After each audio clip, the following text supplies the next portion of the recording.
Okay. All right. Welcome everybody to the NZ NHL broadcast. We're going to go round by round, recapping at the end of each round. Got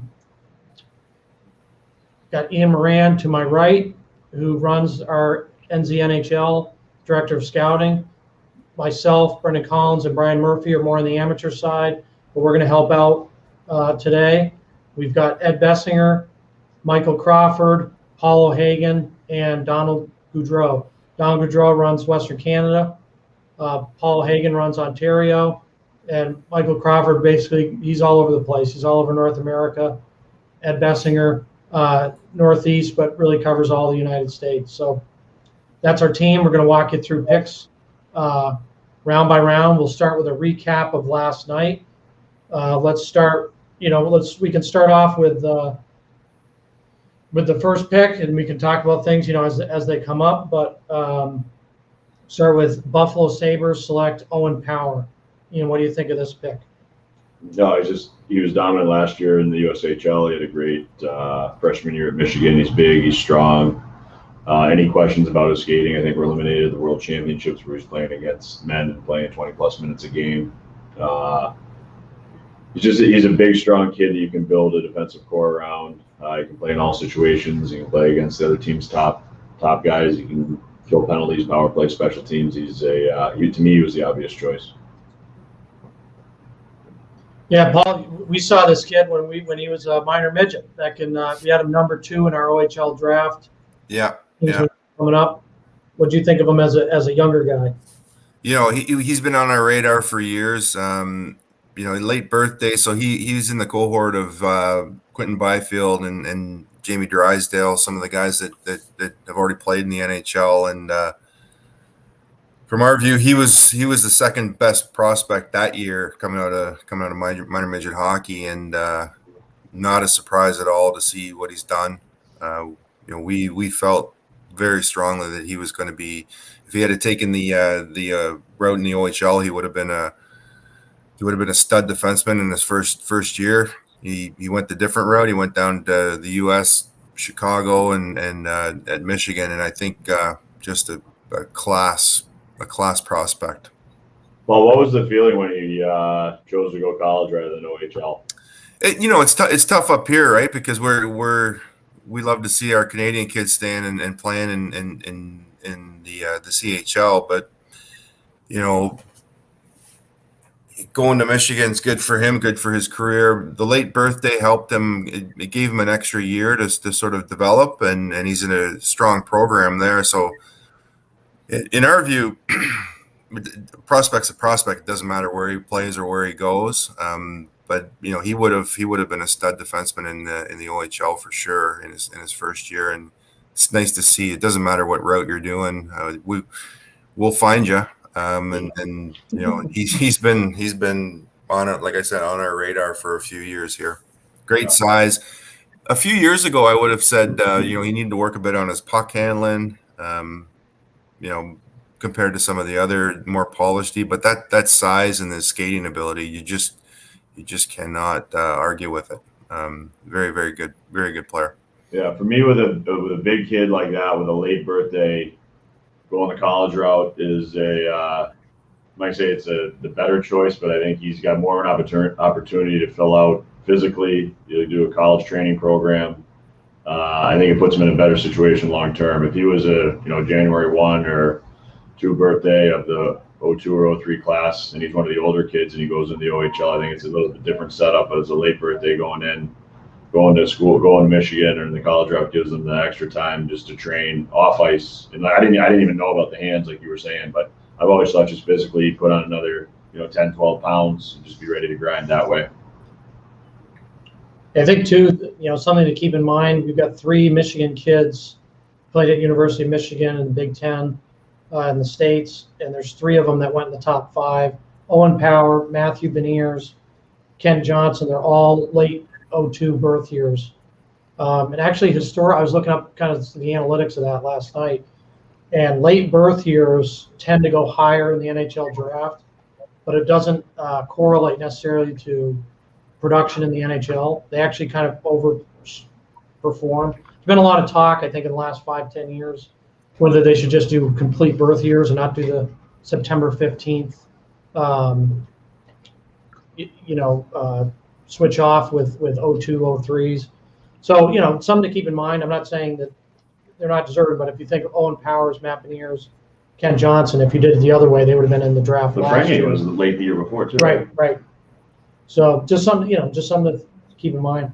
Next pick, Seattle Kraken, new team in the NHL this year. Their first, you could say their first entry draft. They had the expansion draft, so all those guys were technically drafted. But Beniers is the first one to go, first NHL entry draft pick for them. He's another kid out of the national program. He is another player from Michigan, kind of a two-way forward. What do you think of this pick? I think it's a great pick. Going into it, I was lucky enough to play with Ronnie Francis, and as I was watching it, I knew there really wasn't much of a debate for me that he was going to take Beniers. Beniers is a two-way kid. He's going to compete at both ends of the rink. He can play in special teams for you. He's willing to block shots. He competes defensively. He's got a great motor. He's going to work in his own end. I think he's a kid that can play in the top 9. Will play in the top 9 for a long time. And I think with a guy like Ronnie Francis, who's a great two-way center, obviously a Hall of Famer, it'll be an unbelievable resource for him, for Beniers, as he starts his pro career. Yeah, I agree with that. I first saw him as a Phantom, and man, his stride, his skating was beautiful, and that's never changed. He's really learned to be a little grittier in his end. And this was you might say, well, why'd you guys have him at what, 7 or 8? Well, we're ranking where these players we think they're going to project in the NHL. We're not guessing at what teams are going to do. So Beniers is a stud. Him being 7 wasn't a slight on him at all. No, not at all. He's a stud. He's been a stud. As Murph said, we've been watching him around Boston for a long time. Yeah. I was at his first prep school game when he was at Milton Academy, and they played St. Sebastian's. And they had, St. Sebastian's had a couple kids that have been draft picks, and I think Strubal's a second rounder with Montreal. Yeah, he made people look like they were standing. James Davenport was playing at Northeastern with those two, and they were hard on him in the first game. I remember seeing Beniers. He was a young kid, and I don't say he was hesitant, but he's kind of wide-eyed. And one of those guys gave him a cross check right in the kidneys, and he protected the puck, rolled off, and took to the net. From that point on, the game took off, and I want to say he had a multi-point game that game. He just kind of was, it was like he was like, I can play with these guys, and that's how he's been. He's just he's a really competitive kid. He works, he loves it. He's a really smart kid. I know the guys were talking last night about him being pre-med at Michigan, which you don't get very many guys that are number 2 overalls that are pre-med. His brothers are Williams, so he's a competitive kid and is playing hockey there. I think it's just it's a great pick for Seattle, a kid that'll be there for a long time. He's a character kid. The East? Huh? His brother's with the East. Yeah. He's a perfect pick at this spot for that management group. For a new team, he's a perfect pick, and he'll do very, very well. Yeah, I have no doubt. He's a great kid, ton of personality. He's a leader. Yeah. He's exactly somebody to build around. Perfect. Next one up, we've got Mason McTavish out of Peterborough. Michael, you want to talk to us about Mason McTavish? You've been on this kid for a long time.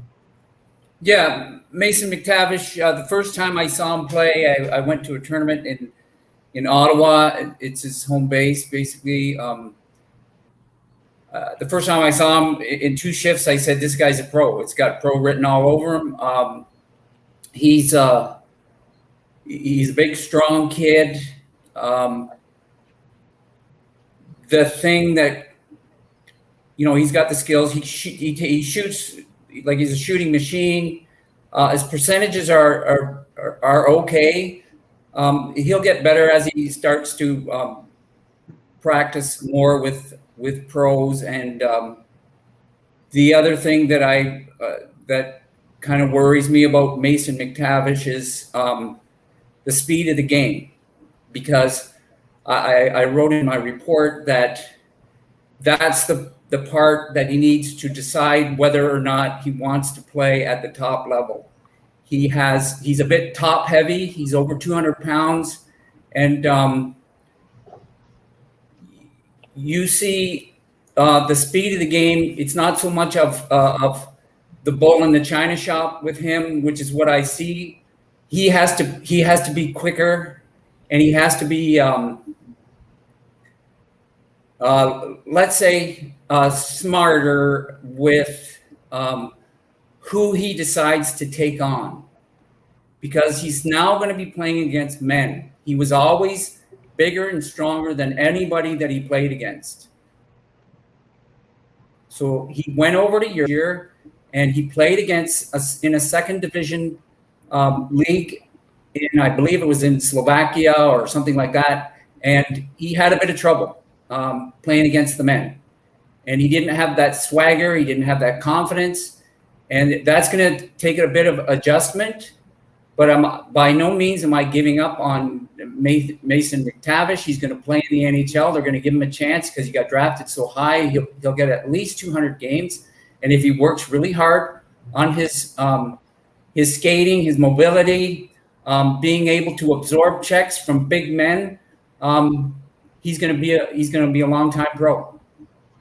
And I mean pro in the NHL. I also wrote that he's going to go back and forth on the continuum. I call the continuum the European League. I call that the lower end. I call the American League the middle, and the top end is the NHL. So he's going to go back and forth until he makes that decision. Anyways, that's my report on him.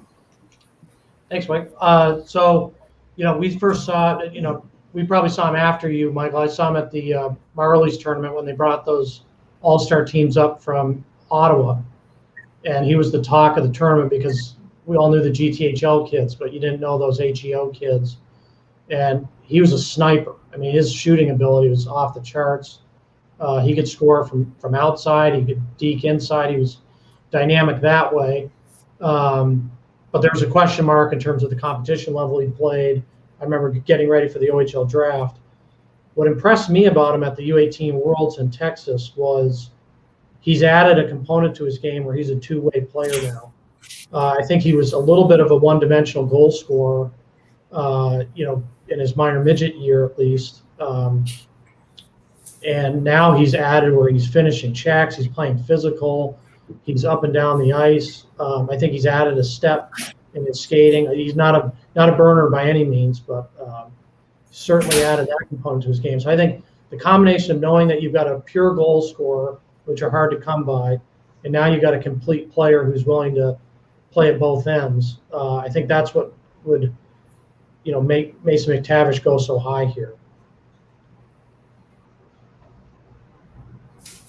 Okay, next pick, we've got Luke Hughes going to join his brother at the New Jersey Devils. Luke Hughes was injured for stretches of this season, so some guys didn't get as much eyes on him, but I know going into the year, he was a projected top 5, so it's not really a surprise here. I think most people thought if he's still on the board with Jersey, that there probably would be a Hughes reunion there to play with his brother. What did you think of this pick when it came in? I wasn't shocked at all. I think it's a great spot for him. You could see, if you're watching the show last night, you could see how excited his family was, especially Jack was fired up to have him. He's a big two-way kid. Has a hard shot. I think one of the interesting thing here is he's a September birthday in 03, so he's late. So physically, he's got more to add, I think, than some of the other guys that went this early. I don't know if he's as dynamic as his brother Quinn, but I think he can create a lot. I think he's really good moving laterally and keeping his head up. He doesn't have to stick handle the field the whole time. He can keep his hands ready and presented to move it no matter what. He's just a hockey family. I'm also a fan of him being the youngest of the three and the motivation he's got. As you can see, everybody else was going crazy in his head. He was clicking that he thinks he should have gone higher. That was what I was reading just watching TV last night, that he was pissed he wasn't taken higher. Yeah.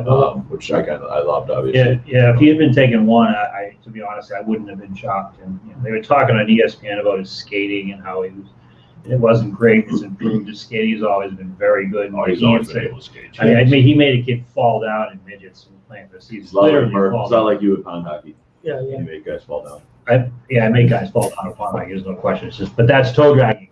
What Ian said is exactly right. He just moves so laterally, so powerfully in either direction. He just protects it, and then he's able to just pop up the ice and snap off. His hands are always ready to move it. He moves it quickly. He's not a dangler. He's not a toe dragger. He's actually a safer player in a lot of ways than Quinn.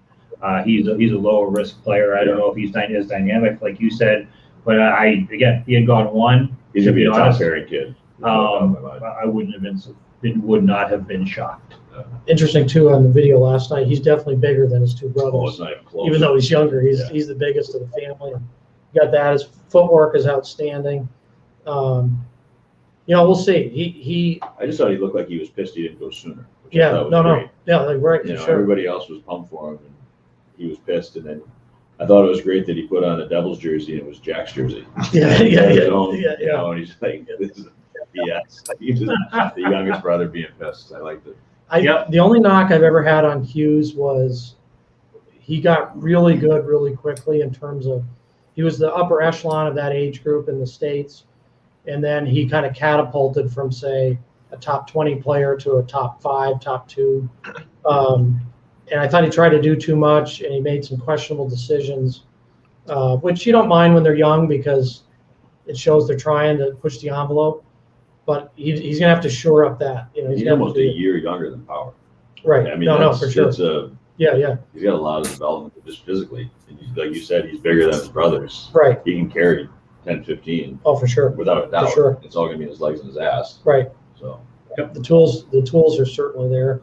Next up, Kent Johnson. This guy, we saw him in the BCHL.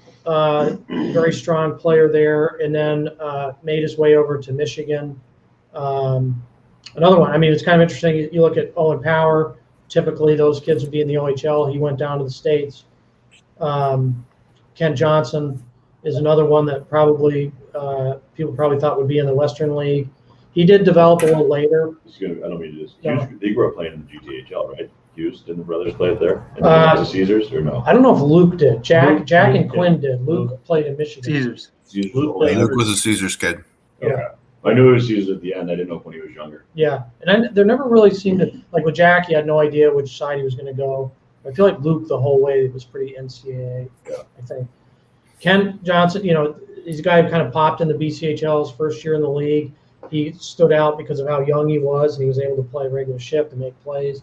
But really, his second year is where he really took off. Michigan obviously snagged him. He had a huge year at Michigan. Very dynamic player. As you can see, he's 6'1", 167, so he's got room to grow.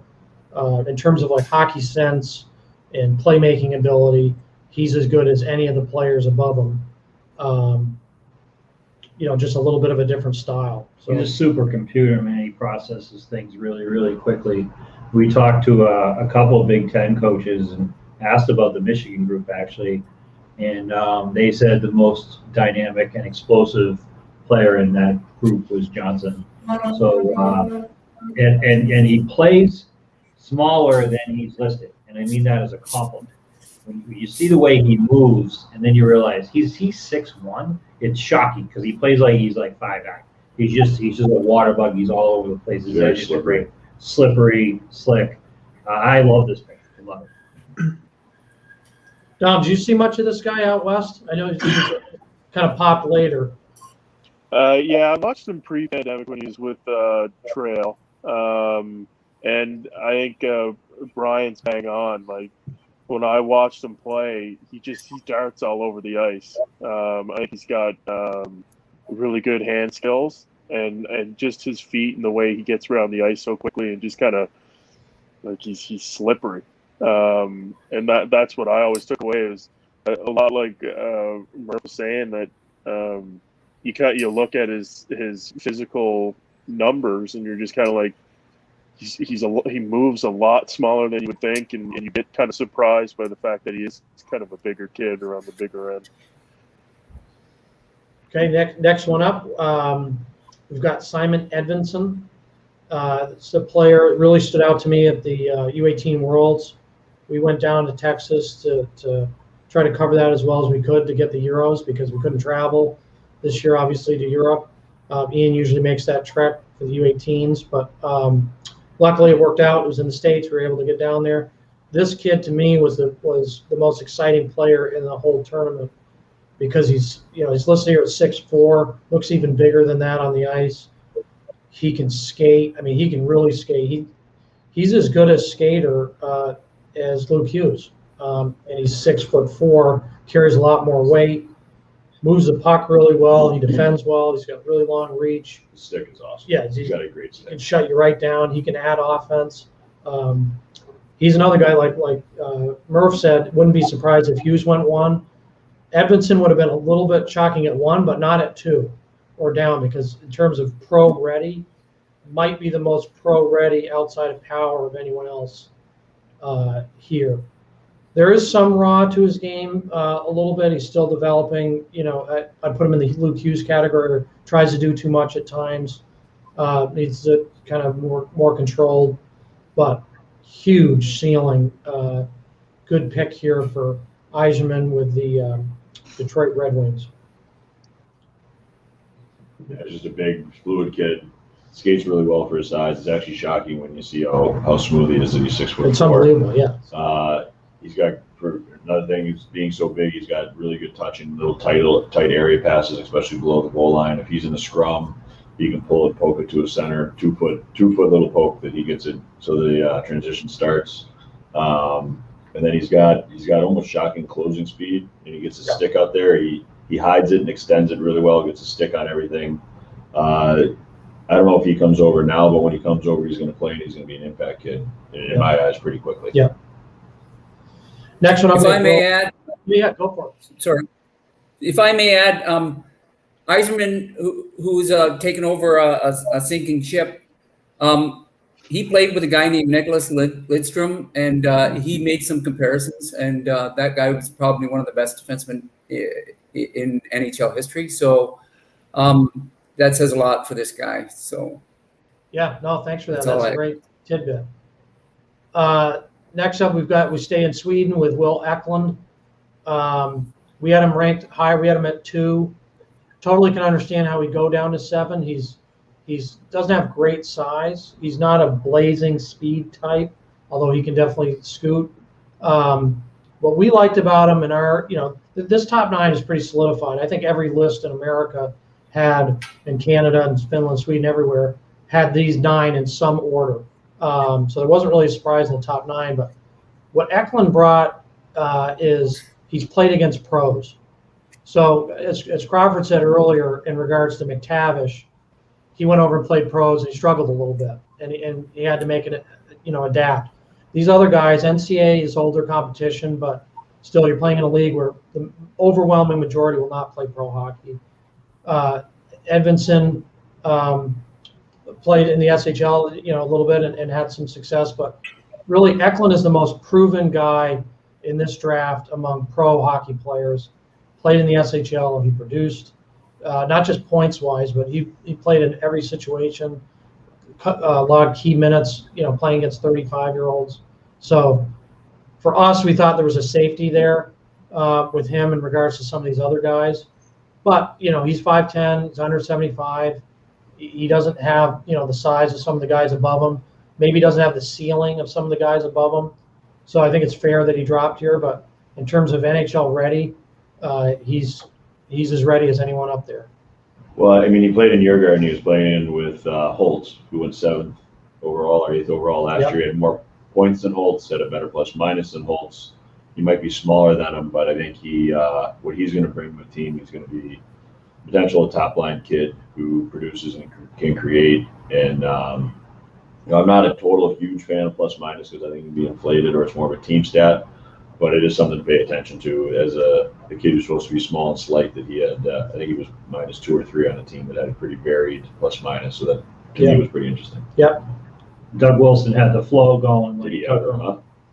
How do you know him? I coached Doug Wilson at Tufts, and he didn't have that flow when he was there. He had a lot of stuff going on though. You let kids have hair like that when you coach them? Yeah, you can wear hair, tattoos, whatever, as long as you can play.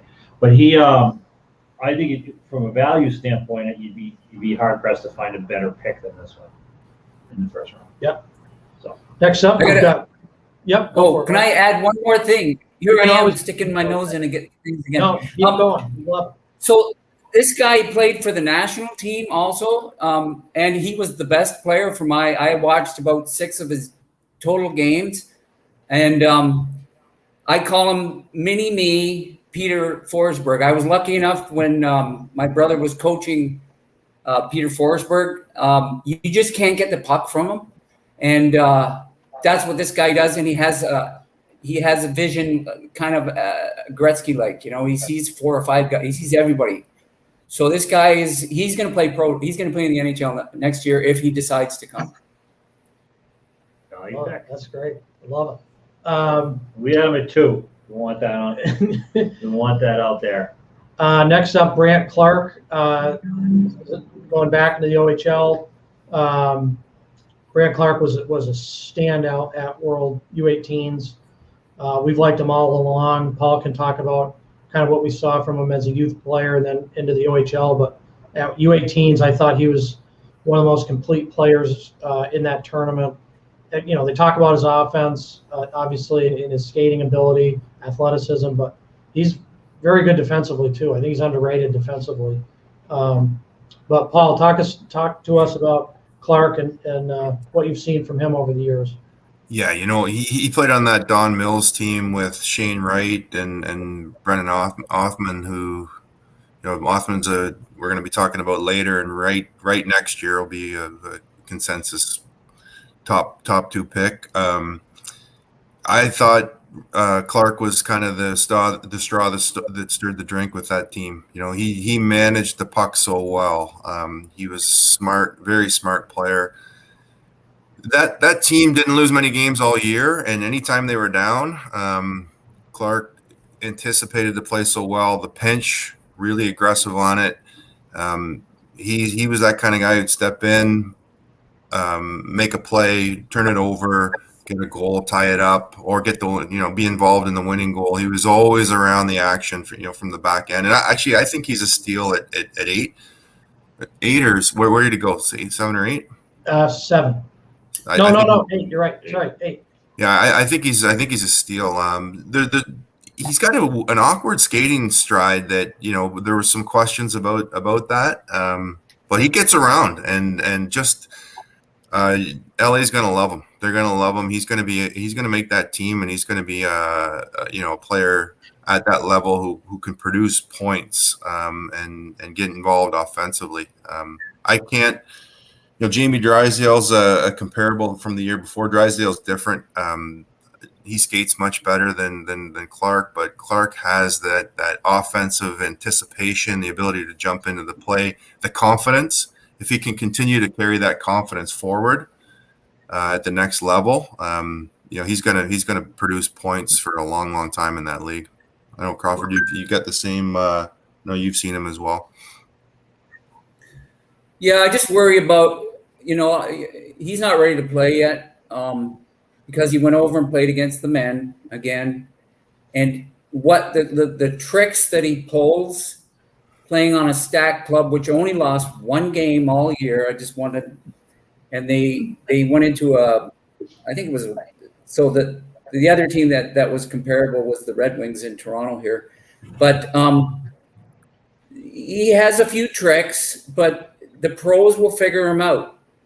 All right. He's not going to get away with that stuff until he gets faster and stronger, because if you look at some of his tapes, they only show the ones that they want you to see. But if you watch some of his games when he's being hit by men, he falls down. He doesn't even so that worries me, because we had a guy in Belleville named Andre DeVoe, who was 6'6", and he did well in junior, but he fell down when he got hit. And he only, no knock against the guy. You have to learn how to stand up when you get hit. So if he learns that, he's gonna be a great pro. So he's got everything that's necessary. He's probably gonna play in the American League for a while. I would recommend, if I was the team that picked him, I would let him go back to junior just for a little while and then bring him up and then see how he does. Yeah, well, thanks for that. So, yeah, Clark, where did we have Clark? Was he our number 1 pick that year in the OHL draft? Paul, or do you remember? No, we had him behind Shane Wright. Oh yeah, right, of course, yeah. So he went number 2, or he was our number 2 guy. Yeah, so him and Howard in their respective years were number 2 picks coming out of the OHL draft. Next up, Dylan Gunther is another guy that really stood out at U18 Worlds. So I just say before we. Yeah. So Gunther, we wrote about him. I wrote about him last December. I saw him. I was just looking forward to the 21 draft. Dylan Gunther is a player who will be watched closely. He's a bingwigger who thrives on contact, and we feel the shortened WHL season will work to his advantage if he's willing to put the work in the weight room. Dylan's listed at 170 right now, but if he was able to add 10, 12 pounds of muscle during his extended training season, we feel he has a genuine opportunity to have a special draft year. I think right now he's listed at 182, 183. So there's the 12 pounds, and he ended up having 2 points a game in the WHL bubble. He was a kid last year that I really liked watching in the WHL. It's always on video because we couldn't travel at the end when we were going to go out there on that trip. But guy I used to play with, Brad Lauer, is the coach. So Edmonton's a team I watch and like to watch. And he was a kid that last year I was really, really impressed with, and it looked to me like he put the weight in the work in the weight room to add the weight to be successful. And there's no doubt he did in the short WHL year this year. Yeah, he's like at Worlds. He's another guy that I really impressed me with his two-way game. Seems like a lot of these early draft picks, they're valuing that two-way piece. And he's super athletic. He's got a really high ceiling. You could argue his ceiling is higher than several of the guys above him. We had him in our WHL draft really high when he was coming out. But Donald, you want to talk to us about Gunther? This is a guy right in your backyard that you know probably as well as anybody. Yeah, no, I really like Gunther, and like you say, his ceiling is so high. When I watch him play, he's got good feet. He's super light on his feet, but the thing that, and he's got a great shot. But what really impresses me is his hockey IQ and the way he gets around the ice, and the way, everyone knows who he is when he gets on the ice, and he still finds those soft spots. He still manages to get into good areas, and he buries the puck whenever he gets a chance. He's a good little playmaker. He sees the ice really well. Defensively, I didn't think anything like majorly stood out, but not to say that he's not a two-way defender. He is. He plays with really active feet. I like the way he back checks. But yeah, I mean, I think his main trait is going to be a shot, and the difference he can make in the offensive end. And yeah, like you say, since his Bantam draft year, he's just kind of skyrocketed every year. He just gets better and better. And he's just a fun kid to watch. Now, has he changed much since he was a Bantam? Like when you scouted him as a Bantam? Yeah, for sure. Like he's definitely added that two-way game, and even when watching him multiple times this year, it's a little difficult to kind of gauge with the WHL this year. And none of it's his fault. I mean, the division he played in was a lot of teams rebuilding.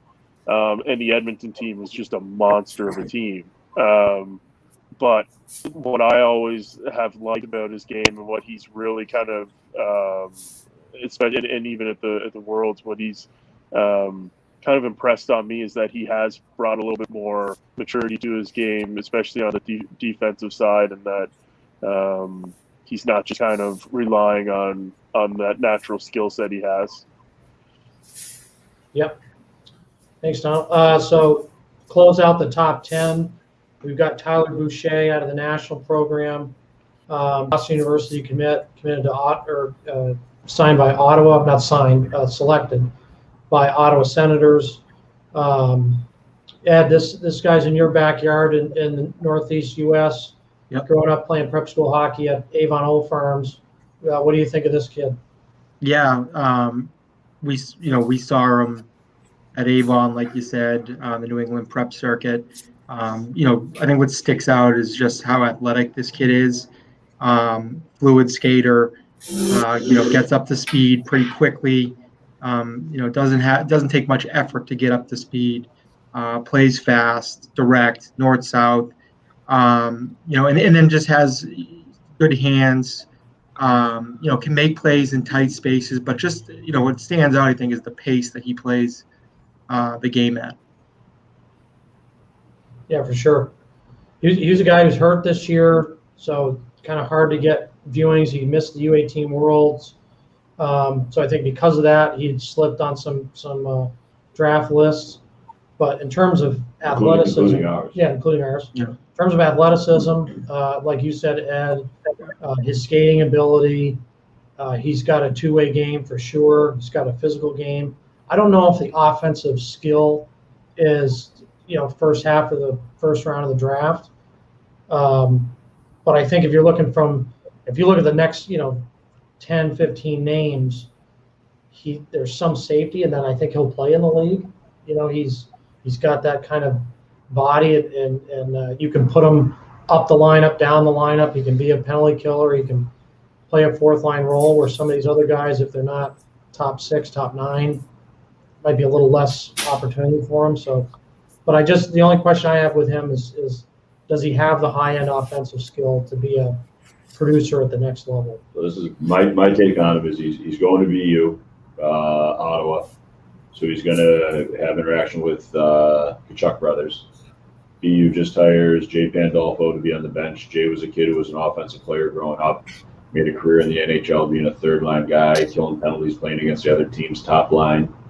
I don't know, like you just said, offensively, if Boucher can be a kid who's a top 2-line guy. He's got the physicality, the skating ability. He's hard. He plays with the edge to play against the other team's top line every night. And I think part of the reason he goes here is that he's going to go to BU for a couple of years, learn from the BU staff, especially Pandolfo, build a relationship with the Kachucks, which I think matters. And he's going to turn into it. He'll be a top 9 kid who kills penalties, second power play kid, and is very, very willing to be obnoxious and play against the other team's top line every night. In straight lines. That definitely plays in straight lines. Yeah, no, for sure. So the next pick,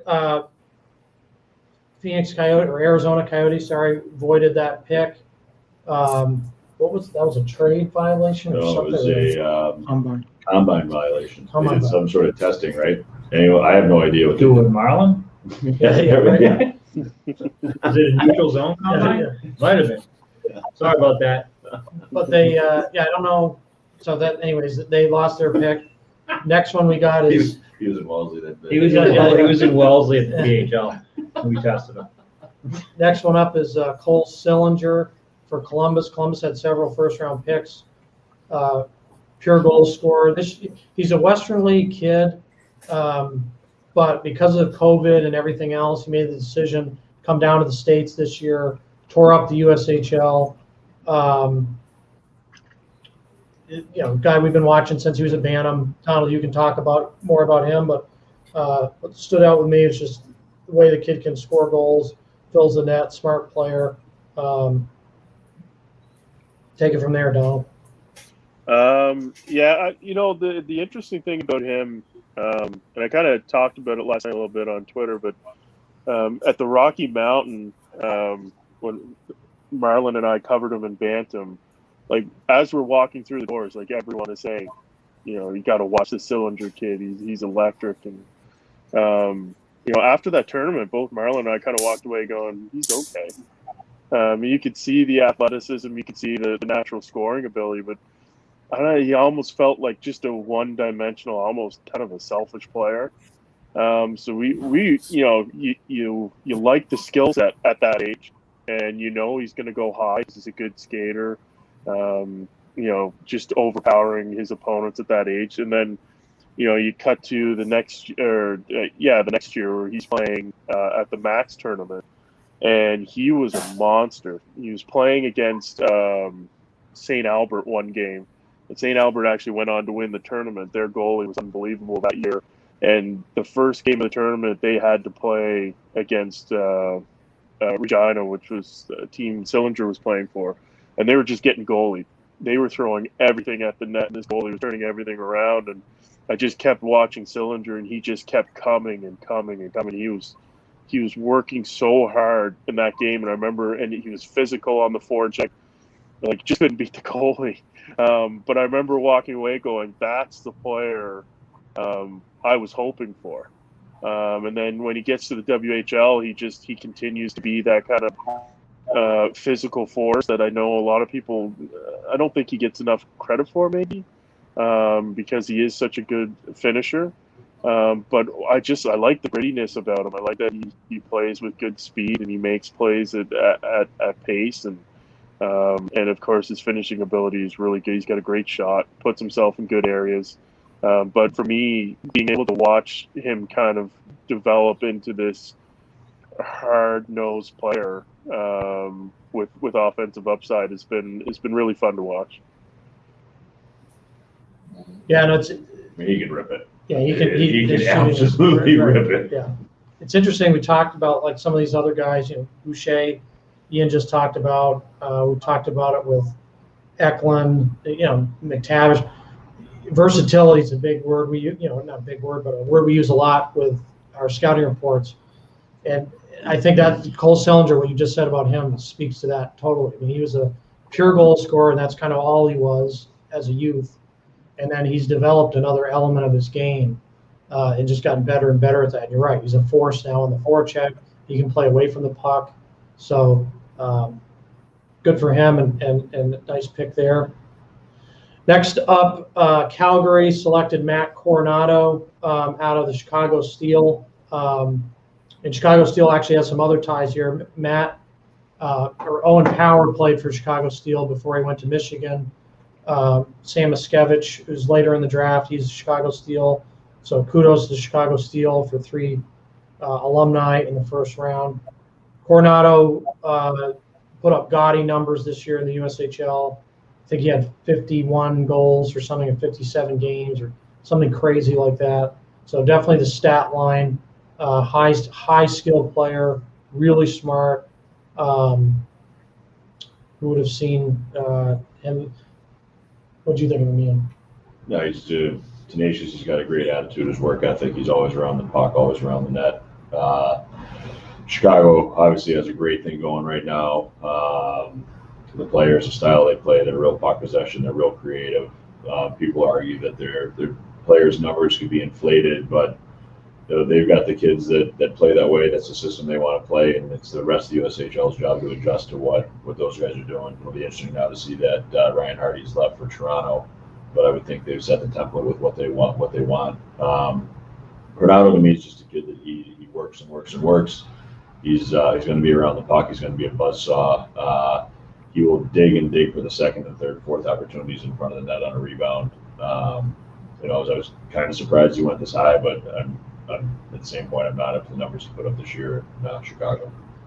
Yeah, I have some doubts on Coronado, and I'd be in the camp of people that question the Chicago players just because I've watched it over the last few years, and that's a credit to Chicago. Really, it's not a knock on Chicago; it's a credit to Chicago that how well these kids perform there and how well they do. But I've seen guys that are averaging over 2 points a game in Chicago, and then they go to NCAA and they're not averaging even a half a point a game. So I haven't seen it translate. He's someone I'd be a little bit afraid of in the sense that if you look at his first year in the USHL, impressive as a rookie, then came this year and just total. I mean, what he did this season is unbelievable. But it might not. Game, basically, right? Yeah, exactly. Basically a goal game in the top league in the States. But Playing with Farrell. he's playing on a very good team. He's playing with an unbelievable playmaker who should have been playing college hockey, but he was, given COVID and the shutdown, Farrell stayed in the USHL. But it's not necessarily a knock on Coronado as a player. It's more a knock on. I was talking about this to these guys earlier. If you look at the USHL this year, you're seeing some offensive guys go early. In the entire league, there's only 5 goalies that have played 20 games or more that have over a 900 save percentage. The league has always historically been very dependent on European goalies. This year, obviously with travel and everything, you didn't get the European goalies, you didn't get the Canadian goalies. So I think goaltending was down, which inflated some of the stats. There were 2 teams knocked out, so I think it was very deep. But the USHL, doesn't historically generate a lot of first-round NHL talent. if you take out the NTDP. So, seeing so many USHL and USHL alumni go, obviously great for the league and a credit to them. But I think a lot of that has some COVID pieces that the CHL shut down. You couldn't watch the CHL live. They couldn't get to Europe and watch some of them live. So I was at USHL games this year. I did a Midwest swing and saw every team in the league. And I saw more NHL guys in USHL games than I've ever seen. I saw directors of scouting that usually aren't, in those games unless there's big name guys. So, yeah, I don't want to knock the kid. I don't think Coronado isn't good enough to be here. But I think in a typical year, those points aren't as high. Not just him, but throughout the rest of the league. I'd say maybe even the same thing for Cylinder above him, who came down from the Western League. And if you look at what he did in the USHL versus what he did in the Western League, it's night and day. And you look at what Coronado and Samoskevich did this year as opposed to last year, it's night and day. So I'd just be a little cautious on the USHL guys stat-wise, especially the forwards this year in the COVID year. Next up, Isaac Rosen from Buffalo Sabres, their second pick in the top 14 picks. Swede, another guy, we gave him an A rating at the World U18s. He's an explosive skater, skilled, high pace, does everything at top speed, quick hands, the whole works. Ian, what did you think of this pick when this one came in? I wasn't surprised that he went here. In all honesty, he's a kid. He's very good with a puck on a stick. He's very creative. I think one of the things that will help him in the game over here is he can one-time a puck. He doesn't need a perfect pass to one-time it. He has a quick stick and get it from anywhere, which I think what will translate here. The concern is that he's listed, I think, at 160, so it means he's probably 145. Does he have the frame to add more weight, carry the weight at the speed that he is, and the possession guy that he is, and playing against obviously the smaller rink in North America, but against the bigger bodies on the small sheet, bumping into him. How will he withstand that? I think that was probably the concern. But as far as the talent level, he is a really, really talented kid, especially one-on-one. Yeah, definitely saw that at the U18. Not a guy I knew before U18s. I went in blind, and he shined. I mean, he's one of the most dynamic players among the draft. So not surprising he's here. We had him ranked high on our list as well. He's always scored goals in his age group back home. So he's a guy that gets to the SHL. He had 1 point in 20 games. Or right. That was the knock. Can you play how the hell can you do it? I'm not going to lie and say I have any idea the depth that was on Lexington's roster that I would know if he was playing a lot or not, or if he was behind guys that were, goal scorers and all that. But when he plays against kids his age group, he can score. Yeah. He's a one-timer guy too, which to me is a huge thing in the NHL game. Next up, we've got the Red Wings, Sebastian Kosa. We had the other goal, the Swedish goalie, Wallstedt, who went later, just a few picks later, ranked above him. We thought he was a little more developed at this age. But, you can't hide 6'6". Eichmann goes with a kid, probably similar. You're probably thinking Ben Bishop, who he had in Tampa. Slesky. The Slesky, yeah. So, he's had success with goalies, big goalies. But to be honest, I don't know him as well, as you would. So he's a big kid. He's quick laterally. He can almost look kind of scrappy for how big he is, but he just takes up so much of the net, so much crease.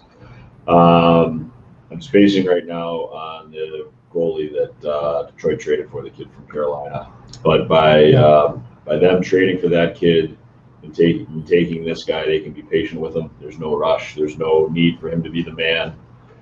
Detroit trades for a kid who's going to be their guy for 3 or 4 years, and we'll give this kid time to go back to WHL play again, work his way into the American League, where Detroit, when Eisenman was playing, Tampa, they keep their guys in the minors until they're ready to play, until they're ready to contribute with where they can, with goaltending not being an exception. So I would think that this is a kid who they're going to be very patient with, let him develop, have no pressure on him, go back to the WHL, have great numbers, finish the year probably in the American League, again, play no pressure, always learning, always having a veteran presence to rely on, come to camps, development camps. You probably won't see him for 3-4 years, but when he gets there, he's probably going to be a hell of a player. Don, what'd you see from him out in the Western League? Yeah, the first thing that jumps out is obviously his size. I got to watch him live a couple of times. The thing that always jumps out to me, especially when you watch bigger goalies, is that a lot of them just rely on their size and just get in front of the puck, and then whatever happens after that happens. But I like the way that he attacks pucks. I'm no guru when it comes to goalies, but the things I always look for is, does he catch pucks cleanly, which I think he does. When he moves, is he the word I like to use is he efficient?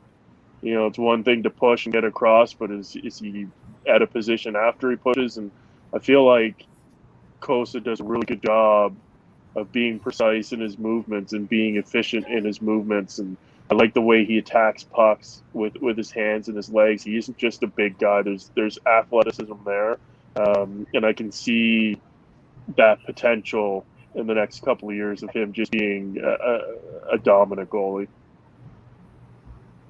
Awesome. Okay, next up, now that we're out of the top 15, we're heading to the back half of the draft of the first round. Brennan Othman. I'll be honest, this is a guy I used to fight with Paul on this kid because I just didn't like him as a minor midget. I thought he was kind of inflated because he played on that Don Mills team that was so dominant. But I was wrong because at U18 Worlds, he's another guy that really shined. I thought he hit like a freight train. He drove the net. He can score. There's a lot to like about his game. So, Paul, I'll give you this one. You were right on this one, and I was wrong. Yeah, and the reason we liked him, he did play on a great line with Shane Wright, but he was always in the right spot, always knew how to get to the right spot. He's really improved on his forecheck and his play without the puck. That Don Mills team had the puck all the time, so it was tough to get an assessment of the play away from the puck. But watching him in junior, the abbreviated year, he was starting to play the game the right way, getting on pucks, creating turnovers, still doing all those little things that he liked to do around the net. And he's a kid that most of his goals come in the 10-foot circle around that net. And he's not afraid to get in there, not afraid to go there. Skating, I'd like to see him to continue to improve. He's going to go back to junior and play play another year at junior, and he's going to light it up. But I like this. I like this player. We liked him back in the day, mainly because of the way you don't see it all the time now. There's not very few, but there's a small percentage of kids who really like to get into that dirty area around the net, and he was one of them. He wasn't afraid. No, for sure. The footwork was what held me up on him. He's an ugly skater. I mean, I don't think there's any other way to put it. He's not someone that looks the part. But if you actually watch him closely, he gets around the sheet and he gets to the right areas, as Paul said. He's always got a ready stick. He can fire it. Yeah, he's a good.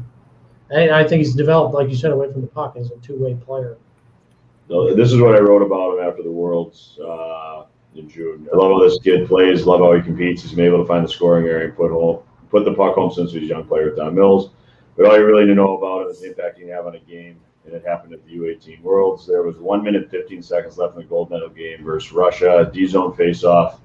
It's where you can tell the coaches trust who has the attention to detail to make a team successful. When you know what Brennan's coming up the middle hash mark to force a Russian defender on a loss to the strong side support on the win. It was only a 10-second shift, but he executed it perfectly. He showed an explosive start, an active stick, and a mature willingness to be poised and patient in the defensive zone.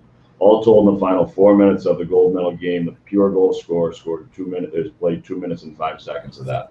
Wow. So everyone out there listening, this is the stuff that's on the website right there. So, if you want to really, really read up on these players, you've got guys like people on this call that meticulously record and then report on this on the site. So it's all written down, you fans and scouts and everybody else. Right. Thanks, Murph. Yeah. Definitely. Yeah, just a little, I mean, and Winnebago, if you're out there, we were looking for a Winnebago. This isn't your turn. Winnebago. I know that you're one of the not many people watching, but Winnebago is. Winnebago is the lone subscriber right now. Next up, St. Louis takes Zach Bolduc, kid out of the Quebec Major Junior League, played for Rimouski this year. Another guy who's got toughness and goal scoring ability. Another guy who can play, a lot of different roles on a team at the next level. Unfortunately, Satiri, our head Quebec guy, couldn't make it today for the show, but he's a big fan of this kid. Ian, what do you think of this pick when this came in? Not surprised. He's a skilled kid. He's around the net a lot. He wins puck battles all the time. He's able to outmuscle guys, even bigger guys. He's able to play in tight with people. He doesn't need space to create plays or move the puck. He can get in guys' hands, and he's strong enough to play in the battle with somebody on his back, which I think will translate to the pro game. Again, it would be great if we had Sotiri right now, but that's my take on him. I remember when I think he was in the USHL for a couple games. Yeah. He was, I think he was committed to NCAA or he was thinking about the NCAA, and he played for, I think, Sioux City in the USHL and played a few games, and we were there in Pittsburgh to see him. Yeah. It was only 03 playing against like 00s, 99s. It was really good. It was kind of surprising how easily, I think it was his first game actually in the USHL. Yeah. And he played like he had no problem. He's slick, he's fast, he can rip it. Next up, another guy for the U.S. similar to Hughes and Boucher in the sense that they were all hurt. Chaz Lucius was hurt for big stretches of this year, playing with the national program. He's a Minnesota kid. His parents, I believe, were created the Gentry Academy where he played. Really? I think it was his parents or it was Lakers? something with them involved with creating Gentry. He's got a younger brother who we'll probably hear about next year. This kid's, again, we've talked about a couple of goal scorers. I don't know if there's a better shooter in the draft than Chaz Lucius. He's got a special release. Strong. He's another guy like Othman whose skating isn't going to dazzle. He's not going to burn guys, but really good around the net. Great finisher. Really, really smart. Really good around the net. It's Really, still really good Who's the around kid the for net. the Islanders that was with the national team? Rock. Who's hurt at the end of this year? Barzell. No, it's Oh, he's a right shot. Rock No, Nelson. no. Oh, Oliver Wallstrom. Wallstrom? Yeah, that's who I would like in this kid too. I see some similarities there for sure. Yeah, this kid can All score. they're probably exactly like Brendan. Exactly. Except for one's named Oliver and one's named Yeah. Chaz. Yes, Chaz, Michael. Chaz, Michael, Chaz. Okay. So we're through the first 18 picks. We've seen, like I said, it's been somewhat interesting. We've seen some Euros. We probably would have had a few Euros higher, but again, tough for directors of scouting to get over there this year, so they're watching on video. It's not surprising to see that they backed off a little bit. We've seen some kids that were injured. Like Hughes missed the season. Boucher missed chunks of the season. Often we've seen some USHL guys, Cole Sillinger and Coronado go. So far, I'd say I wouldn't say any shocking moves, but interesting, I guess would be my. So next up, we're getting into the 19, 20, 21. These are all, the next three are all Europeans. We'll start off with Fedor Svechkov. Ian, what do you think of this Russian player, first Russian off the board at 19? He's a skilled kid. Played last year in both the MHL and the VHL, and before going to the World Championships, U18 World Championships. He put up points in the MHL and then jumped up to the VHL, which would be the equivalent of going from junior to the American League.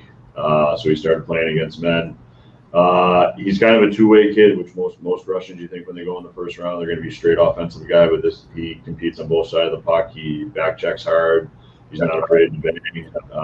He's tall. He looks kind of slight, but he's got good instincts around the net. He's got good instincts in the offensive zone. He's got confidence carrying the puck to make plays on a line rush. Again, he's a kid you don't get to see a whole lot of. See him at Worlds and the MHL and the VHL, who's kidding who you don't get to see those guys a lot. Right. So I saw him at Worlds for the first time. I went in there not knowing a lot of these European players. I tried to focus on the Euros because I knew we had the North Americans pretty well in hand.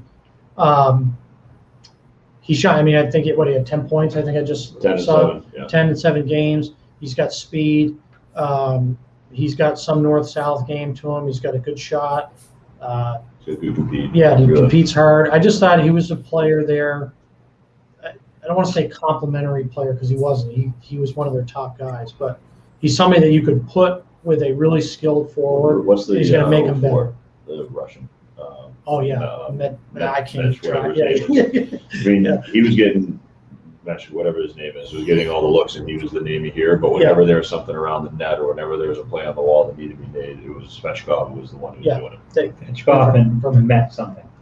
Met is the younger kid. He's going to be a top 2 pick. He's legit. He Yeah, had the he's WSI in 5 games at like 38 points. Something. With tanking from Met something. Yeah. Tanking for Shane Wright and Met something. Okay. Next up, we had Minnesota took Jesper Wallstead. He was a goalie that we had ranked the highest goalie in ours, with Costa being second. I think, again, I wouldn't claim to be a goalie expert, but Wallstead I think is a little more developed at this stage. Highly athletic. He's got a great glove. He catches pucks, gives up very little rebounds. He's very calm, very poised. Yeah, very poised. He won the starting job in Yeah. He won the starting job there in the SHL. Played calm, poised demeanor. There's no rebounds. Pucks hit him. They stick to him. Get in U18s. End up getting in a couple games there when I can't think of their starter's name for Sweden. Got pulled. He came in. Very calm demeanor. Again, pucks hit him and they stick to him. The thing will be for him is the goals that I saw him give up a lot of short side shelf, which guys certainly can pick in the NHL. I'm sure that's just something he can work through. But he is a hell of a goaltender in my mind. There's no rebounds. The puck hits him and sticks. It's like Velcro. It's really remarkable. Yeah, he's got a good glove. He absorbs the puck, as Ian said. Technically, I think he's very sound. There's no scramble. Yeah, he's one of the terms I hear a lot in reports is economical. And Donald, you talked about efficiency. I think those are kind of the things that because at the next level, if you're one of these goalies that's sprawling all over the place, they're going to pick you apart at the next level. And he's not one of those guys. He looks like he's got ice in his veins. He's just a very calm, composed goalie. So next up after him, we've got Fabian Lysell. There's another guy who got an A grade. He's actually Wallstead's teammate in Sweden. A little bit undersized. He's 5'10". The kid can fly. He's got high skill. And another guy that does a lot of things at pace. We talked earlier about Isaac Rosen. He's got a little bit of that to him. I think he's a little quicker even, maybe a little looser, more dynamic. He's definitely quick, faking right, going left, and getting a shot off. Yeah. I mean, he's a puck on his stick, heads up. He's looking to shoot. He's looking for openings. He's not particularly big, so it'll be interesting to see if he can pull that kind of stuff off, playing on the small sheets. But he's a really dynamic kid in my mind. He can be electric with the puck on his stick. Yeah, and they had some success. Obviously, the Bruins with the Euro. Who's the little guy for them, Pasternak.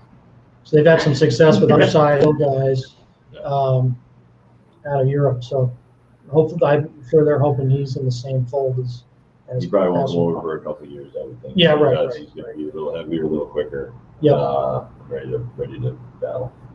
He was a kid who really shined at U18. I mean, he's one of the fastest kids in the tournament, and he's got great speed. And what I like to see a guy with that kind of speed is if his hands are as fast as his feet, and if he can think the game at pace, and he can do both. So, talented prospect for sure.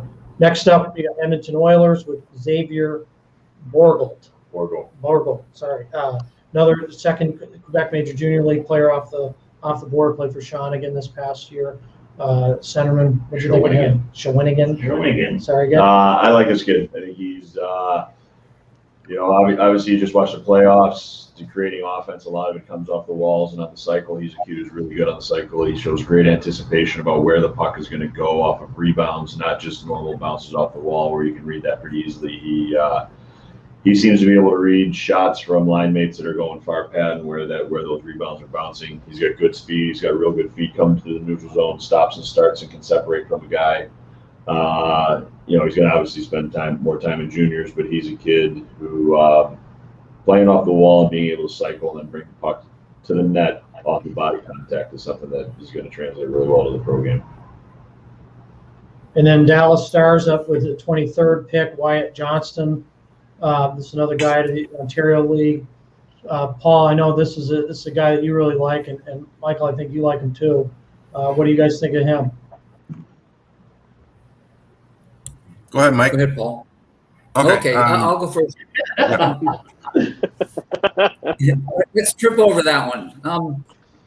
I think this guy is probably out of the Ontario kids.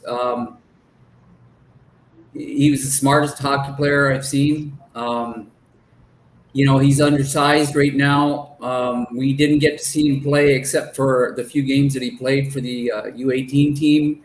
He was on the fourth line mostly. Same thing in Windsor. They started him out because he's slight built, so they're protective of him, I think. But as the season wore on in Windsor, he started to get more time, and actually his stats were better than Mason McTavish's. And the same thing, it seemed like he didn't have the kind of opportunities to play power play, and they used him primarily as a second penalty killer. But like, this guy is going to play. It's going to take him a little longer, sometimes slowly, sometimes quickly. For me, I think he's going to be a little slower in development, but I think he's going to surprise the hell out of everybody this year. When he goes back to Windsor, I think he's going to be one of the guys that's going to chase Shane Wright for the scoring championship.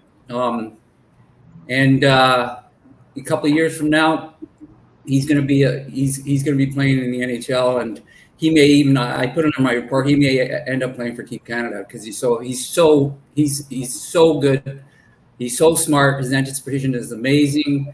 And he's a long, wiry kid right now. So let's just wait and see. That's all I got to say about him.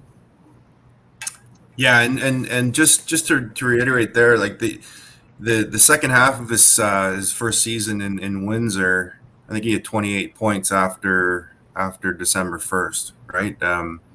Really heated up. Windsor needed to find a way to get him into the lineup. He worked his way in. I think he very underrated because he didn't have that opportunity to play a full season last year with the shutdown of the OHL. Personally, this is my favorite pick in the first round of all of the kids that I've seen.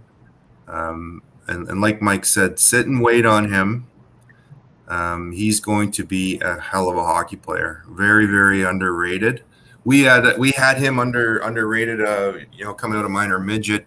We had him as a first round pick, but Windsor picked him sixth. And I made a point of going to watch some games in Windsor just to see what it was all about. And early it was, he's slight and he's not playing. And then all of a sudden it clicked. They got him into the right spot, and he's going to lead the league, and him and Wright are going to battle for the league lead in points next year. And I'm really excited to see this player develop. Real big fan of him. Awesome, thanks guys. Yeah, that's Ian. You liked him too. You said you had a lot of time for Wyatt Johnson. Yeah, I like him a lot. He's just like you just said, Michael. He's just smart. His anticipation is great. He's really long and he just looks long and lanky right now. And he's a kid. With his anticipation and how he grows into himself, but you just picture him being a pro and being a very, very good pro. I don't think he can grow a mustache yet. Like he's neither can I though.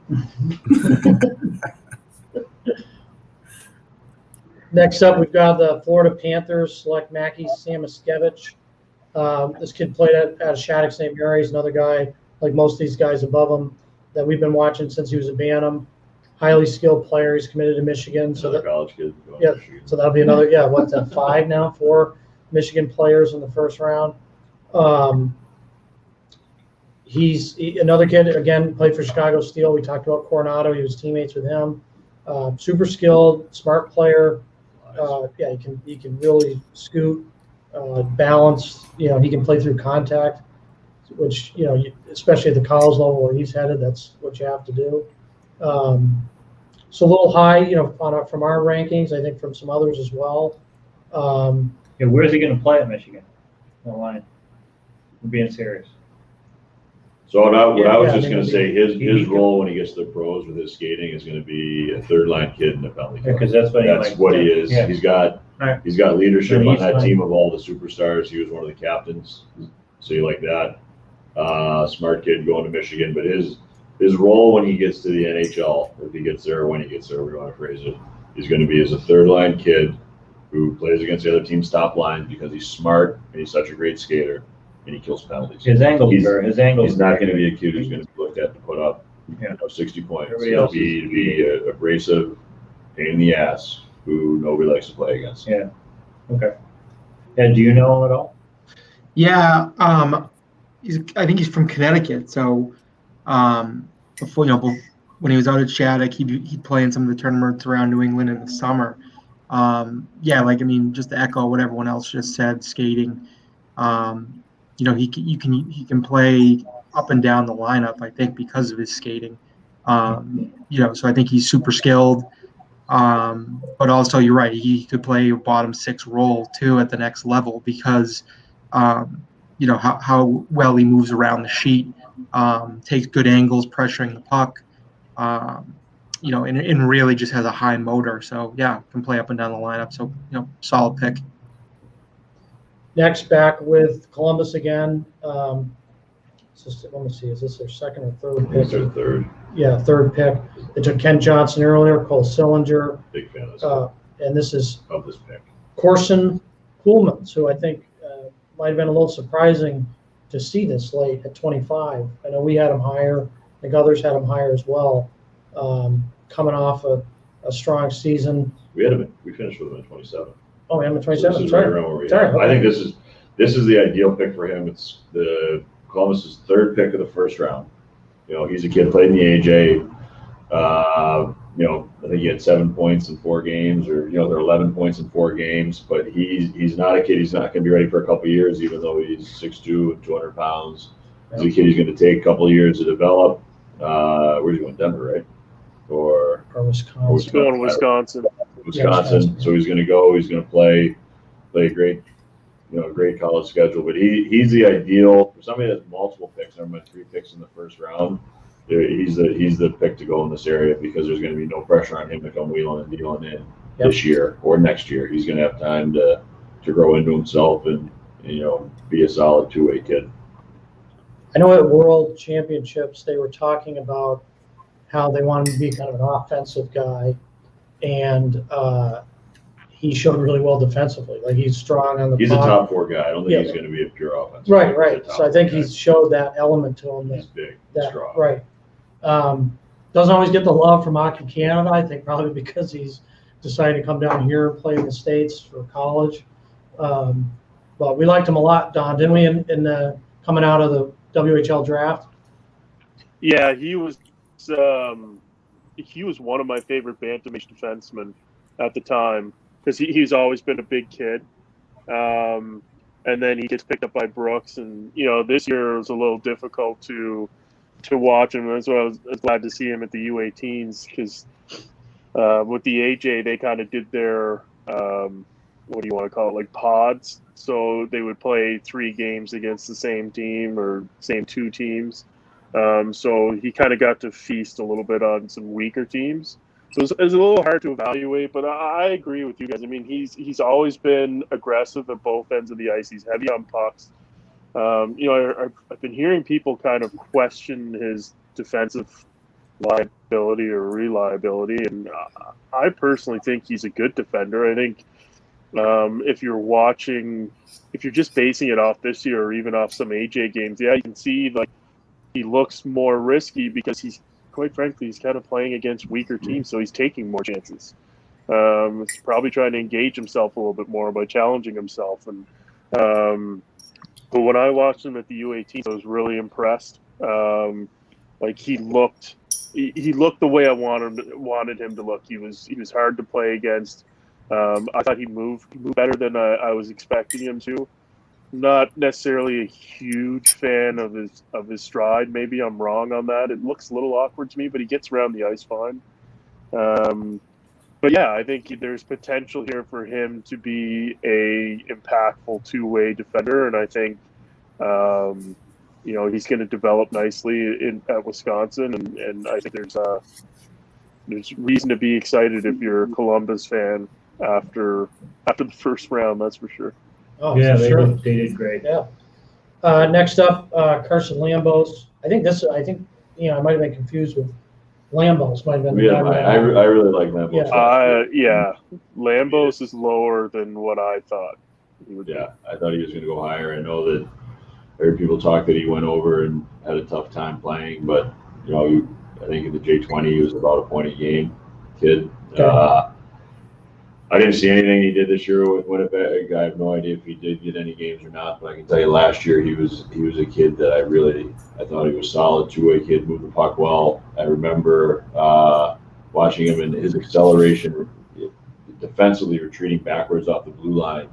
He allows him to stay on the offensive blue line for a longer time to keep pucks in because he is such a quick, explosive first step retreating that it almost looks like he skates as fast backwards as he does forwards, which obviously your D-man is something good. Yeah, you're right. So, Yeah, he didn't play much he only played 2 games in the Western League. He's a hard guy to track because he played. I love him played last some year. U20, I remember watching him played a last little year and Liga. thinking this kid's a player.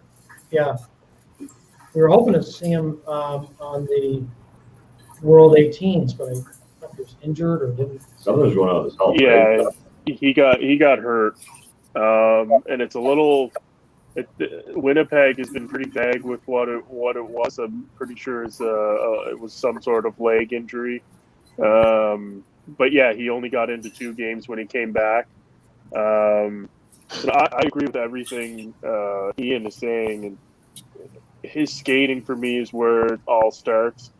And I agree 100%. I don't know, like he skates just as well backwards as he does forwards. I personally think he's the most complete defenseman in Western Canada because he is impactful at both ends of the ice. He moves the puck so well.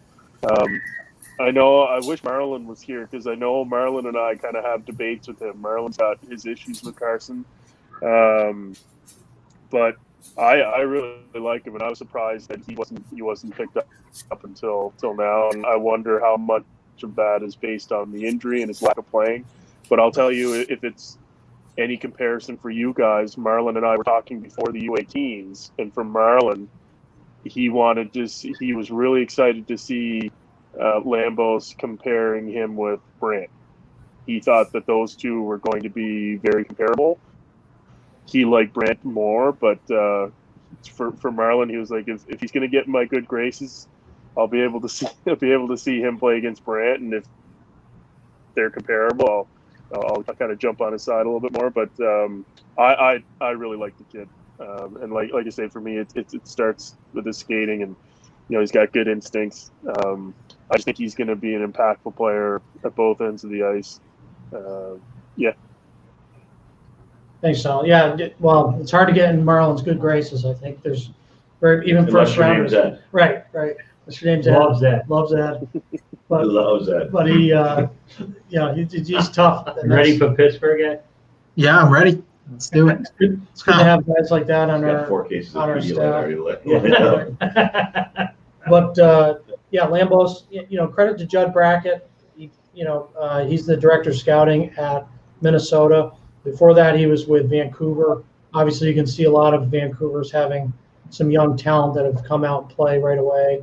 Some steals later in the first round. Getting Jesper Waldstedt, I think some people would consider that a steal in goaltending circles, and then Carson Lambos, as Ian and Donald have said, this guy could be in the top half of the first round. Very well could have been a top 10 pick. Injuries and whatnot, he's slid here, so really nice value potentially here.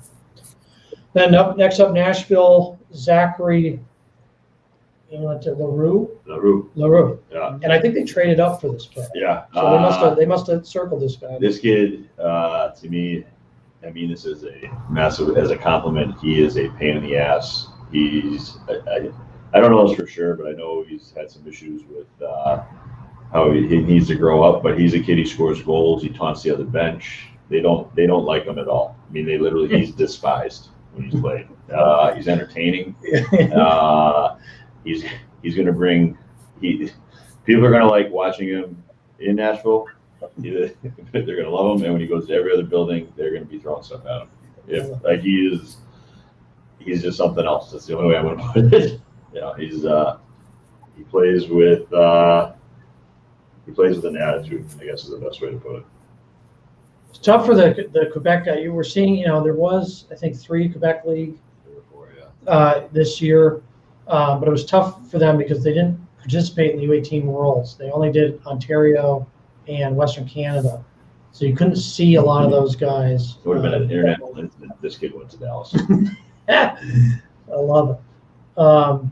Next up, the Colorado Avalanche, who've also had a pretty strong draft history recently. Oscar Olsson out of Sweden. He's another guy at the U18 Worlds that caught our attention. A big body. He's actually listed only at 6'1", 180, but he plays bigger than that. He's a two-way guy. He's a kid. His thing is going to be it's going to be consistency. If he brings it every night, he's going to play. He's going to have a career. And he's going to be a chance to be a goal scorer because he can shoot it. He can rip it. He's scored goals everywhere in his own age group. He's always been a goal scorer. It's all going to come down to consistency. It's something I've talked about with kids is their give a shit meter, because when he gives a shit, he's a difference maker. He was kind of tough because I think he was World Juniors, right? And he's a didn't play a ton. He's a late two. Right. That's what you saw. Yeah, so he didn't play. I I think he only played a portion of the games right. too. But he can rip it. He can score. It's all going to be his consistency and growing up and growing into himself. He's a big kid. He's strong. He can protect the puck well. He can be creative with the puck. Not so much he's going to dangle and make people miss, but he can be creative with changing speeds and manipulating gap and that kind of stuff to give himself space to rip it. He's another guy that, as we talked earlier about, like an Eklund and even Rosen, who played SHL games. Yeah. So he's played against pros. Yeah. Had some success there. This might be the motivation that he needs, that he thinks he should have gone higher in the draft, and all of a sudden he just turns it on and it's time to go, and next thing you know, you see him in a year and a half in Colorado. Right. But he's got all the ability to be a goal scorer, I can tell you that. Next up, the Devils, again, their second pick. You're seeing multiple teams here with multiple picks in the first, and then obviously there's several teams that didn't have a pick in the first. But this one was Jay Stillman, who's out of the OHL, plays for Sudbury. He's a guy I would have had probably significantly lower than this, like around the 100 range. But after U18 Worlds, he really, really made an impression there as a really tough, hard to play against 200-foot forward. When I was walking out of the rink and, that kind of event, you're with probably hundreds of NHL scouts. He was a name that everyone was talking about because you just love the way he competes and how hard he plays. I'd put him in similar category with a couple of guys we talked about. I don't know how high his ceiling is as a point producer or skill player at the next level. I think that could be a little bit of a stretch, but if you're looking for a guy who competes, leadership style player, does all the things the right way, Stillman is that guy. And he's also improved a lot in his past year, so he's trending really well. I don't know, Paul or Michael, what you guys thought of him out in Ontario. I can talk on him, Paul. I saw him when he was a minor midget. He weighed probably 135 pounds soaking wet. He is a good skater. Got around pretty well on a team from the Sudbury area, and then I saw him playing at the end of the season. He went and played junior. I think it was Sudbury. It could have been French River Rapids, whatever. But he was playing against 20-year-olds, and he was submissively smart. He didn't challenge anybody, and I thought, okay, so maybe he's afraid. And then it didn't take very long for me to figure out that he wasn't afraid. He's really smart. And now he's one of the most feared hitters in the league, and he makes space for himself. He has talent. He has skill. He's the guy that you want in the NHL playoffs because he will perform. He has like many of the other guys that we've talked about. They have fathers that played pro hockey. They have them as people to look up to, and they also grew up around them, and they know what it takes. And he's obviously done the work because what a big change. It was like night and day in 2 years. And he's gonna play maybe in a couple of years. He might have to do a little bit of American Hockey League stuff, work on his skills. But he's going to play, and you're going to want him on your team. And like you said before, you don't want to play against those guys. Yeah, and great improvement. Second round pick into the OHL, and that was pretty accurate, right? We had him right there, and there were a lot of kids better at the time. But he's done a nice job, and that physical sandpaper aspect of his game. Like we said, if he can drive up the skills and work on that, he'll be a good playoff player down the road. We've kind of, Brendan, I know you and I have had some conversations on him. He's been over the years. He's been good in tournaments and then terrible in tournaments, right? So Yeah. the consistency. I think you had to look at him at the U.S. development program, and he didn't look real good there. And Yep. And then we've seen him come down from the north in minor midget and look really strong. And I think at the U18s, that's where he really blossomed. Real solid tournament for him, and the hitting is really nice to see that sandpaper that he's got in his game. Next up, Zach Dean for Vegas. It's another kind of interesting player because he was. Would he play for the Toronto Nats or junior Canadians? He was definitely in the Ontario GTHL circuit, but then he's either born in Quebec or something there. So he was a Q draft actually, even though he's playing in Ontario. We liked him a lot. I remember we would have had him as a first rounder in the OHL for sure. And he's developed nicely over the past few years. A smart player. He's really athletic, makes a lot of plays. What'd you think of him? He's a great skater, great stride, powerful kid. He's somebody here. I think they're drafting somebody that can play top two line minutes. He can play bottom two line minutes. He can impact it up and. I mean, it sounds so cliche to say up and down the lineup, but you're getting a kid here that can play in the defensive situations that matter. He's a good skater. He's got some creativity in the line rush. But in general, I think they're taking him here because he's got good feet, good stride, good base stat weight, and can be a bottom six kid for a long time, bottom six player for a long time on an NHL roster.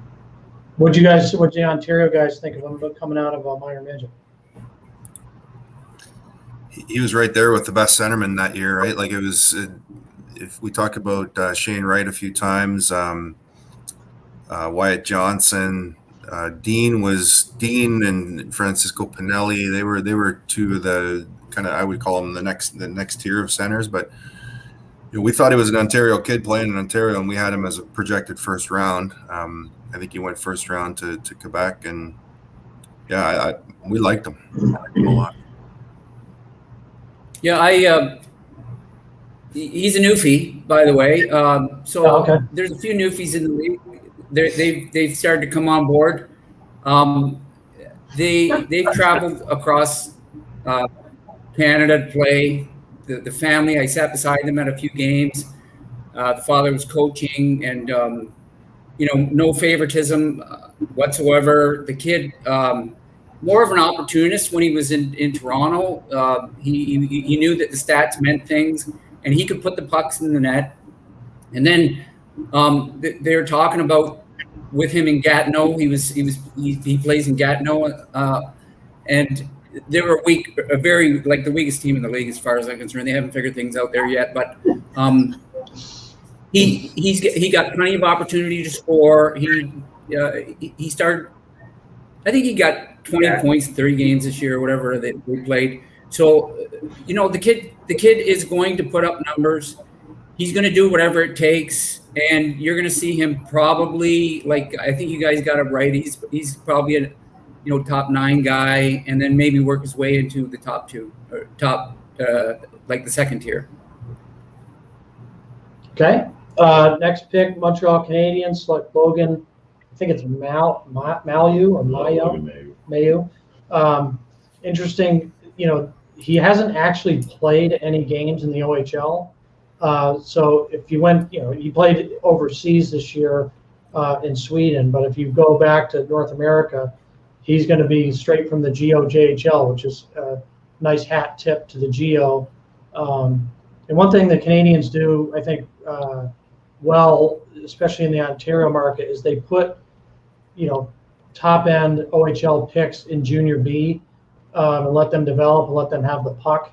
And that's Mayu had a very strong GOJHL season, and it's not atypical to see that out of some of those top OHL picks that can't go straight into the league, and instead they put them in Junior B for a year and develop. And saw this player at the PBHH, which was a tournament the kids in the Ontario kids based in the U.S.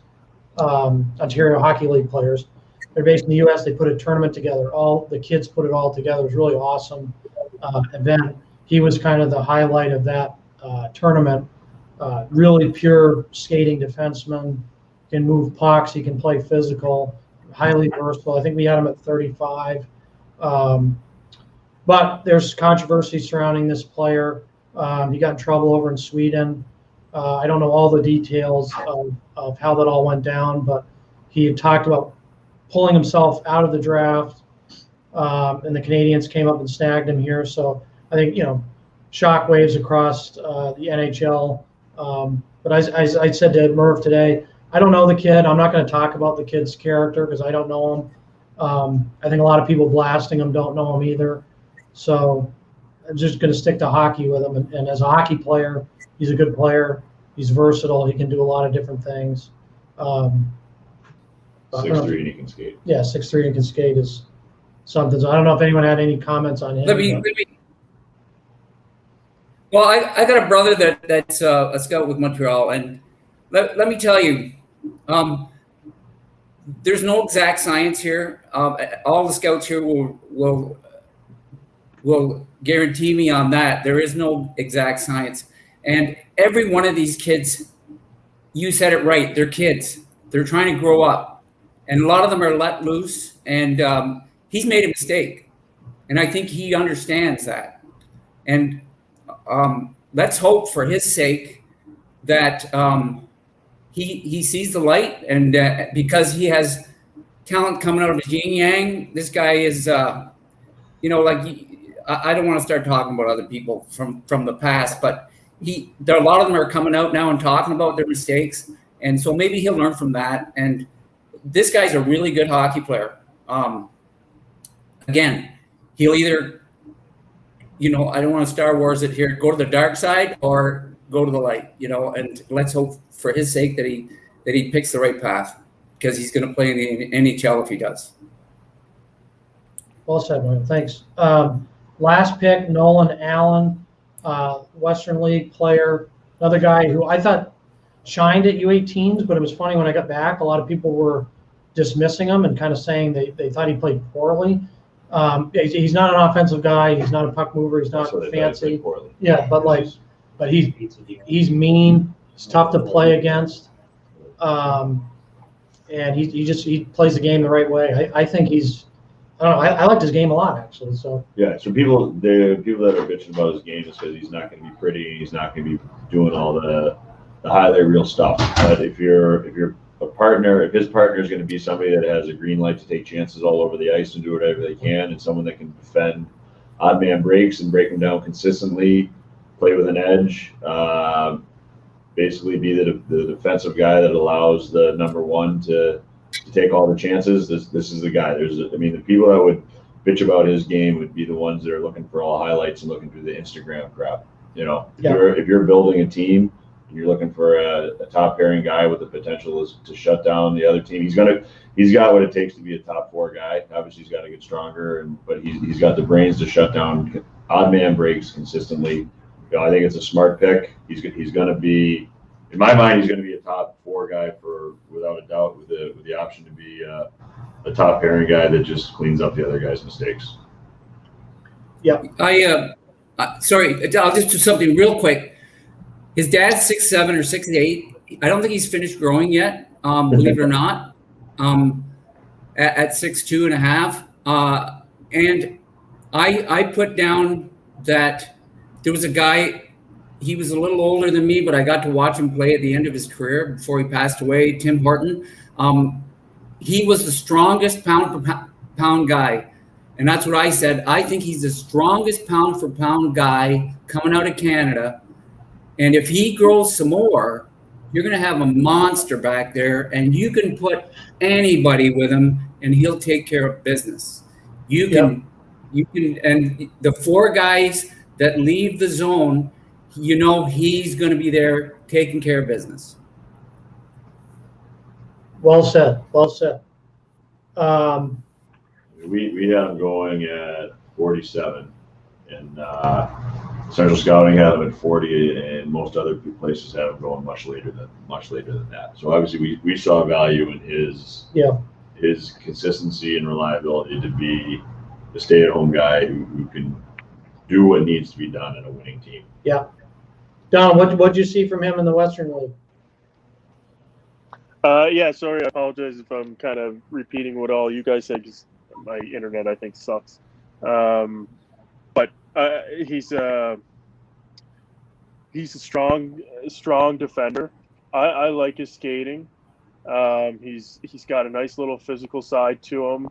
I personally just like the way he's constantly in the right position. He's got great angles. He forces opponents into bad areas. He forces them into uncomfortable situations. And like I say, he's got a physical element to his game that I really like. I actually I don't know if frustrated is the right word, but I feel like there should be a little bit more offensive upside to his game. And I'm not sure if it's just his mentality. I feel like he has the necessary skill set to be a dynamic puck mover, because I do think he's got good feet, and I think he makes nice plays, smart decisions with the puck. But it just seems once he gets into that offensive area, I don't know. Like I say, I don't know if it's an attitude issue in terms of he's just not as comfortable, or if maybe it's just the way he is. Like I say, for me, when I watch him, I always expect to see a little bit of offensive flair, and I never have. So if that's my knock on him, that's what it is. But at the end of the day, he's a solid defender, and I think he projects to be kind of that gritty, reliable defender that every team needs. I mean, you said it there. He's playing, a 2-on-1, and he forces a guy in the bad shooting area to take that shot. I have no idea how smart he is off the ice, but he's smart as hell on the ice when he's breaking down odd man rushes. He puts guys in uncomfortable areas where they're the puck carrier, and they're like, "Oh shit, how'd I end up here?" And they make a bad decision. Yeah. Well, you were just saying they're down about and he does it constantly. I think I give him credit for that, because he doesn't try to step out of what he is. I think in the long run, he knows what he is, and he's a guy that playing in Chicago, that the offensive guys are going to like to have on the ice with him, because he makes a good outlet. It's a hard pass. He's not trying to get tricky and do all sorts of crap with it. He's going to put it on their stick and let them have the turnover at the offensive blue line when guys are going the wrong way, and he's going to shut it down and not going to have any issues with it. He's a really smart team building pick right here, or team consistency pick, however you want to phrase it right here. I think Bowman obviously knows what the hell he's doing, but he's looking for a guy that's going to clean up the messes. So as we wrap up here, the first round, just looking at our rankings here, all of our top, A-listed players were all drafted pretty early. With Lambos being, going 26, we had him at 11. But other than that, all pretty early. Our next round of A-minuses, most all those kids were selected.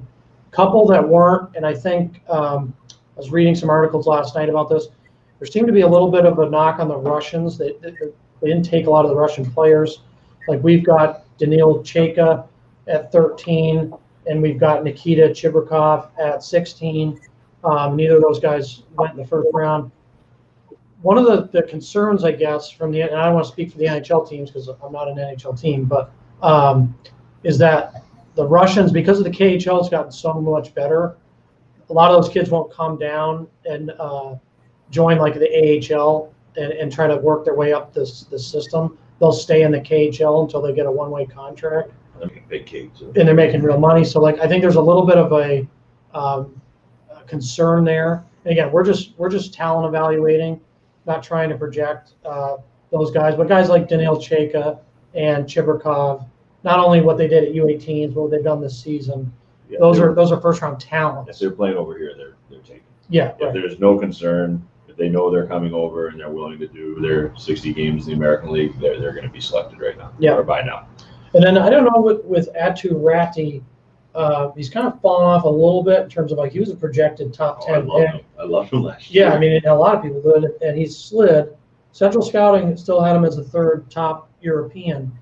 We didn't have him that high, but we liked him. Had a first round grade on him, and he slipped out of the first round. So a little bit of the Euros. I think the one Canadian that probably could have gotten taken in the first that didn't was Francesco Pinelli out of the OHL with Kitchener. Dylan Duke. Another guy who played really strong in the U18 Worlds, more like Dylan Duke out of the U.S. national program. So anyways, what we'll do is we'll take a break for now, and we'll wait until the end of the second round, and we'll all meet back up here and discuss those picks and kind of do that throughout the day. So take a break, Scouts. Thanks for all that have joined, and we'll be back on shortly.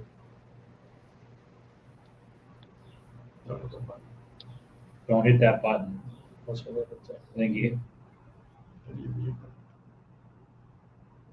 And then we go.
Hello, everybody. Back here for round 2 of the NHL Draft. We're going to recap the picks. The round just ended. Took forever. Yeah, it's been taking a little longer than. I'll play the screen a little bit here. It's taking a little longer than we thought. Last night was probably even worse. So, anyways, let's start off here. Let me get the draft up. The first pick of the second round went to Buffalo. I'm going to butcher this name, but Prokhor Poltapov. Poltapov. Thank you. Interesting fact on this kid. Hooked on phonics. Hooked on phonics. Is that we saw this kid play as a Bantam in the World Selects Invite in Philadelphia, I think in 2019. I was there. Me and Murph. I was there. And Murph finally contributed to the yeah, broadcast. Murph has contributed. Took I was him there. around. He was given an A grade, so obviously this kid's been good for a long time. Hadn't followed him, a couple years after that as he went back home in Russia. But he came out buzzing at the U18 Worlds, played for Russia, had a point a game in that tournament. And he's coming out of the MHL. Probably would have potentially slipped into the first round. But he's still growing into his frame. And he's a kid that he hasn't played at the pro level. So in Russia, MHL, it would be the junior league, as Ian said earlier. VHL would be like the AHL. Doesn't have much experience there and didn't get any KHL. So he's a guy that probably needs to prove himself at the higher levels. But from what we've seen, especially playing against his age group, he can play. So I like that pick for Buffalo to start. What's interesting about him is even though he's smaller, so he's got to grow to himself, he can protect the puck for a long time. Oh, It's yeah. not just dangling a toe for drag sure. and making people look stupid. Yeah. He can carry it and have somebody on his back, have his head up, looking around and see what's going on. So when he finally does, or when he does get his leg strength and his ass, he's going to be, he can be really dynamic coming in an offensive zone cycle and finding those seams. No, for sure. A good point, because in Like getting my ass to. at the U18 Worlds, he was a guy who was tough, gritty, made plays in traffic. That's one of the things, Ian, you've talked about that in previous things. Of some of the Europeans, you don't know how they play in traffic because they play in that Olympic sheet, a lot of open ice hockey. So it's nice to, when they came over stateside, to see some of these guys and see how they do in those kind of situations. Let's get back to next pick was Olin Zellweger. Small defenseman. We're seeing more and more small defensemen in the NHL have success. It's starting to translate in the drafts. I don't think teams are afraid to take a run at the smaller guys. And But then that's why you get a guy like Nolan Allen. Totally. Yep. You're right. To be a good partner for him and to allow them to do the things they do. So Olin Zellweger, second round pick to Anaheim. Donald, you see this guy. Obviously, he's in your neck of the woods. What do you think of Olin? Yeah, just to kind of jump on top of what you're saying, an undersized defender, really, really, really good feet, quick feet, moves the puck really well, is a great passer, as well as a good skater. His offensive tool set is strong. He's confident with the puck. He quarterbacks the power play really well. He's got an okay shot. I think he's got to add a little bit more muscle, get a little bit more power behind it. But he's smart with it. He likes to suck guys in and create shooting lanes and passing lanes. He's a really smart player. Defensively, he's smart positionally. Uses his feet well to kind of get in front of guys and take away routes for them, and has a pretty active stick. I thought he showed well at the U18s. I thought maybe he was trying to, at times it looked like he was trying to do a little bit too much, but you guys were there live. I'm curious what you guys thought of him live. I liked him. I didn't love him. I feel the same way live. Like I think in the role that they had him play, I think they wanted more offense out of him. And then he was kind of pushing it too much. And he would have been better if he played. I actually went back and watched tape of him afterwards, and actually thought he was much better in the WHL But He's going to generate all his offense off his passing, though. yeah, You know, no, you're right. he's got great feet, but that's how his feet will be to defend. But he's getting drafted here because of passing in the transition game, that he can maintain a tight gap on that. I don't think he's going to be a power play guy. He's a passer in transition. He's got some pretty good WHL grades here too. So he's trending. I think he's getting better. He's a guy getting also Matty Grizzlick. He's roughly his size. Oh, yeah. You know, Yeah, that's he's good. he's going to add some weight to himself. He's going to, he's definitely going to play in the WHL again. He's probably going to spend, a year in the minors, and he might get there at 190 pounds. And he's got really good feet, but he's a transition kid for sure.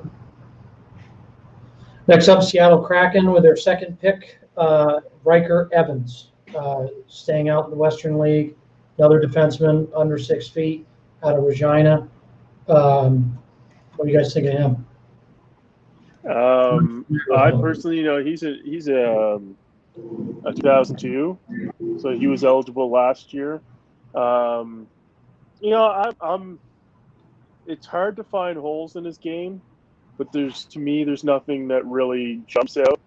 I like the way he moves the puck. I think he's got good feet. I particularly like his first step. I think he's really smart. He makes good decisions, especially offensively. He moves the puck really well. I don't think I was as high on him as some of you guys were. I don't know if any of you guys have stronger feelings about him, but I just kind of felt like he was a good, not great, defenseman. No, we have one-on-one. I mean, my feeling on him, he gets taken here. Seattle's building their team, their contracts they're going to have. They've got a really big, solid decor that they picked up in the expansion draft. This is a kid, even though he's a late 01, he moves well, he distributes the puck well. He's going to spend time in the minors, but he'll be a kid they can call up and he'll be able to play. He's malleable. I don't even know what that means, but I'll agree with you. Yeah, malleable. He can be. So where did you say we be have? what they want him to be potentially. This is a little high though, for what I read. I like his name though. Yeah, his game's cool. Yeah. Riker I Evans think you with the can. Kraken. Did you want to compare him to Grizzlick again or no? No, there's only so many guys that are 5'11", 178. that are Okay. Grizzlick. Okay, Grizzlick. Okay. I at one point was mad at Grizzlick, but I weighed 178 when I was a sophomore. Yeah, you're a little chunky. You had some chunk. You had some chunk. I was just, somebody told me the other day, described me as sturdy. Sturdy. Sturdy. Sturdy.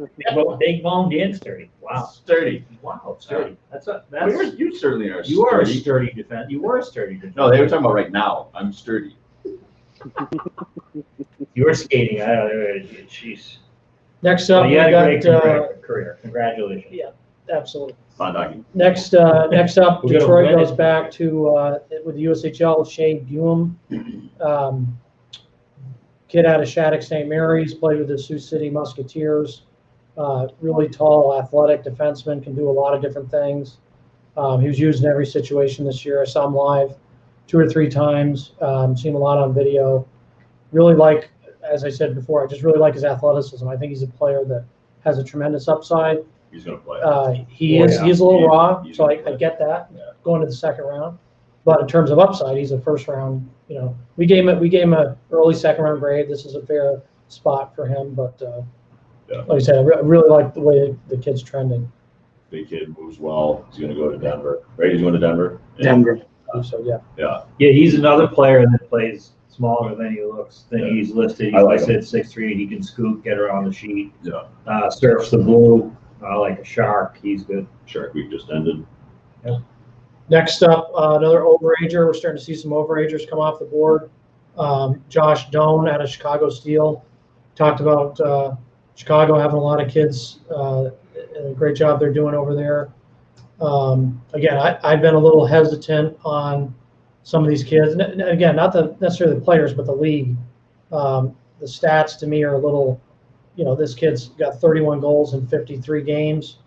He definitely got better. Again, I've seen him So live he several improved. times. He got bigger. He got stronger. I think his Yeah. skating improved. And stat line, he went from 14 points in 45 games to 70 points in 53 with 31 goals. Right. So that's definitely a product of the players he's playing with. I'm saying that, I'm not trying to take anything away from him, because 2 years ago, I thought he had improved a ton from what I had watched when he was younger, getting Yeah. better and better. Yeah, fair. he's going to be a big, strong kid. He's going to go to ASU. He's going to be somebody that's going to play key minutes. So I think what you see now is not what you're going to see in 2 years. I think ASU did a release pick. They did like a photo shoot, and he had an unbelievable mustache going. Did he? We should try He should have been a first rounder then. He should have been. It was unbelievable. If it was him, it was one of them. But I think you go back to Coronado, and you could look at this guy, and you could say, again, one of the reasons that we started this neutral zone for amateur hockey, we went into the NHL space with the idea that we'd have the advantage of having some information or lots of information on these players as they move on up. The other guy, I think, Bayam was in that same World Selects tournament as a bantam. Yep. And so we just all of a sudden say, well, this kid's improving, but that doesn't matter, So I think with Coronado, who was a second line center at Salisbury School in New England Prep 3 years ago, all of a sudden he scores a goal a game in USHL. We have to. That's important. That's important to our process. So, we may not love this pick, but I don't think you can ignore what he's done. There's no question. And kids just pop all of a sudden. So, I don't know if anybody else. Sorry, I didn't mean that was kind of long. No, that's great. Thanks, Murph. Next up, we've got Daniil Chayka. We had him highly rated. And Paul, you would know some on him because even though he's a Russian, he played in the OHL with Guelph. But he's someone that we've been watching for years. He played with the World Junior team with Russia, which is quite a feat for someone this age, and contributed to I wouldn't say he was a top 4 guy for them because he wasn't, but he definitely contributed. He's played 11 games in the KHL, again, at this age to be able to do that.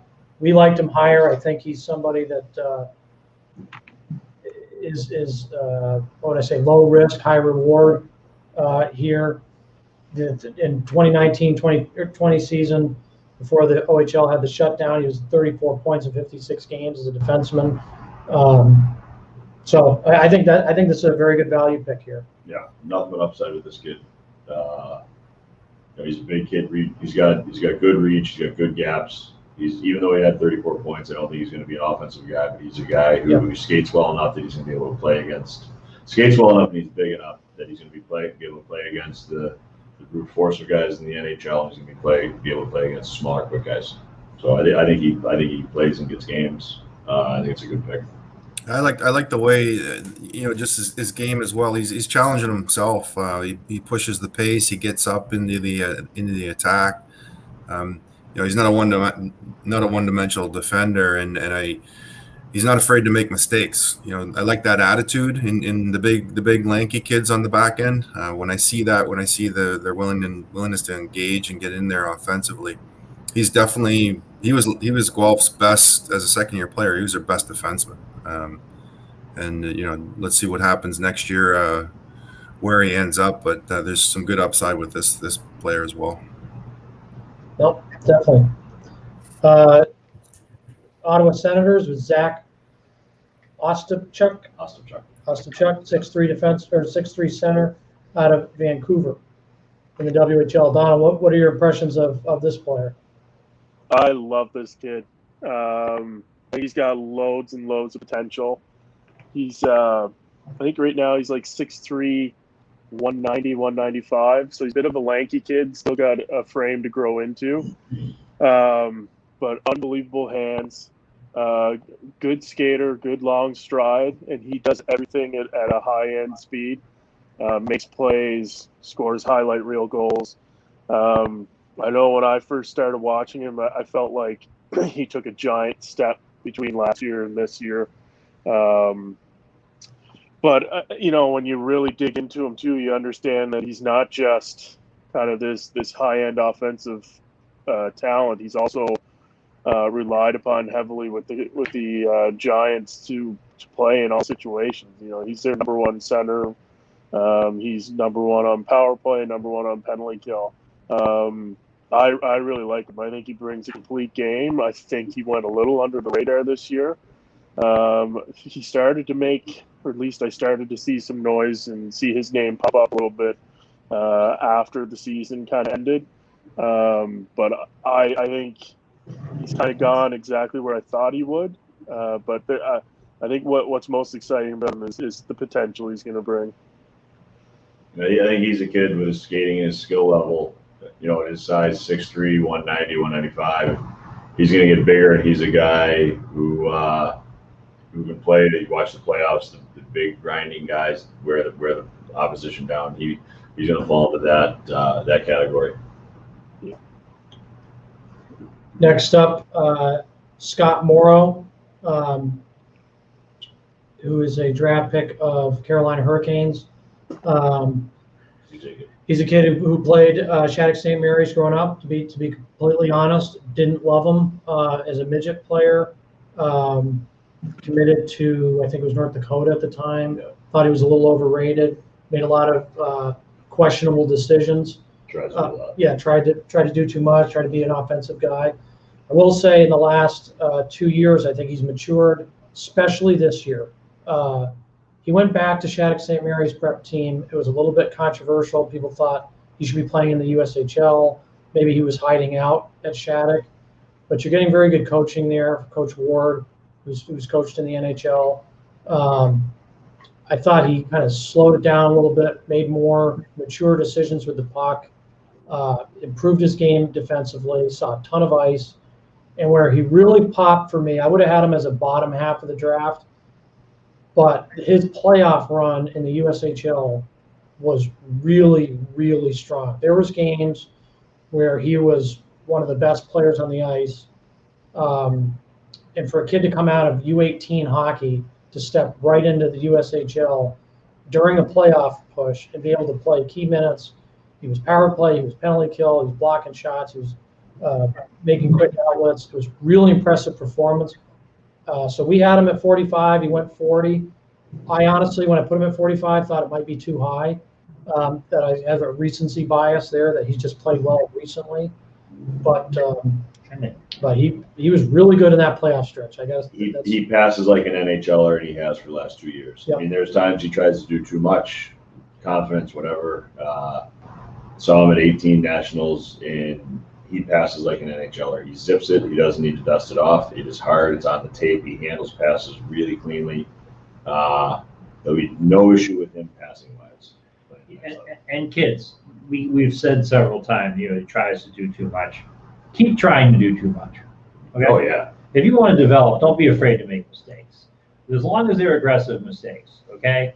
You know, these guys are going the first and second round of the NHL. We're saying they try to do too much sometimes. But don't take that as a negative thing. They're improving their skills. They're working on things, and that's how hockey's supposed to be. The glass doesn't need to be your friend until you're getting paid to play. Exactly. Until then, keep it. Right. Keep the puck. Ian loved the glass. Yeah, I'd like to sit right at the end of the bench and look at my left. next year, Vancouver, or next pick with Vancouver, Danila Klimovich. Probably low on this guy, and this would be on me because I saw him at the World U18s. He had 6 goals in 5 games. He was the talk of the tournament just because he kind of came out of nowhere. I don't even know if he was on the midterm ranking for Central Scouting, but I question his footwork. You know, he is very good around the net. He can finish. He's got a pretty good one-timer. But playing out of Belarus, he hasn't played over in Russia or played in the higher leagues over there. So I had him around 100. As kind of a 3rd, 4th round pick. He goes here in the 2nd. So obviously they think his footwork won't be a problem, but he's big, strong, plays north-south. He goes hard to the net. Yeah, not a very traffic at all. So that's Vancouver's take there. Then next up, our top Canadian left on our board, Francesco Pinelli. Paul, you know this guy really well. You saw him playing up in minor midget. I think I'm right where he played minor midget as a Bantam for the Toronto Junior Titans, I think. No. I think we liked him early before his draft year. He played for the Red Wings. Red Wings. Yeah, played for the Toronto Red Wings, and they took that great Don Mills teams to the finals in the OHL Cup. Pinelli was Pinelli was very good in that tournament, very good that season. He's a natural centerman, and he's been playing the wing in Kitchener so far. You know, he came out of in junior. He came out like a house on fire. He got 18 goals in his first season. I had him a top 6 forward playing the wing. I really curious to see how he does. You know, back at center, back in his natural position in Kitchener. Again, he in our view was one of the he's one of the top 5 centermen in Ontario coming out of the minor midget draft. And I liked him a lot at U18 Worlds, Yeah. and I remember he wasn't like playing top minutes because the team was so stacked. Obviously, they dominated the tournament.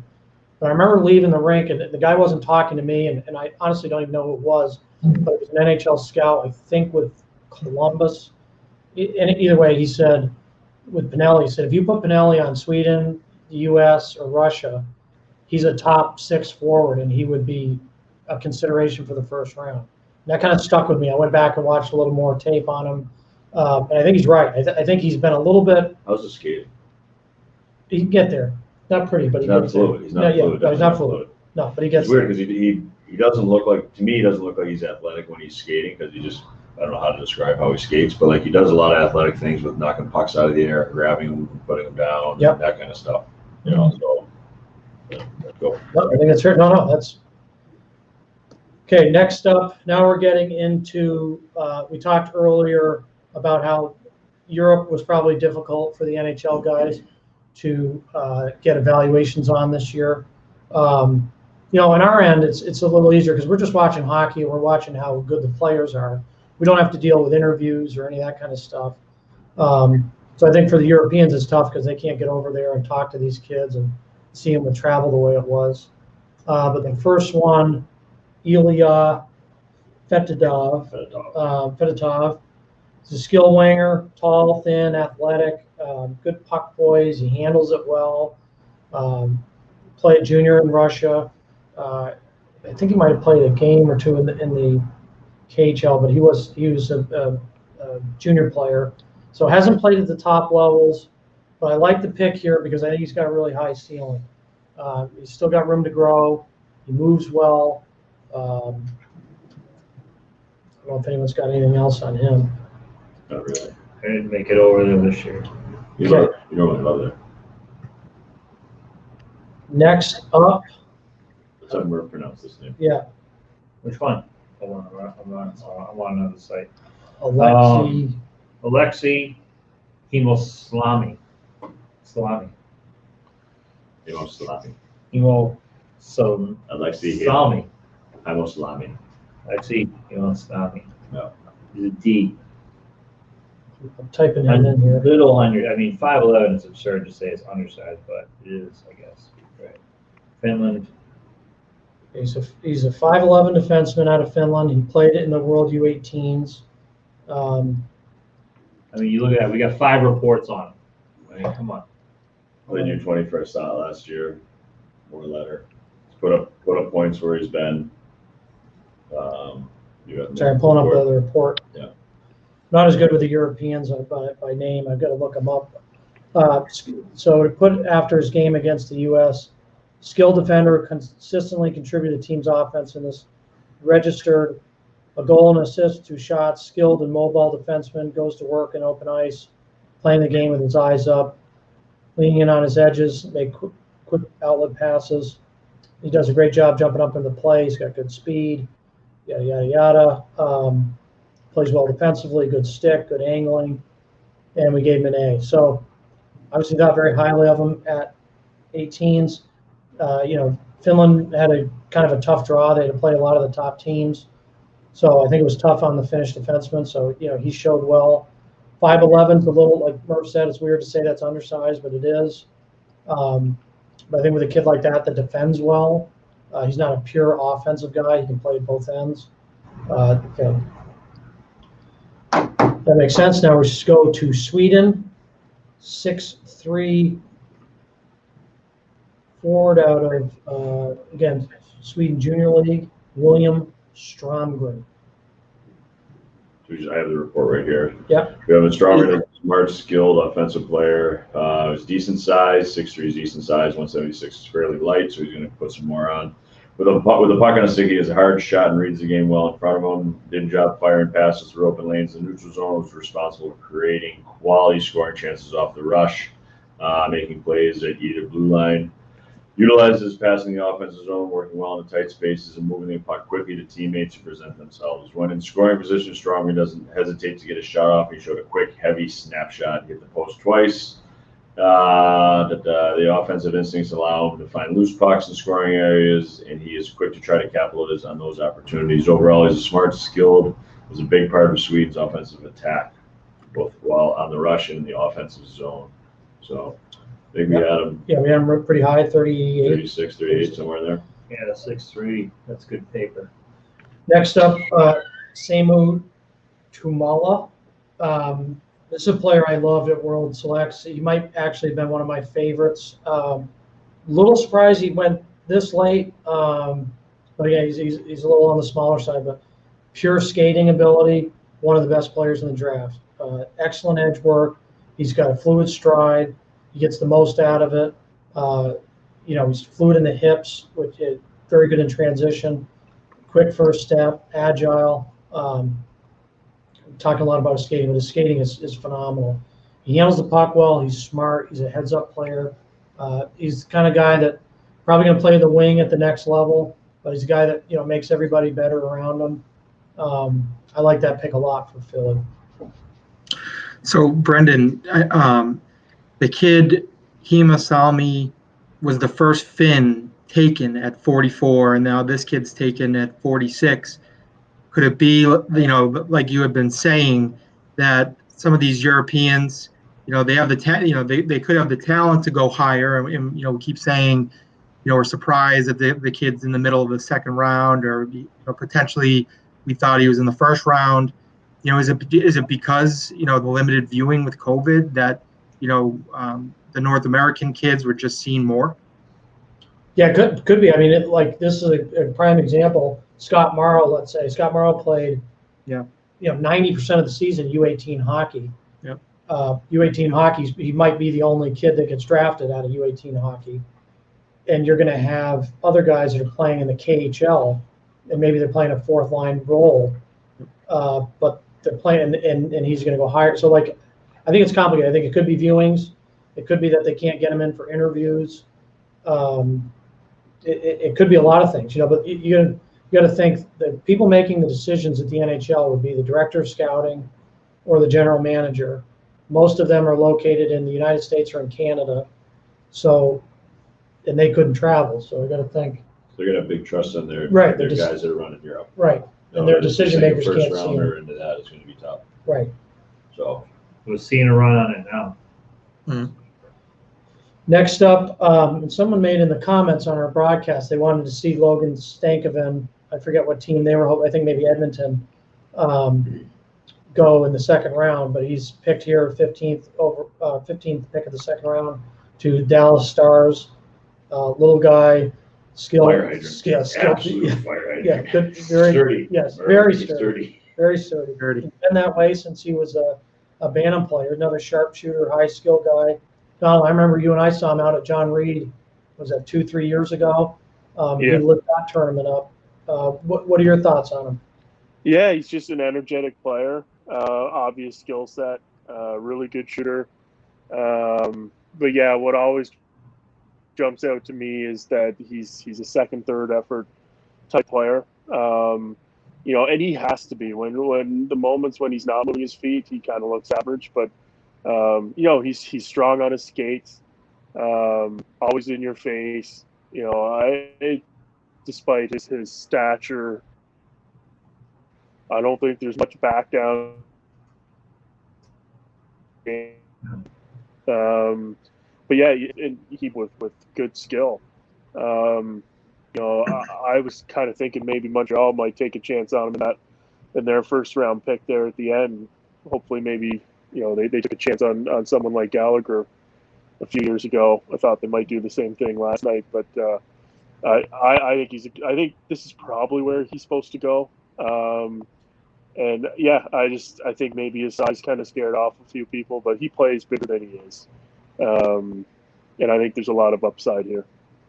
Or you've got an interesting story about it, right? Isn't this the one you heard, the draft?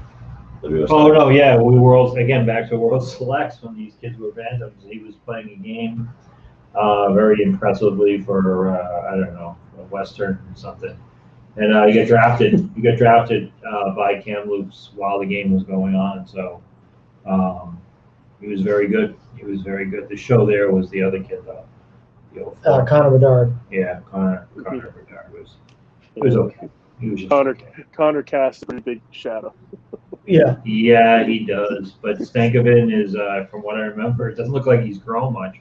He's not afraid to mix it up. He comes out of scrums. Yep. Again, for sure. I haven't seen him, so I don't want to say too much since, but a lot of those things don't change, at least as far as approach. So Dallas picks again here with Artem Grushnikov, 6'2", 190 or 200-pound defenseman. He's interesting in the sense that we saw him a year ago at World Champions, World Junior A Challenge, and really athletic, moves really well. He's got a long stick, defends well, and then he's put on like 20 pounds this past year to play higher level hockey. COVID. Yeah, or maybe COVID in Russia, and he looked like a man amongst boys. His film. He's strong. He's really tough. He's added a real physical dimension to his game. He's still athletic. But he still can skate, right? And that's one of the things that that's impressive with some of the guys that put on weight, because you never know. Sometimes guys put on weight and they lose their feet or they lose their quickness, and this kid can still move. I liked his film a lot. We had him ranked pretty high, so I think that's a nice pick for Dallas back to back. The next pick. Guy I actually like a lot, but surprised to see him go in the second. Ben Roger, defenseman out of London Knights.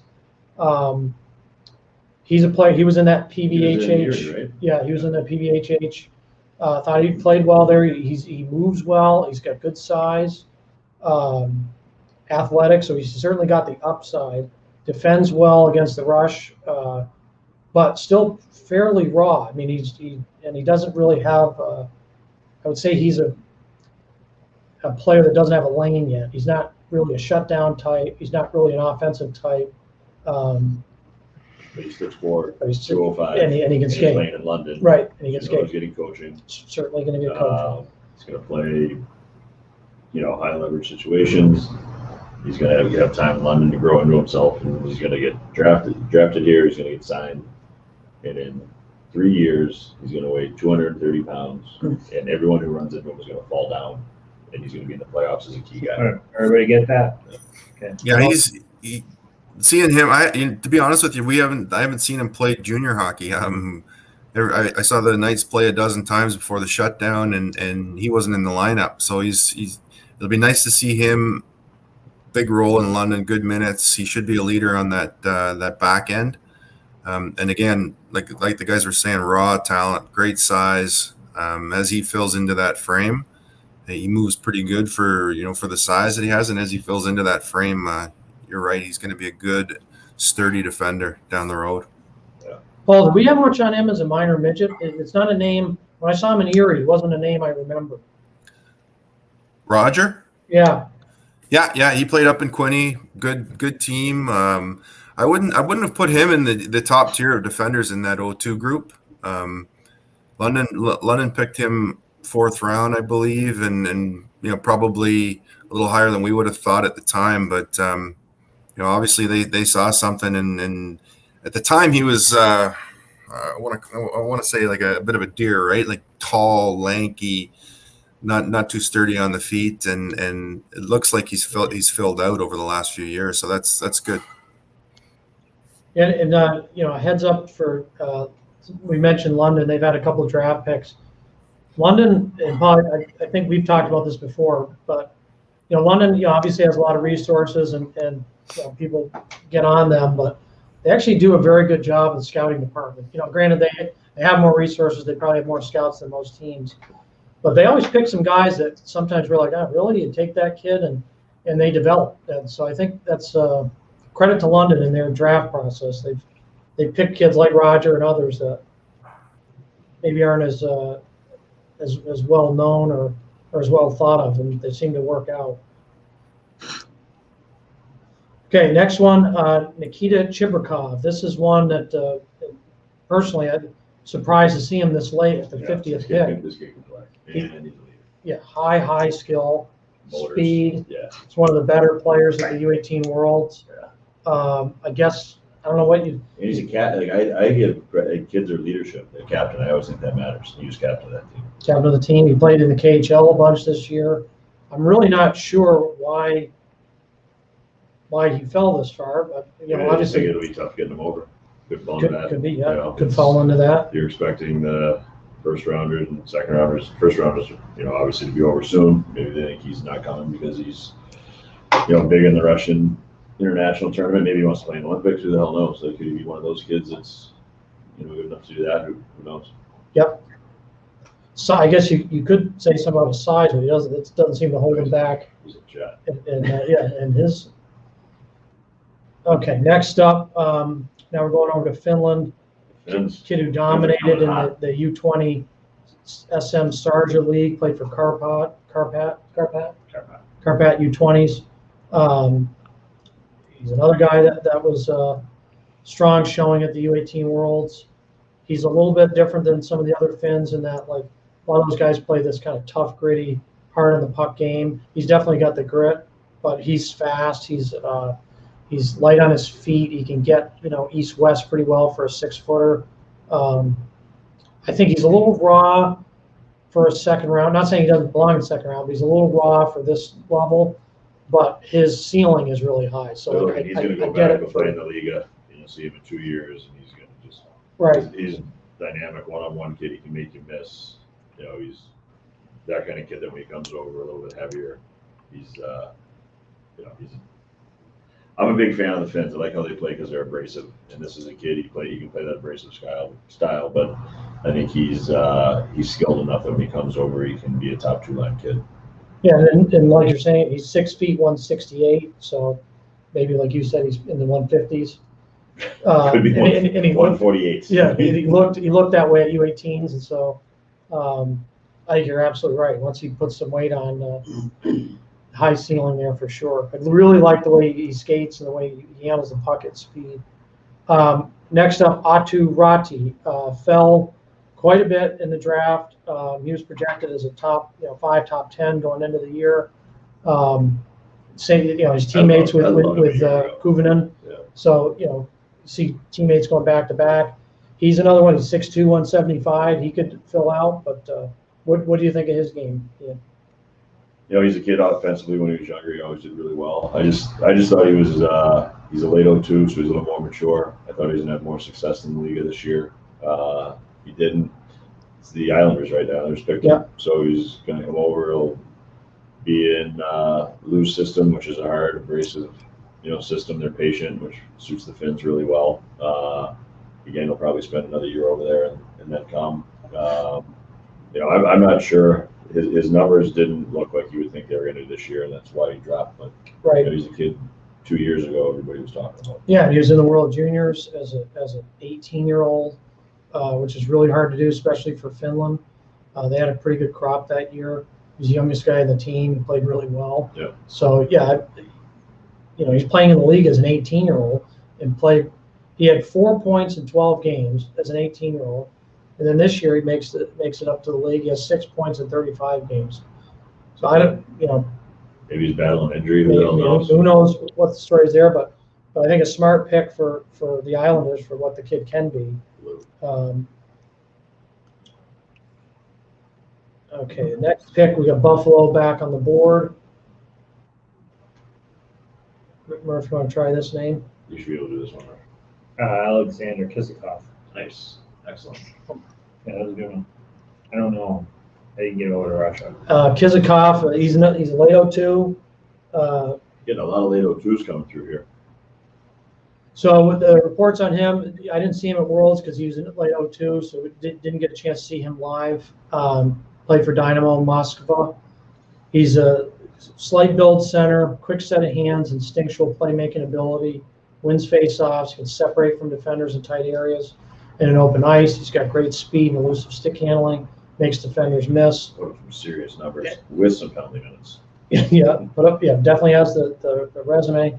but a guy, you know, in the MHL, right? And he Yeah. didn't make up to the higher levels, so It's like a- he's maybe a question mark. But another guy, 5'10", 150, he's got plenty of room to grow. Buffalo obviously needs some skill. Maybe he's a, you know, now we're in the second round. You're not looking for guys to make an immediate impact.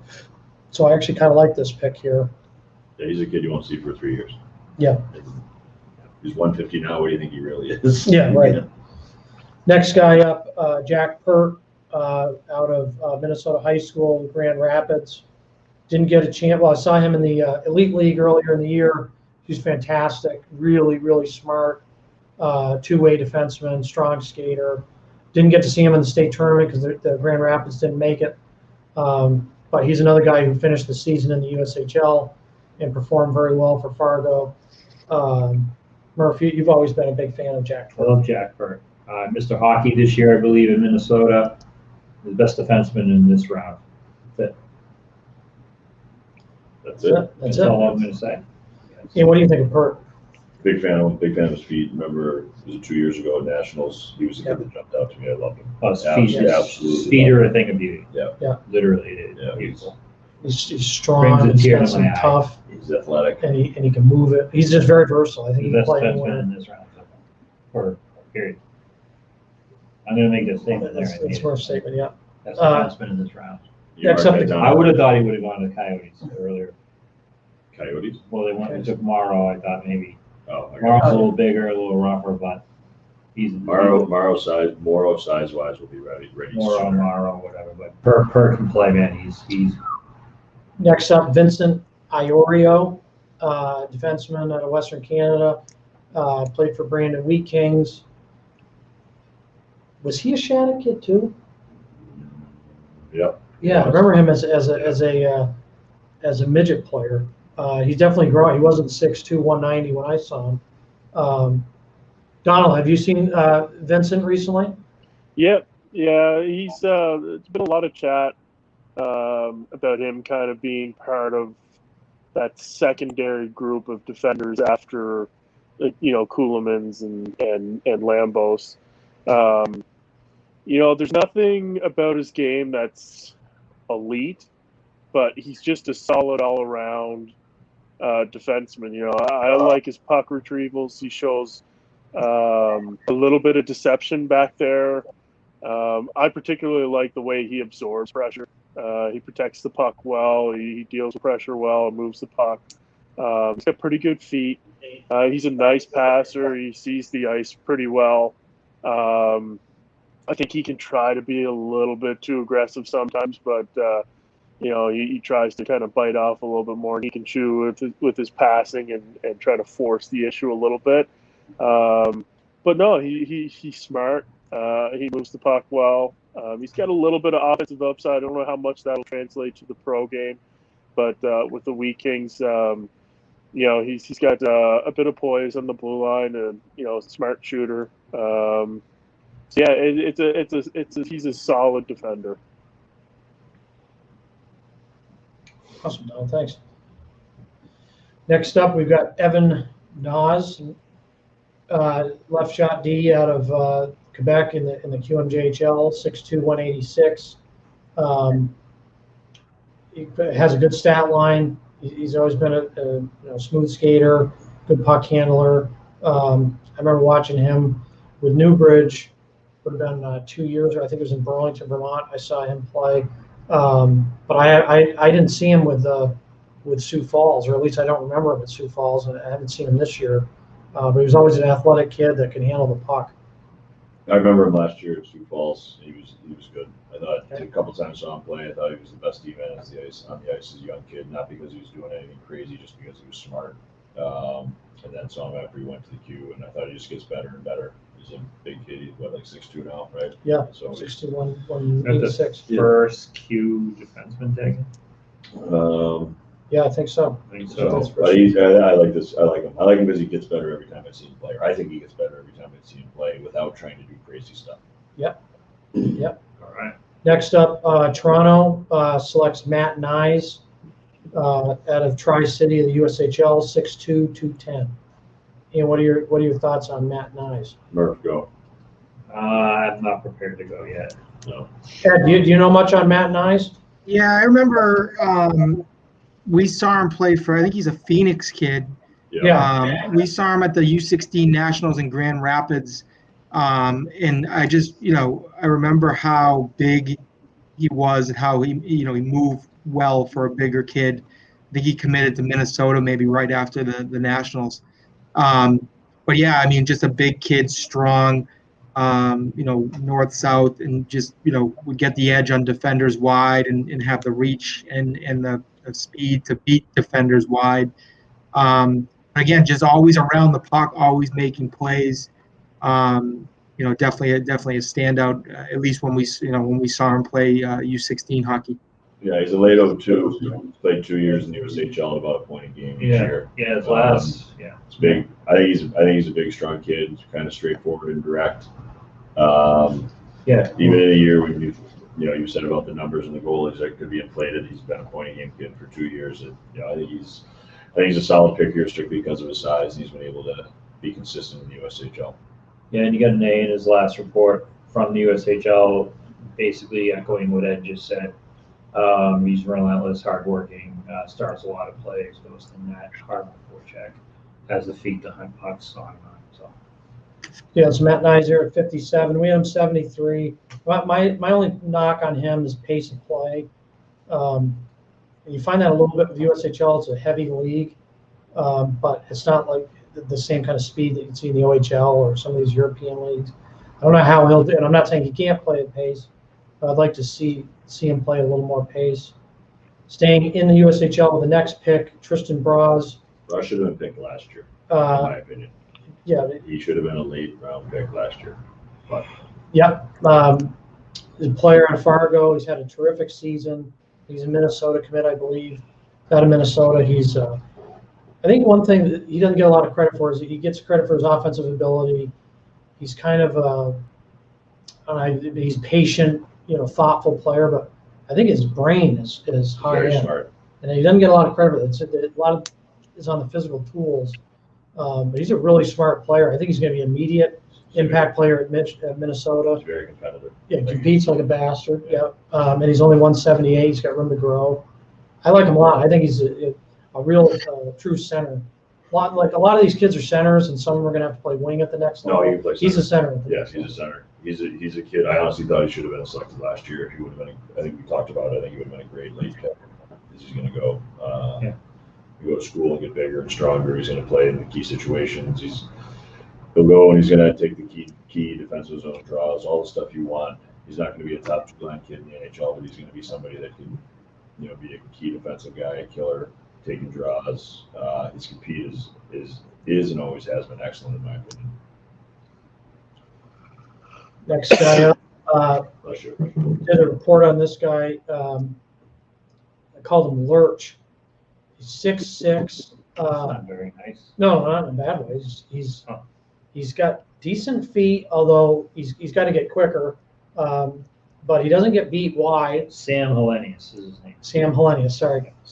Played in the Liga this year, 54 games, 14 points. I mean, I saw him in Sweden last year at Five Nations, and I thought he was good. I liked him, and there was not a doubt in my mind that he was going to get drafted when it was time, right? He's a late two, right? Yeah. Yeah. He's a big kid, strong on the puck, protects it well.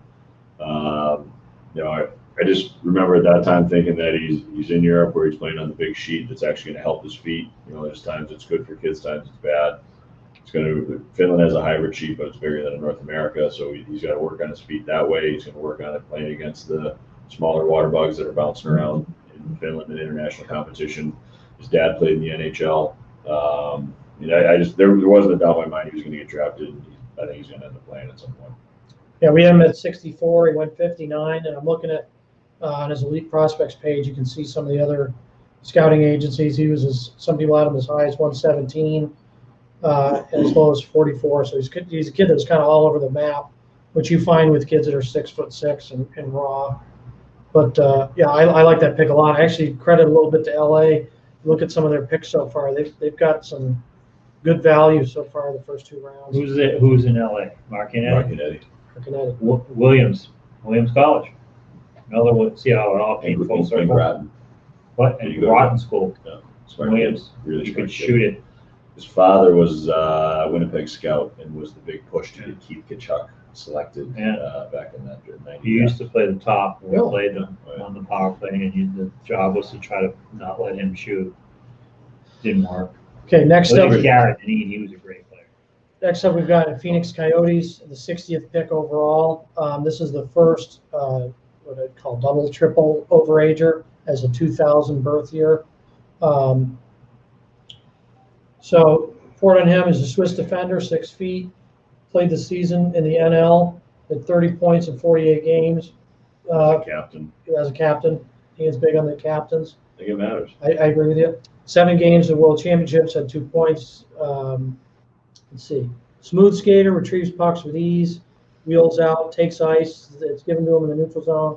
Has his head up, quickly identifies passing options. He has some touch on his passes and can fit it into tight spaces. Slick set of hands allows him to handle the puck through traffic and make plays up ice. Aggressive to defend, keeps good gaps through the middle of the ice, uses his stick roll and his quick closing ability. Competent player that makes plays in each zone and makes his teammates better. So that's the most recent report on him. Interesting pick, a 6 foot, 170 pound defenseman, late or a 2000 birth year out of Switzerland. That's a little rare, won't you say? Ian? I would imagine. But he can play. He can play, and I mean, it's not. I was gonna say today's rules are not. They've been the rules for 20 years, but he's going to fit right in with the skating ability and the way he moves the puck and leadership. Mhm. Next up, kid. We've been watching again for years. I thought Sean Behrens for Colorado Avalanche. Obviously, this kid's a puck-moving defenseman. They've got a very special one in Cale Makar. This kid played for the national team. I think he's a Denver commit. Yeah. Denver. He was outstanding at World U18s. I mean, Every time you watch him, he's a kid that you literally say to yourself, "Jesus, I can't believe you just did that." Whether it be blocking a shot, pulling a puck off the wall, and making a quick outlet, jumping up in the play, sucking guys to him. You talk about his feet, you talk about all that stuff. To me, it's his brain. He's really smart. His anticipation is excellent. I love that he's willing to block shots. He's great, even though he's an undersized kid. He's great as a killer. Honestly, every time I watch him, geez, I can't believe he just did that. And it's a positive, never a negative. So. He's an interesting player too, in the sense that on that national team, he would not have been, us included. He's not the kid you would have thought would have been the top D man taken. Kreschuk was Hughes actually went higher, obviously, but Gallagher at the time, Kreschuk, let's see, almost everybody. Jacob Martin he just does so many good things. So he's improved, is what I'm saying. Like Honestly, every time I watch him play, he's like, Who, Behrens? Yeah. Oh, all right. I thought you were talking about Jacob Martin. Would you go in Time Warner? He said Jacob Martin, and I you didn't said say he, so that Well, we're means talking the about last that. name means Yeah. You gotta get your pronouns. Try to stay with us. You need Try to to stay. stay with us. It is your pronoun. You get. Yeah. No, so Sean Behrens, you ever see those big wheels that you pull the brakes and it spins around? Yep. That's what reminds me of Sean Behrens. You're more like a green machine. He's just amazing. It's fun. He's fun to watch, and he's entertaining, and he'll be productive at the NHL level. Great. Yeah. Oh yeah. Bobby Brink. Next guy up, Colton Dock, back out of 6'4", centerman out of Saskatoon. Donald, we like this kid a lot as a band. I remember that, but I haven't seen him since. But what's your thought on Colton Dack? Yeah, for me, I was comparing him to Ostapchuk all year. And I think a lot of people, Dak, obviously, big name right now. His older brother's in Chicago. He's a big physical power forward. I think he's 6'4", like 215, 220 right now. He's just kind of that traditional power forward. He's got a nice shot. He bullies his way to the net. That's where I think he's going to make an impact at the next level. he's got a pretty good stride. He skates in straight lines. He's north-south. Where I think I kind of gave the edge to Ostapchuk was just on the skill side of things. I think Doc is much more, he's probably more effort-based, but he does bring more of a physical side to his game. So, yeah, I think he's kind of gone where I would have expected him to go. Anyone who thinks he's going to be like his brother might be disappointed, but he's got this physical kind of old school power forward element to him that I really like. Awesome. Thanks, Donald. Next up, we got 2 back-to-back picks by the Montreal Canadiens. Start with Riley Kidney, centerman in the queue, played for Katie Bathurst. And then followed up by another centerman from Sweden, Oliver Kapanen. Anything on Riley Kidney? Just a highly skilled kid, more of a playmaker than a goal scorer, but he's got good vision. He's always looking to make plays. Another kid is listed at 168 pounds who's going to put some weight on. He's just a skilled kid who's looking to make plays. That's really what you'd think of a kid coming out of the queue going at the end of the second round. He's not much of a physical presence, but he can certainly pass the puck. Yep, and then Kapanen, centerman, he came out of Kalpa in the U20 in Finland. He had 25 goals in 37 games. He had some hype going into World U18s. I think the Finnish crowd would have said he was, pretty highly ranked player, but he didn't do much at U18s. Not that he played poorly, but he didn't get on the stat sheet. Wasn't really around the net that much. I could see the size, the athleticism. He moves really well.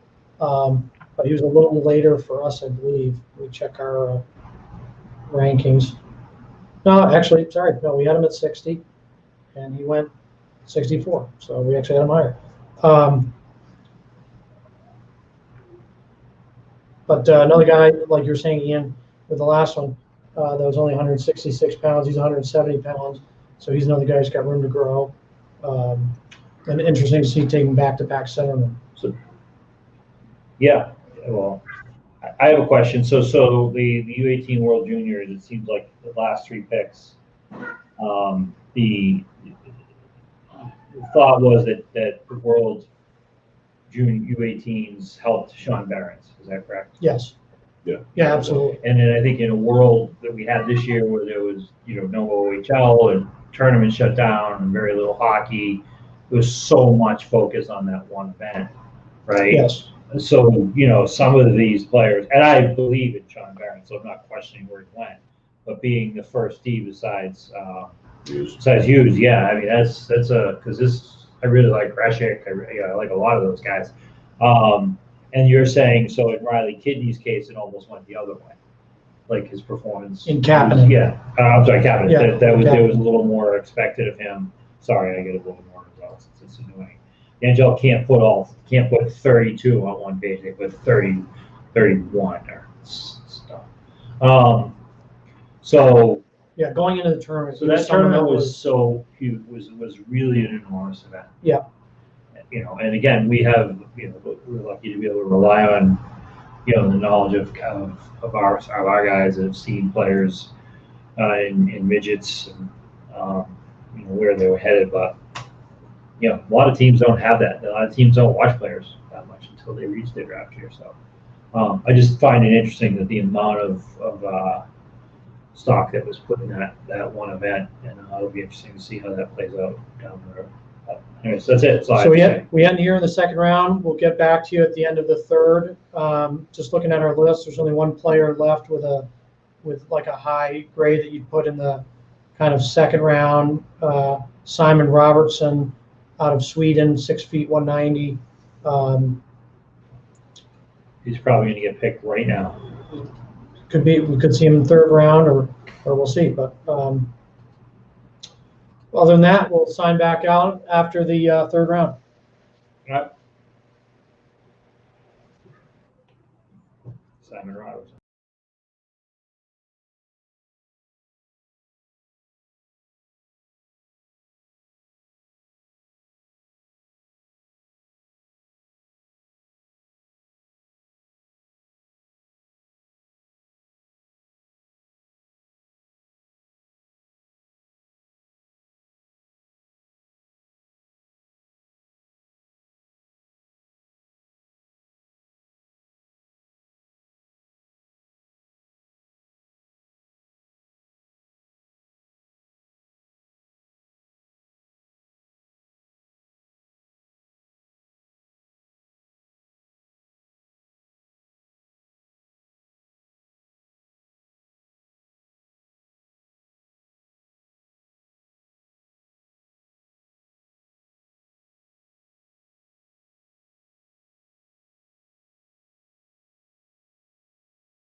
Okay, we're back now that round 3 has concluded.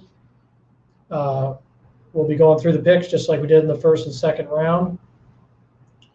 We'll start off with the New York Rangers selecting Jaden Grooby. Down here, you want me to do it? Yeah, go for it, Ian. Yeah, he's just a hard-nosed, up-and-down kid. He's big, 6'3", 6'4". He's certainly not going to be on any highlight tapes for dangles, but he'll be on highlight tapes for finishing people and being direct and hard-nosed. Murph is the kid you would love. Doesn't take crap and has no issues playing through contact, initiating contact, and using his size. He's hasn't put a whole lot of points yet in versus WHL everywhere. He's with Red Deer. Captain, Red Deer. which you Yeah, love. captain. There we go. But he put up some points when he was younger. But he's a real straightforward kid. He's not a whole lot of wiggle, as you like to say. His wiggle is to go through somebody. I don't mind wiggle, but I prefer just going in the net.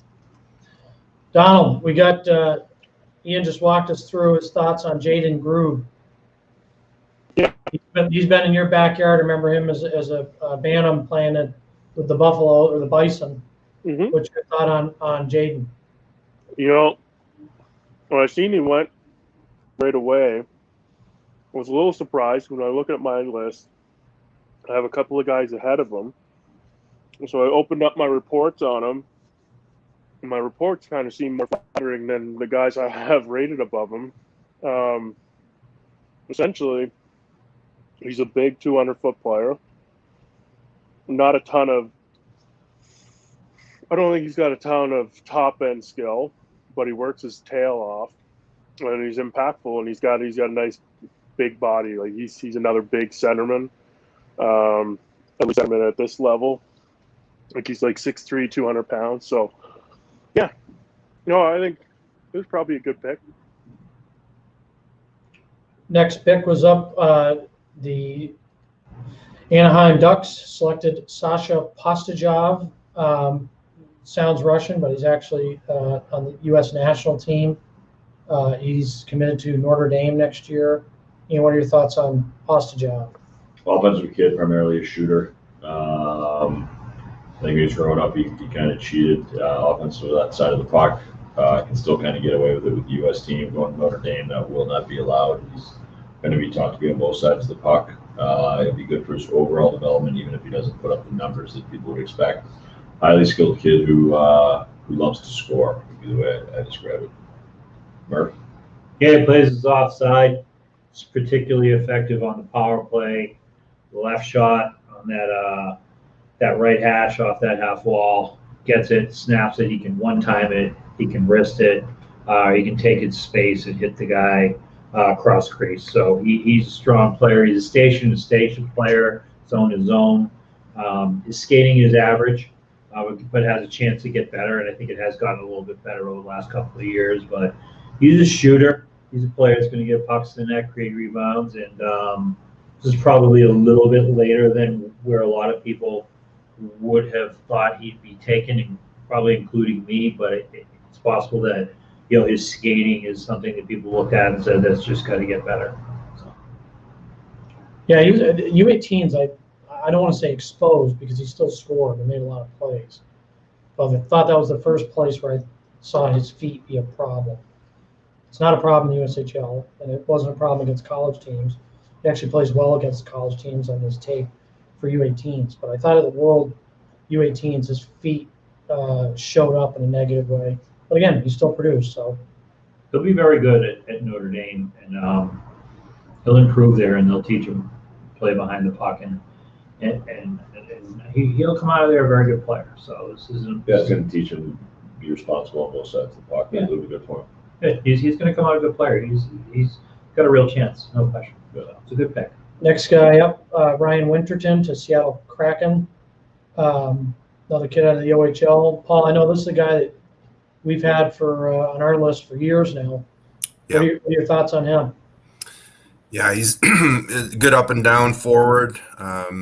Plays a responsible game. I'd say he moves pretty good. He's a bigger kid who competes hard.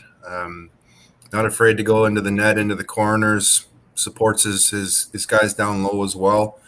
U18, I saw him play the wing. Played a lot of time on the wing at the U18s. He's, I've always known him as a centerman, but I thought he was pretty effective for our Canadian team in the U18s, and brought a lot of energy on a lot of shifts against the best competition in the world. So yeah, I like the Winterton player. It's going to be nice to see him develop a little bit more offensively in the next few years in Major Junior.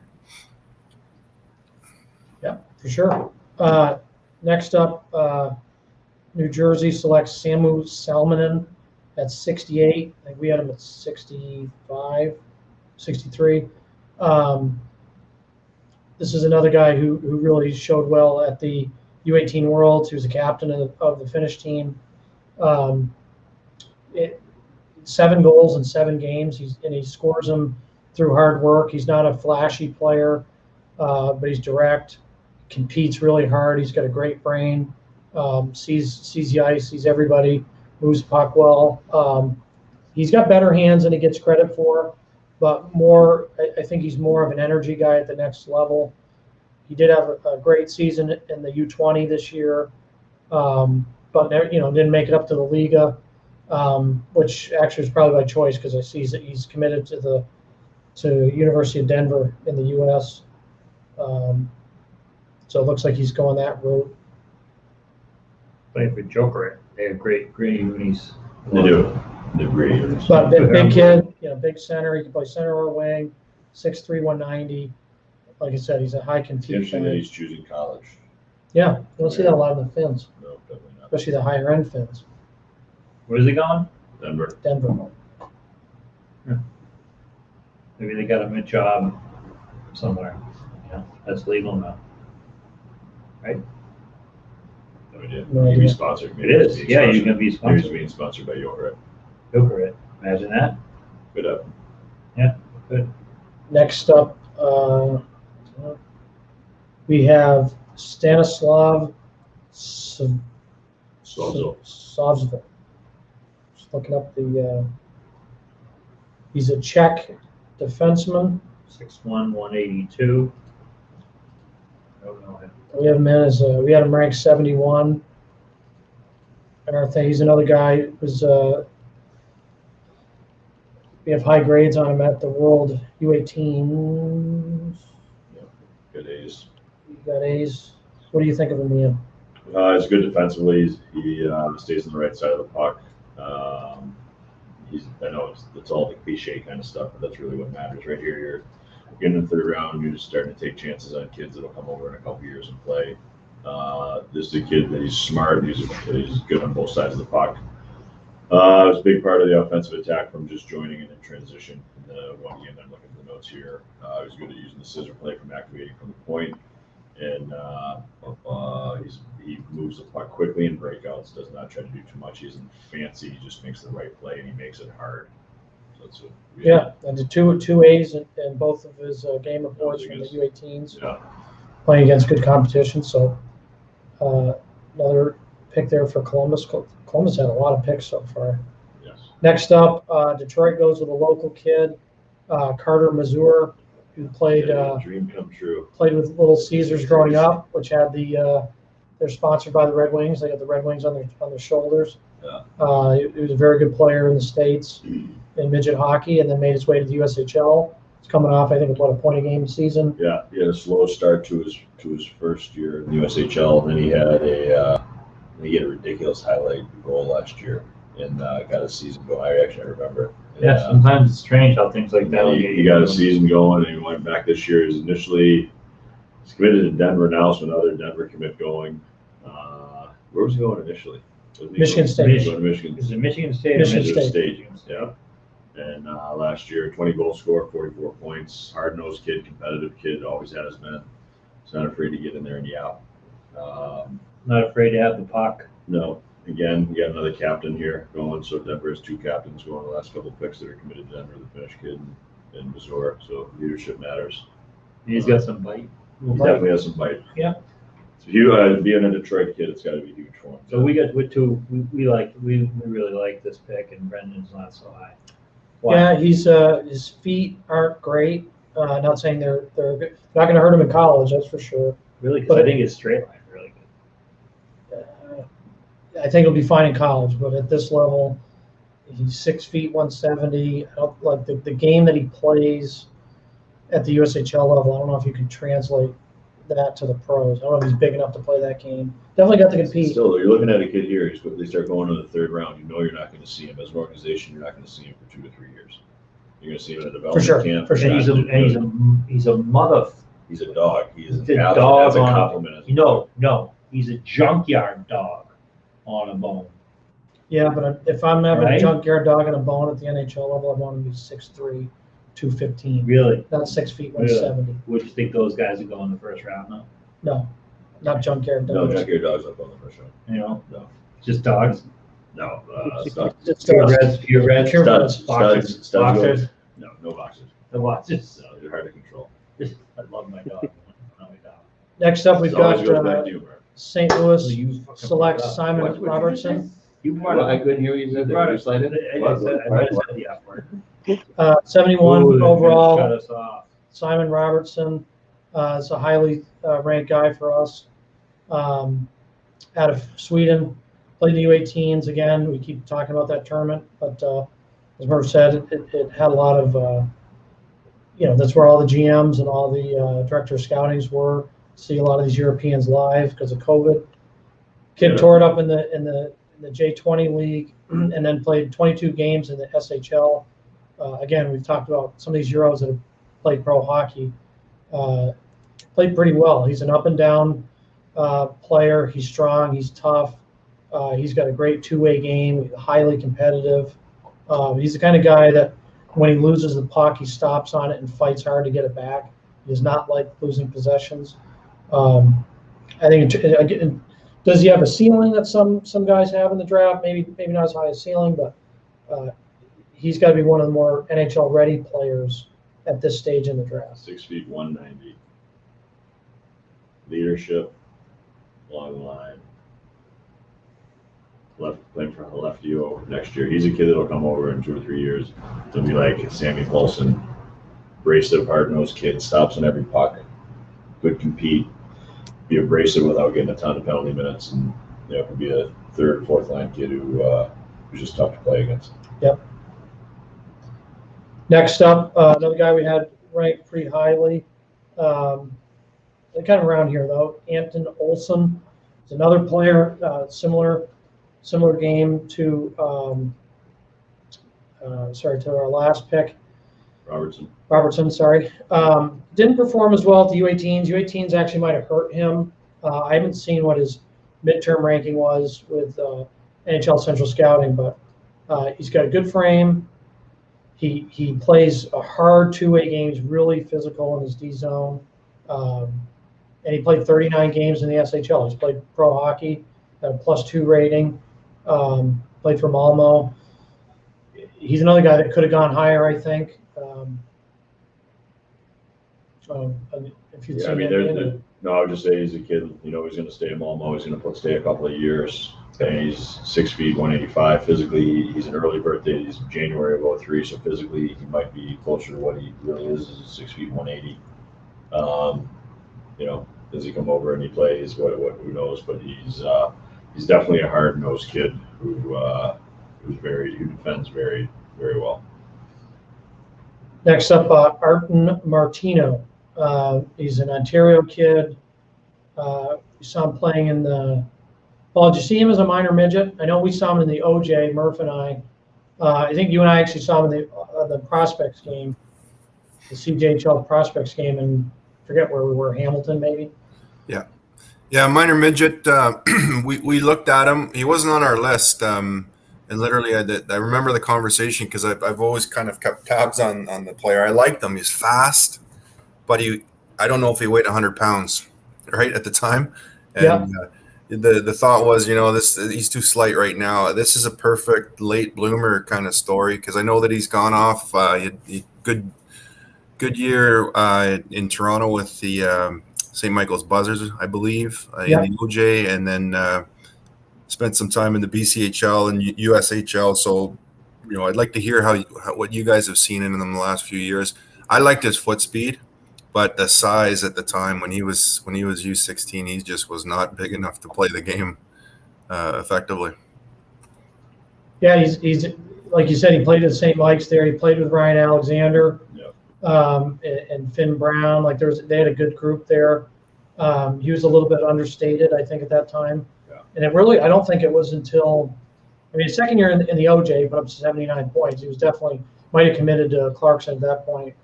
But when he came down to the States and guys down here saw him, He's really good at creating space for himself. they loved him.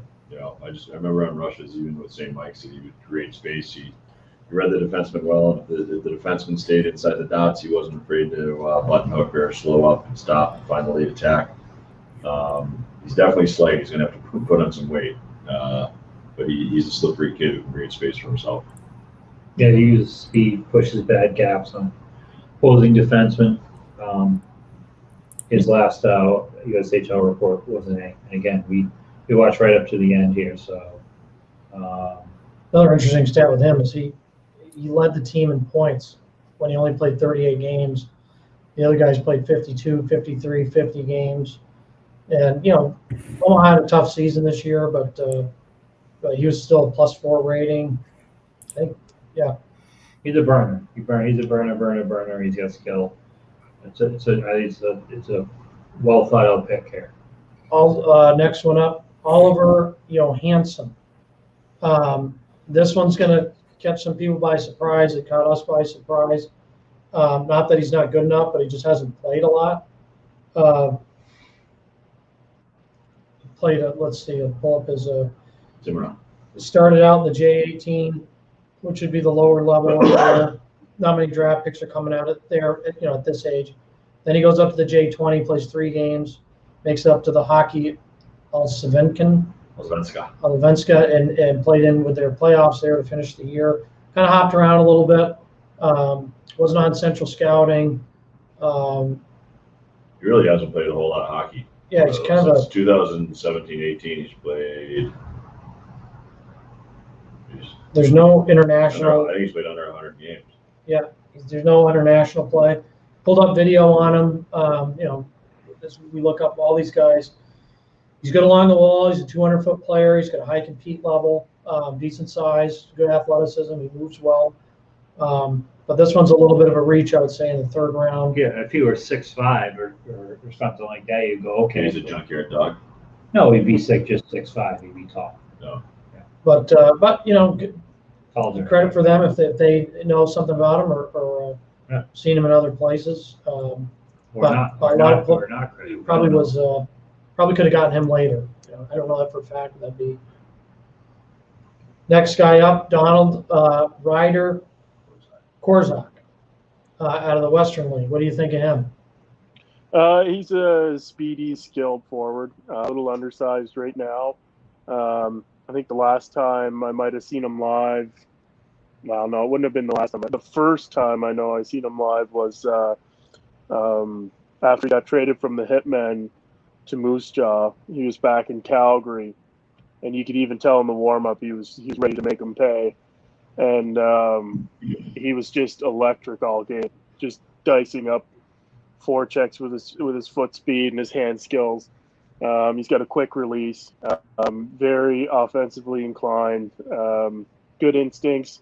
But like I say, he's got the ability to take the puck and make people look foolish. I think he's still got a little bit of work on his defensive end, but it's not for a lack of effort. It's more he's just got to get stronger. He's a small player right now, but lots of high end skill there. That's what I have on him just from watching. He's a responsible two-way centerman who displays leadership in all areas of the game. He's been playing about a point per game pace the last 2 years in WHL. I think his true value to a professional organization will be his leadership and ability to be difficult to play against. He's not a threat to put anyone through the boards, but he stops in every puck and seems to get a stick on every 50-50 puck before his opponent. He's incredibly consistent, and that's what usually makes for a good professional career. Next one up, Anaheim goes with Tyson Hins out of Rimouski Oceanic in the Quebec League. I remember watching this kid as a midget player. Played for Gatineau, Intrepid, some of the Quebec midget AAA tournament. He was like tall and lanky. I think he was like 140 pounds. But he had upside, and I have only seen tape of him this year. I didn't get up there to see him. He started with Shawinigan and then got traded to Rimouski. And when he got traded, it was like a different player. He was taken off. I'm looking at his stat line. I haven't seen him for Rimouski, so I can't really comment what. But just looking at his stat line here, went from 1 point in 10 games to 15 points in 23 games. But yeah, he's tall, athletic. He's got good reach. Plays well defensively. But he was really raw when I saw him as a midget player. So You didn't have a good experience in Shawinigan, it sounds like. what are you talking? He got traded at 1 point.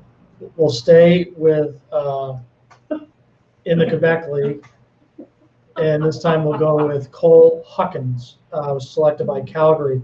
Cole Huckins is kind of an interesting story. We saw him a lot when he was young. He was with Stansted College, who actually do a really nice job developing talent. There's a couple of those schools, those prep schools in Canada, St. Andrews, Stansted, among others. And he was a man among boys. A lot of NCAA teams really wanted him. I think he looked at the BUs, the North Dakotas, the Wisconsins, the national. I think he's a dual citizen, so the national team wanted him. But he made the decision to go to the Quebec League, and he's gotten better and better every year. His foot speed was a problem when he was younger. He was kind of big and heavy, but skilled. Goes into the queue, makes an immediate impact with a Katie Bathurst, and then this year was arguably the best player. Played well down the stretch in the playoffs. He's tough. He's physical. He's got a two-way game. He can score. Plays hard. Plays really hard. Yeah, he's responsible defensively. Yeah, I think he's got a very translatable game at the higher levels. Next up, we're goaltender. This is the third goalie off the board. Alexei Kosolov. Kolosov, sorry. 6'1", so there's an obsession with big goalies. Obviously, he doesn't have the ideal size for the position, but he played 9 games in the KHL, performed very well. So you've seen him against NHL competition. Belarusian. I'll read what I put on him. I just watched him literally like a couple weeks ago. Kolosov's an overager prospect we looked at last year a bit, but as a draft potential, having started for Team Belarus in the U18s and again in the World Juniors, he wasn't quite there. However, this year he's shown real improvement, particularly in his consistency.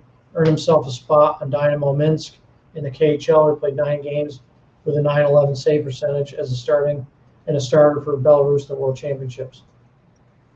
He's best known for his lateral movement, quick reflexes, and arguably the best glove in the draft. He's got an unbelievable glove, but we're actually more impressed with his body control.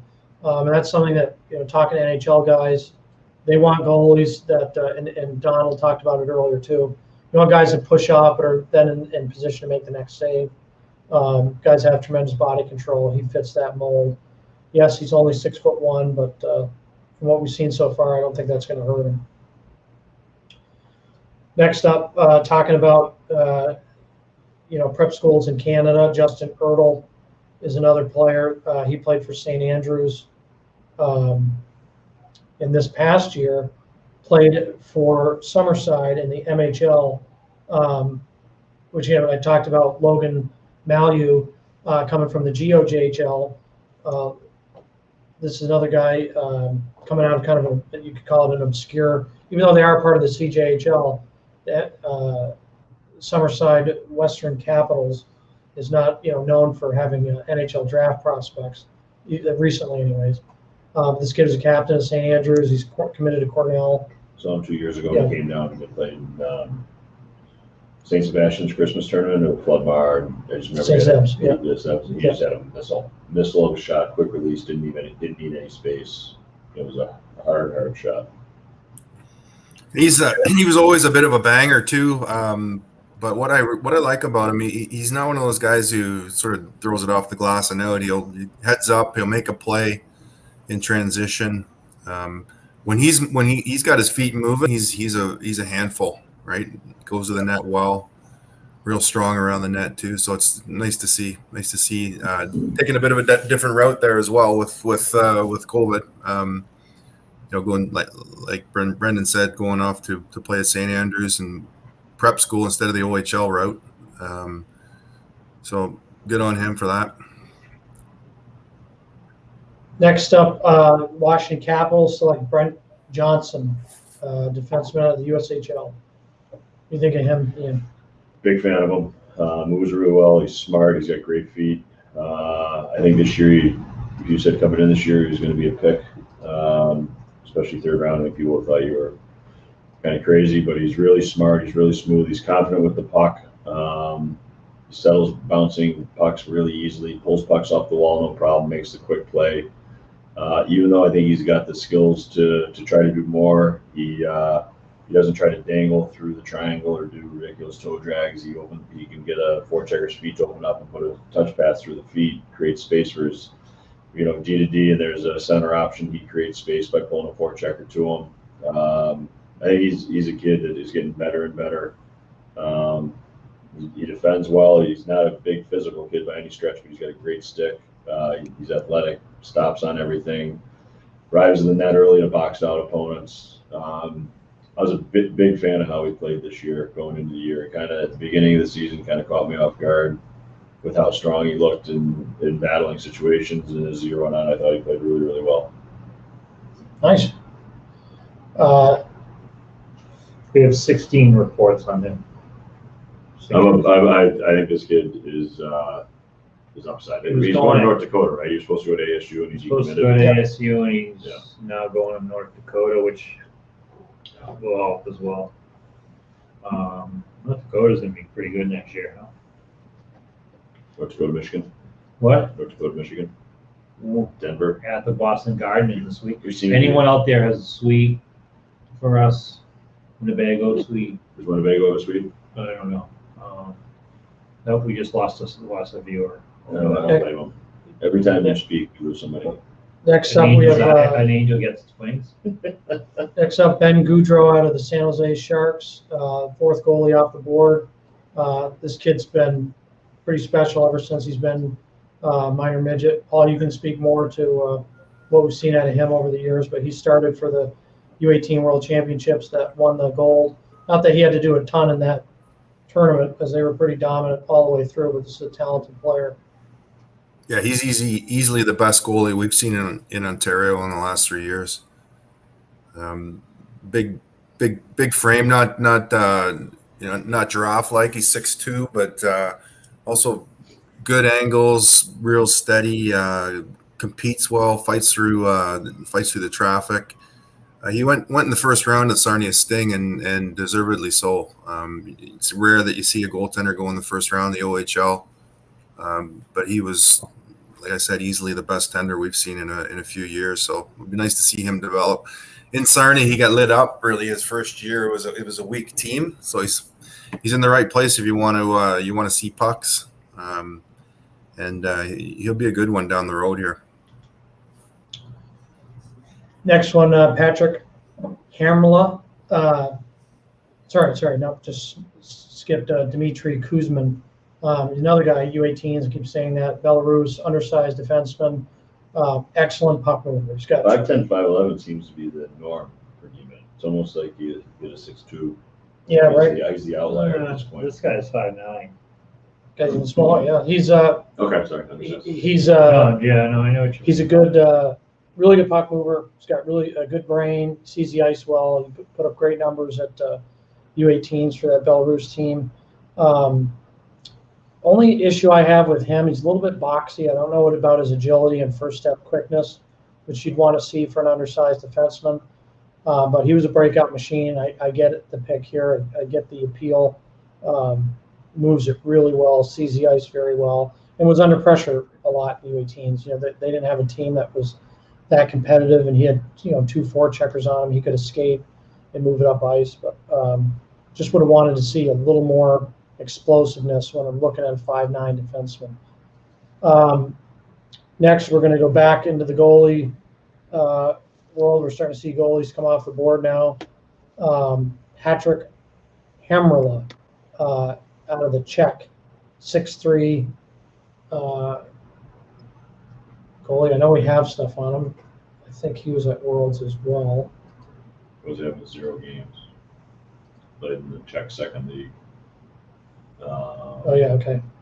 Let me read the report I have on him. Let's see. He's listed as the number 3 goalie by Central Scouting. He's 6'3", smooth in his movements. He has good technical ability and keeps his head up and pucks in front of him. He hugs the post and gives very little short side. Makes quick and strong pushes off and makes to make the cross crease saves. He has a strong stick. Was able to pick off passes from behind the net and in the corners. Quick behind the net to get to on wraparounds. He does go down a little easy, but he's quick popping back up. Proactive. Said he's got the raw tools. He's athletic. He's quick. He's tall, and he can make acrobatic saves. But he's also raw, and he can be overly aggressive. Could see him going in the mid rounds, so that's pretty accurate for Hamrla. And then next up, we've got defenseman Kirill Kirsanov for LA, Russian defenseman. So from the World Junior Challenge a couple years ago, he led the way offensively for the Russian D-Corps, finishing the tournament with 5 points and tied for 8th overall. And D-Men, 6'2", 184, but great all-around, skating well enough to join the rush with the ability to get back and defend as well, to move the puck with a purpose. Showed on the power play his shot from the point, and was used on the PP at all times in the bumper position, 5-on-4. He slid the puck. He had an assist on the golden goal for Makabadulin, the kid that got drafted last year with the missile. Defends well, won puck battles, and he's a late 02. He's eligible next year, which he obviously just won. Next up, the Boston Bruins select Brett Harrison, centerman out of the OHL. Paul, what do you got on him? He can fly. Big lanky winger. We the Generals picked him. Oshawa Generals picked him in the first round. We weren't that high on him going into the draft. There's at the time he's one of those players who I would say is not always engaged in the game, but then he can break it open with his speed. I think they had him on the wing in Oshawa, wing and a little bit of center as well. I think he's probably better suited on the wing. And he's one of those guys that do need to be on their toes when he's out there, because he can hit the seam, and if he gets the puck at full speed, you're not going to catch him. And pretty good finisher too. When he's open, he's got a nice shot, smart around the net. So good pickup here, and a player who from minor midget through, we're seeing some pretty good development out of as well, right? They're turning him into more of a two-way player. Oh, Paul, thanks for that. At 6'2", 188, he can grow into his frame a little bit. I liked him as a minor midget player, but I agree he wasn't at the level of some of those other kids. He's developed a lot over the past couple of years. Caden, next up, 86th overall in Minnesota. Caden Bankier out of the Western League. Donald, what do you got on him? He's got good hand skills. The one thing that always jumped out to me is his ability to make a play on both sides of the stick blade. He's good around the net. He just has this innate ability to control the puck in tight spaces, and even if people are kind of draped all over him, he has the composure to either slip a pass through the seams or bury a puck in tight. The one thing I think he's going to need to work on is he's got to get stronger. He's got to bring a more explosiveness to his game, and he's got to engage a little bit more. But yeah, he's got these hands that just jump out at you, and even just looking at my notes, like he's in terms of skating, I think he's okay. His first initial strides are good, and he gives him a little bit of separation and allows him to make some plays. But yeah, I just keep going back to his hand skills here, and that's kind of what separates him from his peers. Yep. Next up, we've got Dmitry Kostenko, defenseman out of Russia. Really liked his game this year. Played 40 games in the VHL, put up 10 points. It's pretty impressive for this age. He's tall, thin, mobile, athletic defenseman. Played 16 games, played about 16 minutes a game. Just, I would say, mobile, good puck retriever. Not overly offensive. He's also not like overly physical. I think he's just someone who's good at everything he does. But at that size and playing against high-level competition, like seeing a guy who's poised with adults, attacking him and being able to sift through forecheck pressure and make a direct pass. That's what this kid is. I think it's a low-risk player. He's gonna be there. We have him as a B, right? We have him as a B. I think he's going to be there at the next level. Going to take years to develop, but he's probably going to play in the KHL next year or be a leader in the VHL. So leadership. Next one up, Steven Sadarian. It's another kid we've seen since he was a Bantam. He was in that WSI World Selects invite. Came over with a Russian team. He's tall and lanky, so he's probably we're only seeing the tip of the iceberg. He's really light. Yeah, really light. But he's got really good puck skills. He's athletic. I think he can make plays with some pace. And I think, is he college committed? Let's go to UNH. Yeah, he's college committed, which is interesting. Very Again, Russians don't typically come No. stateside for college hockey, but. He is, so he's got a big development window. Yeah, it's from St. Petersburg. It's actually interesting because he's going to UNH. He's come over. He's super light. Maybe he's getting the advice that he knows that he's too light to play in the KHL or VHL. So he's coming over. And he's getting the advice to train and work out. And next thing you know, all of a sudden he's 6'1", 185 pounds, and strongest hell in the puck, and doesn't lose any speed. He turns himself into a real legit NHL prospect. I mean, I think he's a kid who would do well at UNH, just with the skill level and the sheet they have there. Yeah, he can definitely scoop. We had him much later in the draft. I think if you're looking at what he is now, he's got some work to do. Like he's not going right into UNH, right? He's got. I think he was going to USHL next. Yeah, we'll play junior, and he's it's going to take a little time to develop. But the NHL draft's a lot about upside, and if you're thinking upside, the kid's got it in spades. Next up, we got defenseman out of the queue, Cameron Wynot, going to Calgary. Pulling him up here.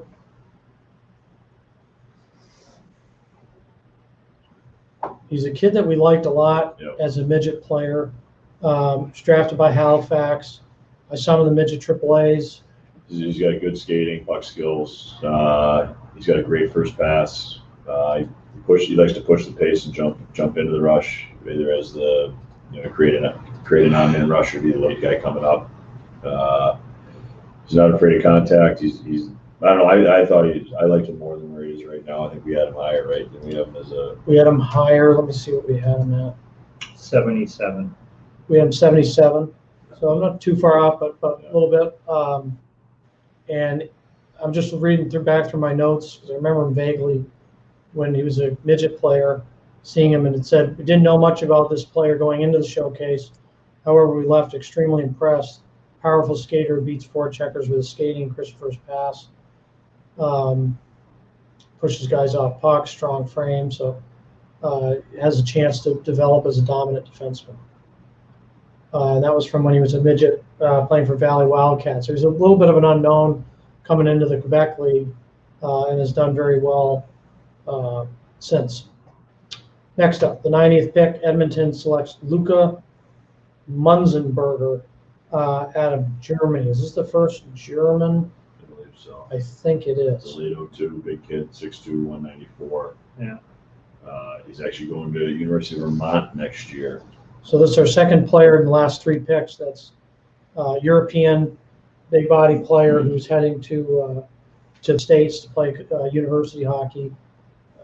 He's tough around the net. He stops and starts, moves pretty well. Good knee bend. Puck play isn't great. He's got to work on that. Which happens a lot with bigger players. He can be physical. He's got a strong stick and a quick stick. Clogs lanes, blocks shots. He's just going to be, Big Al Peterson back there for UVM. And I was actually the only reason I know this kind of off the top of my head is because I was over in Sweden. I love Sweden though, and because Vermont sent me their updated list the other day for their recruiting class, and they had I think 3 European players in their recruiting classes that are all good players, and this was one of them. Awesome. Okay. Played also in the World Juniors, played for Team Germany. Stood out there, not necessarily, again, like Murph said, he's not really a point guy at this point in his career. But he's just really tough to play against, hard nose, gets in on the puck.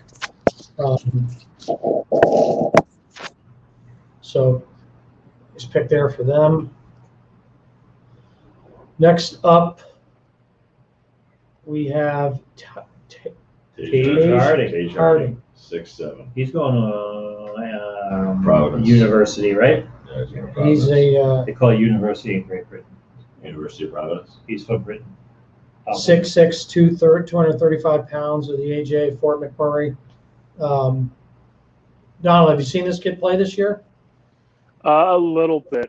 I can't say too much about him other than, just his size. Again, with the AJ, it was difficult to really gauge how good these guys were. But the one thing I will say is Fort Mac was a really dominant team, and it was surprising to see how good they were this year.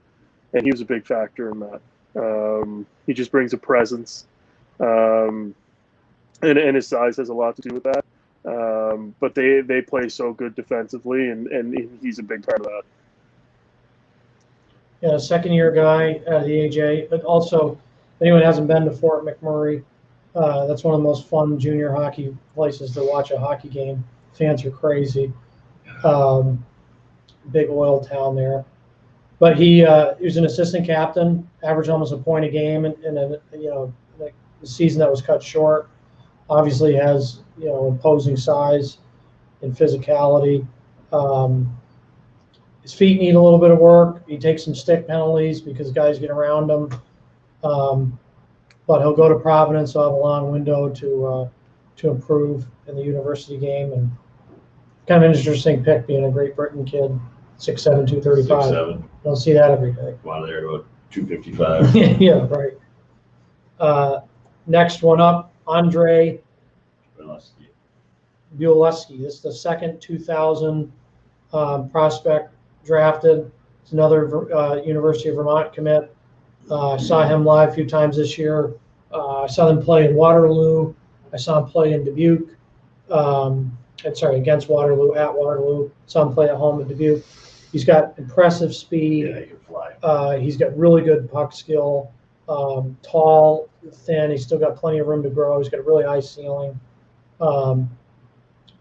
Only knock I would give on him is he's a little bit too much one-on-one hockey. Doesn't always utilize the guys around him. Not saying that he's selfish. He likes to seek out a defenseman and try to beat him one-on-one instead of making the higher percentage play. But he's got a lot of skill. Going a good coaching staff there, coming out of Yep. who comes out of the pros. Yep. Probably the one-on-one will be. It's probably so big and long and so fast. He's able always to beat people with the speed. This is Yep. He's going to start playing, and I'll say a more team approach. But he's going to get good coaching at UVM and see his game develop. And he comes out of there probably at 210. Nice, strong abrasive kid with some speed. So this kind of points, if you look at his league prospects, and I'm not trying to hammer this, but the kid, and I didn't watch him in the previous years. I've only seen him this year. It was the first year I've seen him, but played in the VHL 19 games, he had no points. The next year he plays in 8 games, he's got no points. Plays in the Kazakhstan Pro League, does okay. Starts there this year, not the Pro League, sorry, but starts there this year, does okay. Then comes overseas and plays in the USHL and tears it up. So when I'm going back and saying things about how I'm a little hesitant on on the USHL, he's a good example of a guy who's played it overseas, didn't have a ton of success against, I don't want to know if say it's better competition, but older competition. Then comes the USHL and literally tears it up in his rookie year, which is hard to do. USHL is usually a league that. So I give him credit for coming over. He's been in No, for sure. the whole time. For sure. He comes over and adjusts to a smaller sheet, a really structured coaching, and he does well. Might be better off in smaller. I think that you know? shows his hockey brain. I don't know what they're doing in Kazakhstan, but Isn't it Kazakhstan? No, Kazakhstan. I don't know, but I think I think it's a good sign that he came over and did well because he's adjusting to new, on ice environment, off ice environment, new locker room, the travel, all that kind of stuff, and he was able to do well. So I take that as a plus, and I think he's going to go to UVM. They'll get coaching that has an NHL background, which is a plus for this kid. Obviously, he wants to play coming over. And he should be able to jump in and play right away at UVM. Should be able to do Had well. some tough years over there, and they're trying to rebuild.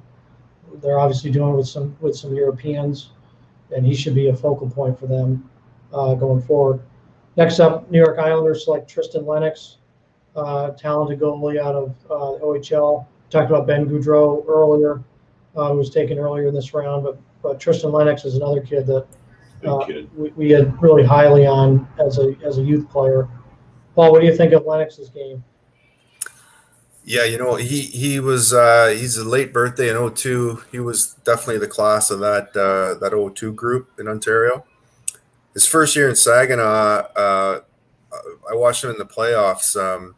He was lights out. He was that Guelph team that made the Memorial Cup with Nick Suzuki and crowd. Lennox came in. He got thrown in. Their starter got suspended, and he was just absolutely lights out. It set the table for his second year, and then his second year, I won't say he struggled, but he didn't play as well as what we thought he was going to play in his second year, and probably why he fell down the draft list because he's actually a very, very good goaltender, very aggressive, very confident, and the more he kind of plays and chirps and talks, the more confidence he exudes.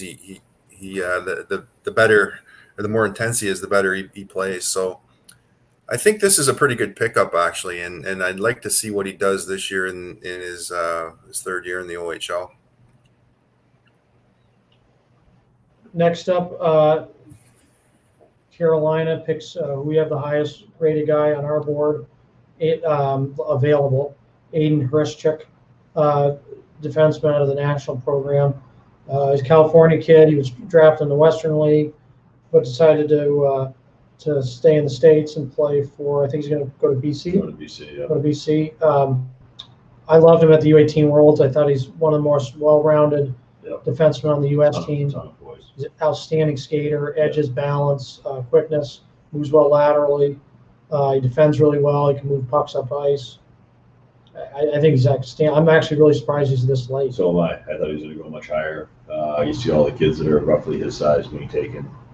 I think he's a great skater, as you said. He shows great poise with the puck in all situations, defensive zone breakouts, along the offensive blue line, walking in. He's got his head up, looking to make plays. He's again. I'm like you said. I'm shocked that of the crew of kids that are 5'11" that have been going that he wasn't chosen earlier. But I think this kid has a really, really bright future. Yeah, if he didn't play for the national team and played for any USHL team, he might have gone beginning of second, somewhere in there. You just tend to get a little bit lost in the shuffle. Oftentimes when you're with the supposed best group of players your age. So he's a baller, no question about it, a kicking ball. Next up, Buffalo Sabres with the 95th pick overall take Josh Bloom, another Ontario kid, 6'2", 182 forward. Paul, what do you think of Josh?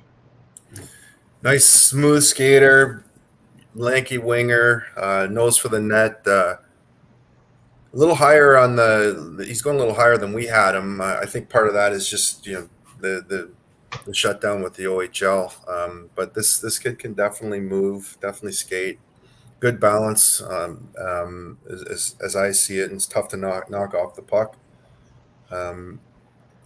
A lot like Brett Harrison, he's one of those guys you got to be careful through the neutral zone. If he gets you flat-footed, or if he gets in behind you, he's gone. He's very quick for his size. Yeah, I would agree with all those things. I like Josh Bloom coming out of minor midget. I haven't seen him in the OHL or recently, but kid could scoot. He's one of those guys that can access all of his tools at full speed. Doesn't have to slow down to make a pass or to make a move. He can do it all at pace.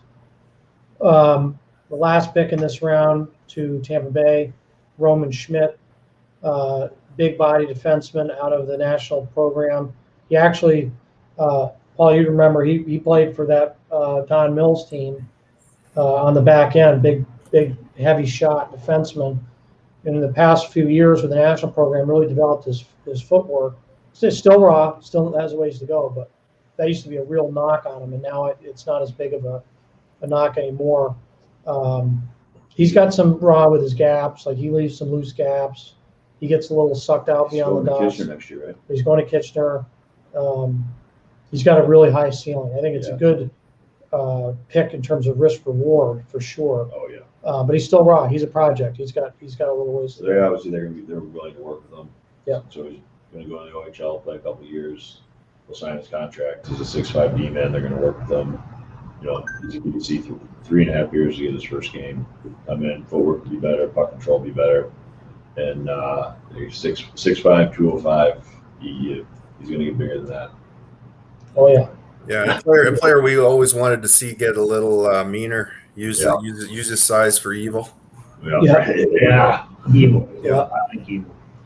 He's he can play. Yeah, he's very, very interesting. So that wraps up our third round coverage. We'll come back at the end of the fourth round. Gilmer Show.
We're back here and just finished round 4, fresh off the press. We're going to go through each player here. Now that we're in the middle late draft, this is kind of the fun zone. It gets a little interesting here. Guys are taking preferential players that they might like. So it's an interesting round. Just looking at these picks real quick. But we'll go through them player by player. Start off with 97 overall, first pick in the 4th round. Olivier Nadeau. Olivier. 6'2", 205-pound forward out of the Quebec Major Junior League. Yeah, he had this past year, he had 45 points, 34 games. He plays a hard, direct style. He's definitely not a pretty boy by any stretch. He makes his line mates better. He creates space. He drives the net hard. He's not going to make any of the beautiful plays, but he's got to stick ready to. If he gets a cross ice pass, he can one-time it. He can cross body one-time it. He can receive it and hit a late guy coming in. I actually think this is a great pick because in a couple of years you could have somebody who is a real difficult person to play against and who understands his role. We had him as a top 5, top 10 kid in the Quebec League draft. Liked his game a lot. He's, like you said, he's kind of a hard player. Yeah. He's not your typical Quebec player. No. And he played for Levi Chevalier. It was dominant, scored almost a goal a game. So he's a big body guy who translates. He's actually, Buffalo fans probably like him the way he plays the game. Yeah, he plays hard. He's direct. He's honest. Murph, you'd like him. Next up, we got Josh Oui. Lapina, who won a national championship this year in the States with in the NCAAs with University of Massachusetts Amherst. 6'2", 195. Been a late bloomer type. I think he's an 00 or an 01. He is a 01, February of 01. I remember him 2 seasons ago, playing for Lincoln. He was just poised and winning every face-off, and was always on the right side of the puck, stop and start. He's not the most beautiful player, beautiful skater, but he seems to anticipate really well. He's really good at staying in somebody's hip so that he takes away their stride away, so he gets the first step to a puck. And then this year with UMass, it was a lot of the same. He was taking key draws in the defensive zone. Was a key guy for him. I would say here he had 23 points in 29 games to win a national championship. He was plus 21. Again, I'm not a huge plus-minus guy usually, but plus 21 is a pretty good stat. He is just a smart hockey player, and body position-wise, he's excellent. Yeah, I'm looking at the stats now. Plus 21 led his team. So. Oh, there you go. Next up, we've got Veal Ottavanian, Billy Altamina. Finnish player, right shot D, big body. He's an OHL, right? But he plays in the Ontario League. Yeah, Kitchener. Smart player, simple, steady. He's got. Ian, you said earlier with Morrow, he said he's got an NHL pass. Yeah. This kid's got that. He can really zip it. 6'5", 220. Really like it, the way he moves the puck and the way he's a shutdown D around the net. Paul, what have you seen from the big? Yeah, I saw him with the Rangers last year. So he's a 2002, and he was eligible for the draft last year. I thought he struggled in Kitchener, to be honest. He was an import who came over, had to make some adjustments in town, in the OHL, and he may have started the year in the top 2 pair, but didn't end there. So he must have gone back to Finland and got the legs going and the feet going. Yeah, he started in the U20, point a game guy, which that's not really his game. And then made his way up to the Liga, played 22 games, and had a strong. So again, I'm watching him on film, so some of it could be, you can't always tell, especially with the skating. But he looked really good on film. He really zips the puck off his stick. He was tough around the net. How much weight? Do you remember how big he was last year, Paul? Yeah, he I would say he was under 200, 6'4", under 200. I think he's growing a bit. 6'5", I just saw they have him listed at, and yeah, they have him 6'5", 220. Yeah, so there's potential there, right? But last year I did think he struggled a bit. The one thing I will say, he's got that attitude. I'm not afraid to make mistakes. I'm not afraid to get out there and rush the Murph can puck, relate to give that. it a goal. I like kids that Murph. You said it earlier. I like the term make aggressive mistakes. Right. That's what he was, and obviously that's paying off for him this past season. 6'5". Next up, we got Jacob Malik, 6'4" goalie out of the Czech. Kind of an interesting player. Probably wouldn't have been seen this high going into the season. Started in the Czech U20 in the second league. Played well enough to make it to the Czech 2 league, where he had a strong finish, had a .912 save percentage, and then an excellent stretch in the playoffs. 7 starts, 1.92 goals against, .927 save percentage. Really athletic. He's another guy, as I mentioned, the guy before, he's got a really good glove, catches pucks, he doesn't let them bounce off him and let rebounds. I've only seen a few games of his, and I've seen him on video, so probably not the most reliable, but we had a much lower, but I think the way he ended the year and what he did in the playoffs, that probably caught Jersey's attention, and he's definitely got the upside. So pick 100, Jacob Malik.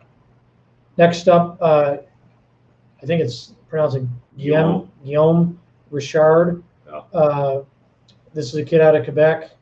He's really well thought of. I think he committed to Maine. Committed to Maine, and then he decommitted. He's going to Providence now. So when Gil Martin left to go to London, shortly thereafter, Richard committed to Providence. He's going in next year. Okay. He's a really smooth D-man, great feet. He can wheel the net. He can retrieve the puck. He's looking. He's seeing what's going on with the second and third forechecker, not just the F1. And he can get the net and create space, take space. He's very smooth. He's not afraid to beat a guy because of his feet. I think Providence is going to be good for him. The structure that Nate Lehman's staff has and the coaching he's going to get there. I just kind of described his little freewheeling. You don't want to take that out of his game because it's an element that everybody wants, but playing for Nate and that structure is really going to help. Was he at Cushing? Sorry. No, Mount St. Charles. He was at Mount. Oh yeah. Yeah, he's really good. He's a really talented kid. I think Providence is actually a great spot for him. Going to be superb in college. Yes. Yeah. His feet are. He's bigger than you think. He's 6'2". I think we have him at 170, but he looks like he's thicker than that now. He's a kid I'm honestly looking forward to seeing him in Hockey East in Providence next year. Yeah, he's had an interesting road. He started out with St. Francis, as they call Semenier, St. Francois in Quebec. We loved him coming out of midget. It was high pick or high for us in the Q draft rankings. Then he went down to the States, was interested in the college game. Like they said, played for Mount St. Charles. He had a very good rookie season with Tri-City. Got to see him a couple times live this year. Really impressed with his poise and puck play. Usually the USHL is a second-year league where it takes a year to adjust, and then you start making plays your second year. It's really hard for defensemen as rookies. He walked in, top 4 minutes right away. He's on the power play, very strong. He is someone, though, I would say that the World Championships might have hurt because he was so that team Canada was so stacked that he saw very limited minutes. He's still kind of light, 6'2", 170. That maybe they didn't think, against the biggest stage he did very much. But he's a lot better than you think. If he was on any other country's team, he's a top pair D. I think he's a steal at 101. We had him ranked 55th. So for He's for us, good. we Really think good. very highly. We have him star rated very high as well. Yeah, we liked him a lot out of St. Francis in the Quebec League. Next up, Jacob Brabanek, back to another Czech. Played in the U20s this season. Another kid that played at the World Championships. He had 4 assists in 5 games. I think he was just drafted in the Q draft too. looking up. As import draft. Yeah. Skill forward. He's got really good hands and vision. Sees the ice well. He's at his best on the power play. He's kind of deadly there. He can move pucks off the wall. He's really good at finding the back door. He can feather passes over sticks. He's got a hard one-timer. He can score from beyond the tops of the circles. And we said overall he's a skilled playmaker for the Czech Republic who excels when he's given time and space. Got an A-, among the country's best. So actually, he's a September 11th, 2003, so a couple days later, and he's going next year, and I would imagine he'll go higher than where he is right now. Yeah, for sure. Yeah, as you've seen a lot of late 02s in this draft. Yeah. Next up, Gannon Larocque, out of the Western League, 6'2", 200-pound defenseman. Don, what do you got on Larocque?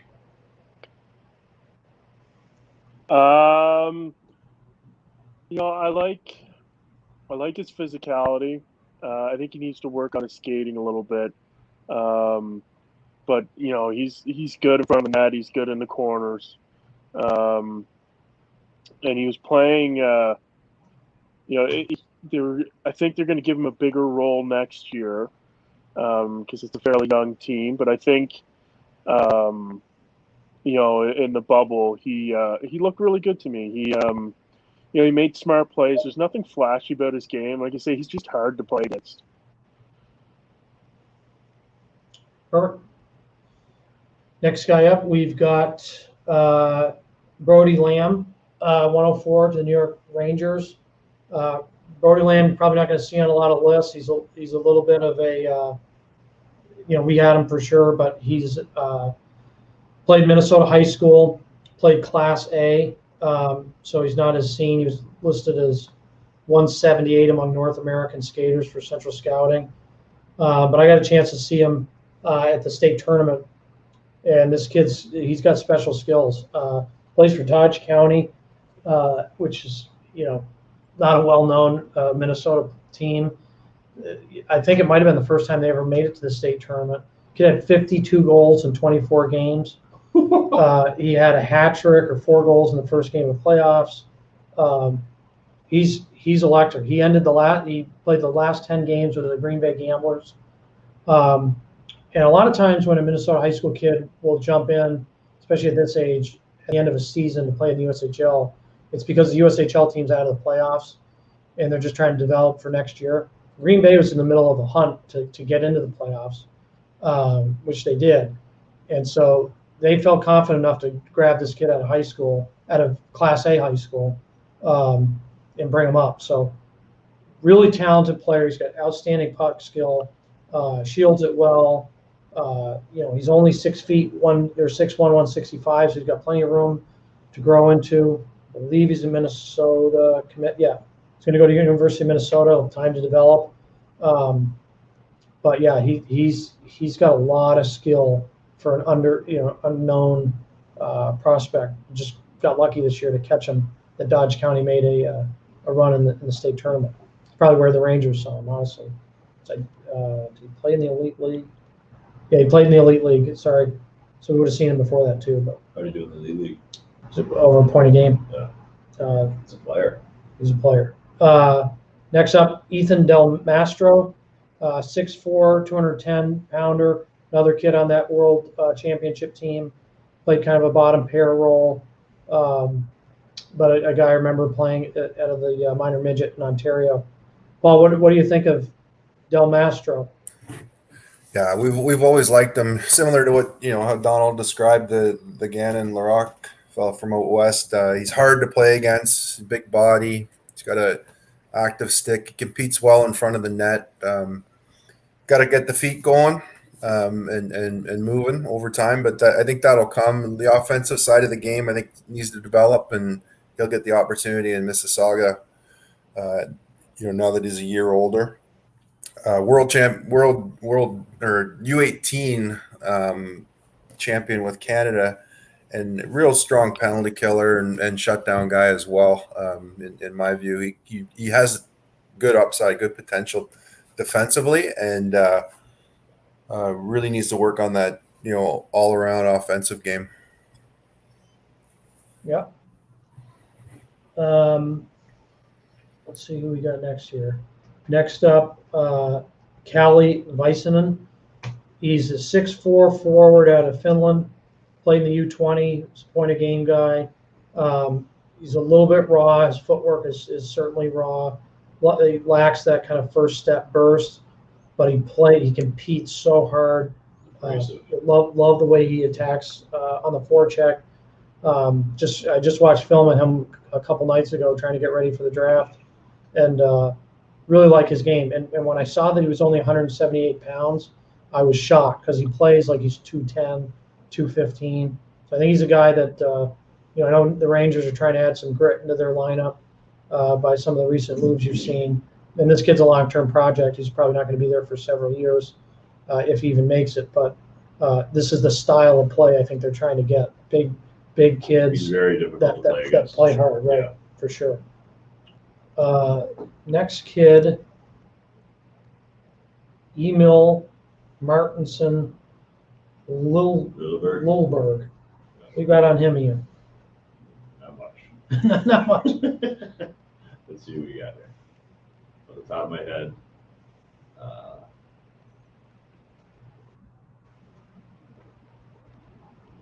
Interesting. Swedish player, correct? I think Norwegian. Norwegian. Yeah. First Norwegian for He's sure. Norwegian.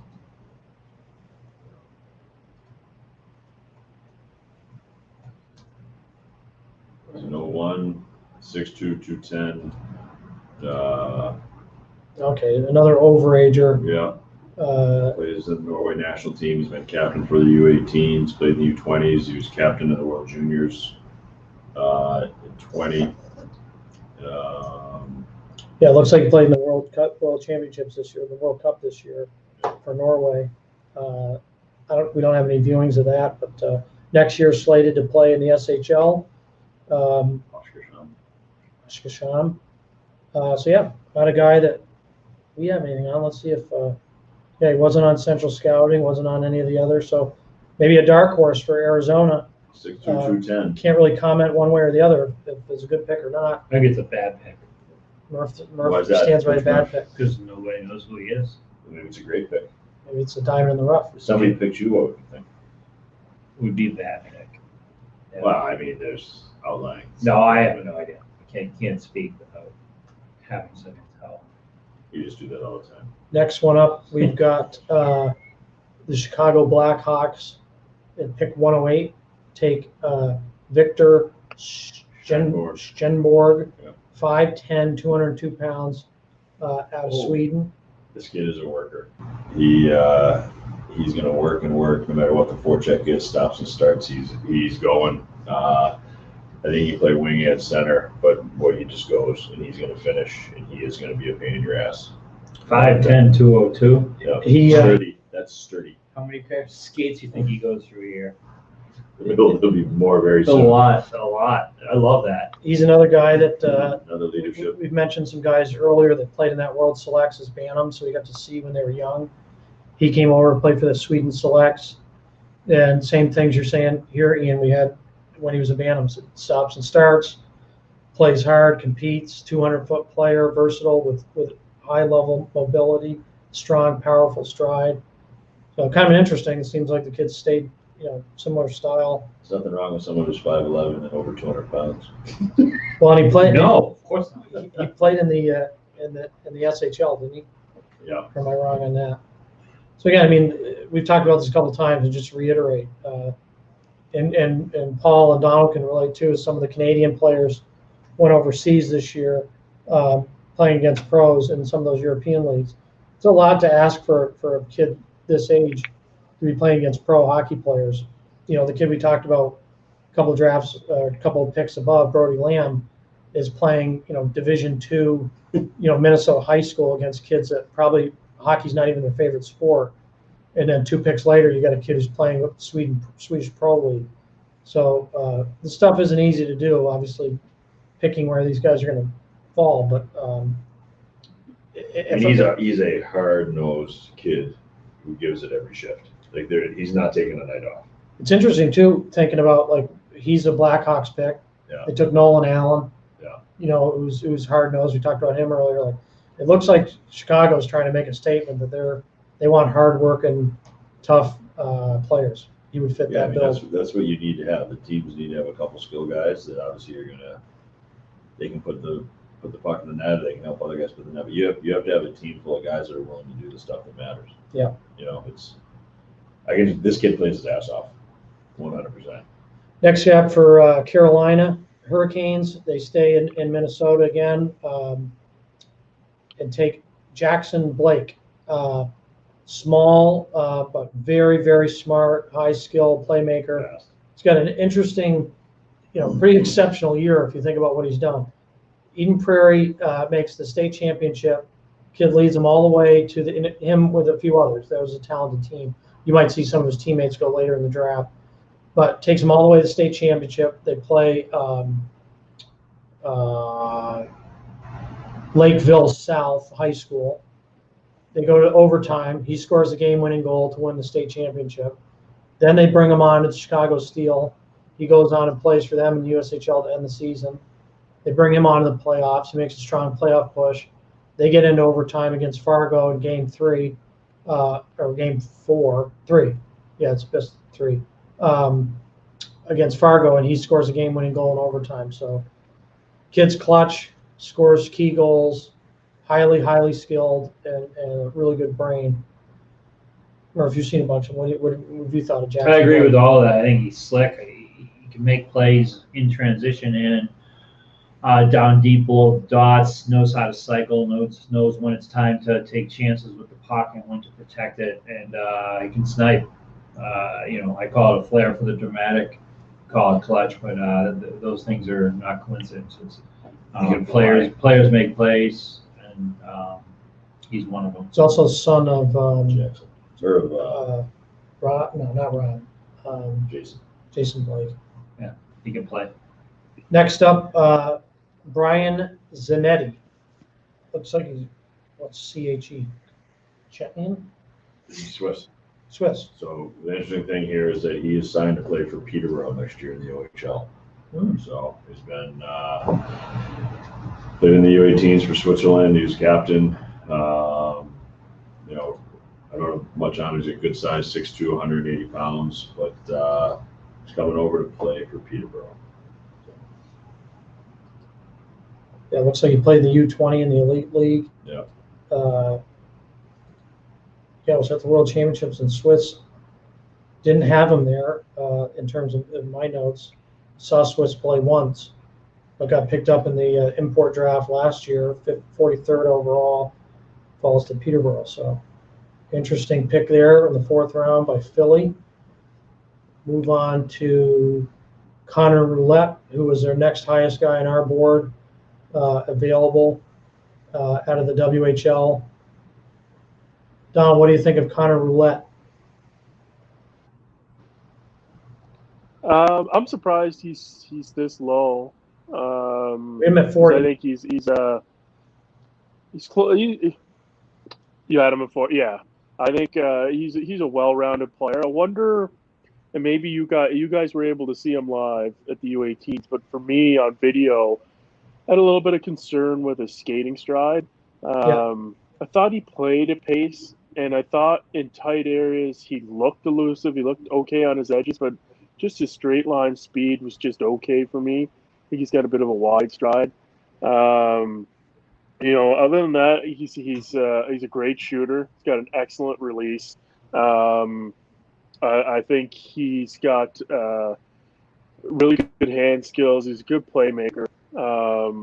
And yeah, I kind of felt that he was one of the forwards out here that he brought a complete game that I thought would have him go a little bit higher, but maybe his skating scared off a little there are some people, but yeah. Yeah, and I think that's fair. I mean, we had him higher. We had him 48. He's played really well with Seattle since he's gotten drafted there. He made an immediate impact once he got taken. Got to see him live the previous year before I went to the BCHL showcase. I jumped up and watched that USWHL thing they do preseason, and he was a standout. Then this year, seeing him at U18s, again, I think it's tough, right? He's playing. You could make the argument that he should look really good because he's playing with great players. So that's an argument. But the other argument you can make is he doesn't look as fast or as quick because he's playing next to first-round picks. Is he a first-round pick? No. Second rounder, maybe not, but I would have had him higher than this because he's one of the more skilled players in the draft. He can finish. I like his game a lot, so that could be a nice value there for Dallas. Next up, stay in the Western League. Name I'm not familiar with, Talon Boyko. Talon Boyko, enormous. 6'7". Yeah. Yeah, he's even bigger than Koza. Yeah. What are your But thoughts on him, he's huge. I think his numbers are. It's not fair to go by his numbers because Tri-Cities is rebuilding right now. They've been rebuilding for the last couple of years. He's huge. He's just raw athletic. He's got raw athleticism. He competes hard. But yeah, like I have him as my it's the second best goalie out here. So it's I could see how he might go under the radar just because those numbers are kind of crooked. But when you watch him play, you can see just this raw talent that might take a few years to develop. But match that up with his size, and you've got a pretty good prospect. Yeah, they've been, as you said, Donald, I think Tri-City might be in a long-term rebuild. Trade me. Trade me. Trade me right. William Trudeau up next with Montreal. They stay with a local right in their backyard in the Quebec League. They would have seen this kid more than anybody because the bubble in Canada, they're probably right there. He's a talented kid, moves the puck well. I don't know if he's going to be a power play kind of guy, but he's put up good numbers in the Quebec League. He's only 802. And played with I think Plandowski he was this there year. with Plandowski most of the time. So we got here. But he's definitely a talented kid who passes. We talked earlier about Morrow, and then the Finnish kid with Vatanen is being pro style passers, and he's in that mix too. Yeah, we brought a new scout on this year in the Quebec area, Darcy McRae, and he was able to watch these guys. This kid's got like 9-10 reports, and he loved them. Great poise of the puck, escapes forecheckers, pretty good feet, nullifies 2-on-1s, great offensive playmaking, two-way guy. Like you said, who knows, where he'll fit in the next level, but He's a really good passer. I mean, there's no he gets a bouncing pass or crappy pass. No matter what's going on or in transition, he can get a bouncer on a stick and give off a flat pass. He's a talented kid. Next up, Redmond Savage. Actually got a chance to talk to a couple weeks ago the head coach of their team at NTDP, Dan Muse. Is a very good coach. I asked him who is the best underrated player on your team. Who's a kid who's a steal? And he, without blinking an eye, said Redmond Savage for sure. He was hurt at U18s. He played through injury. Tough player. Really good two-way game.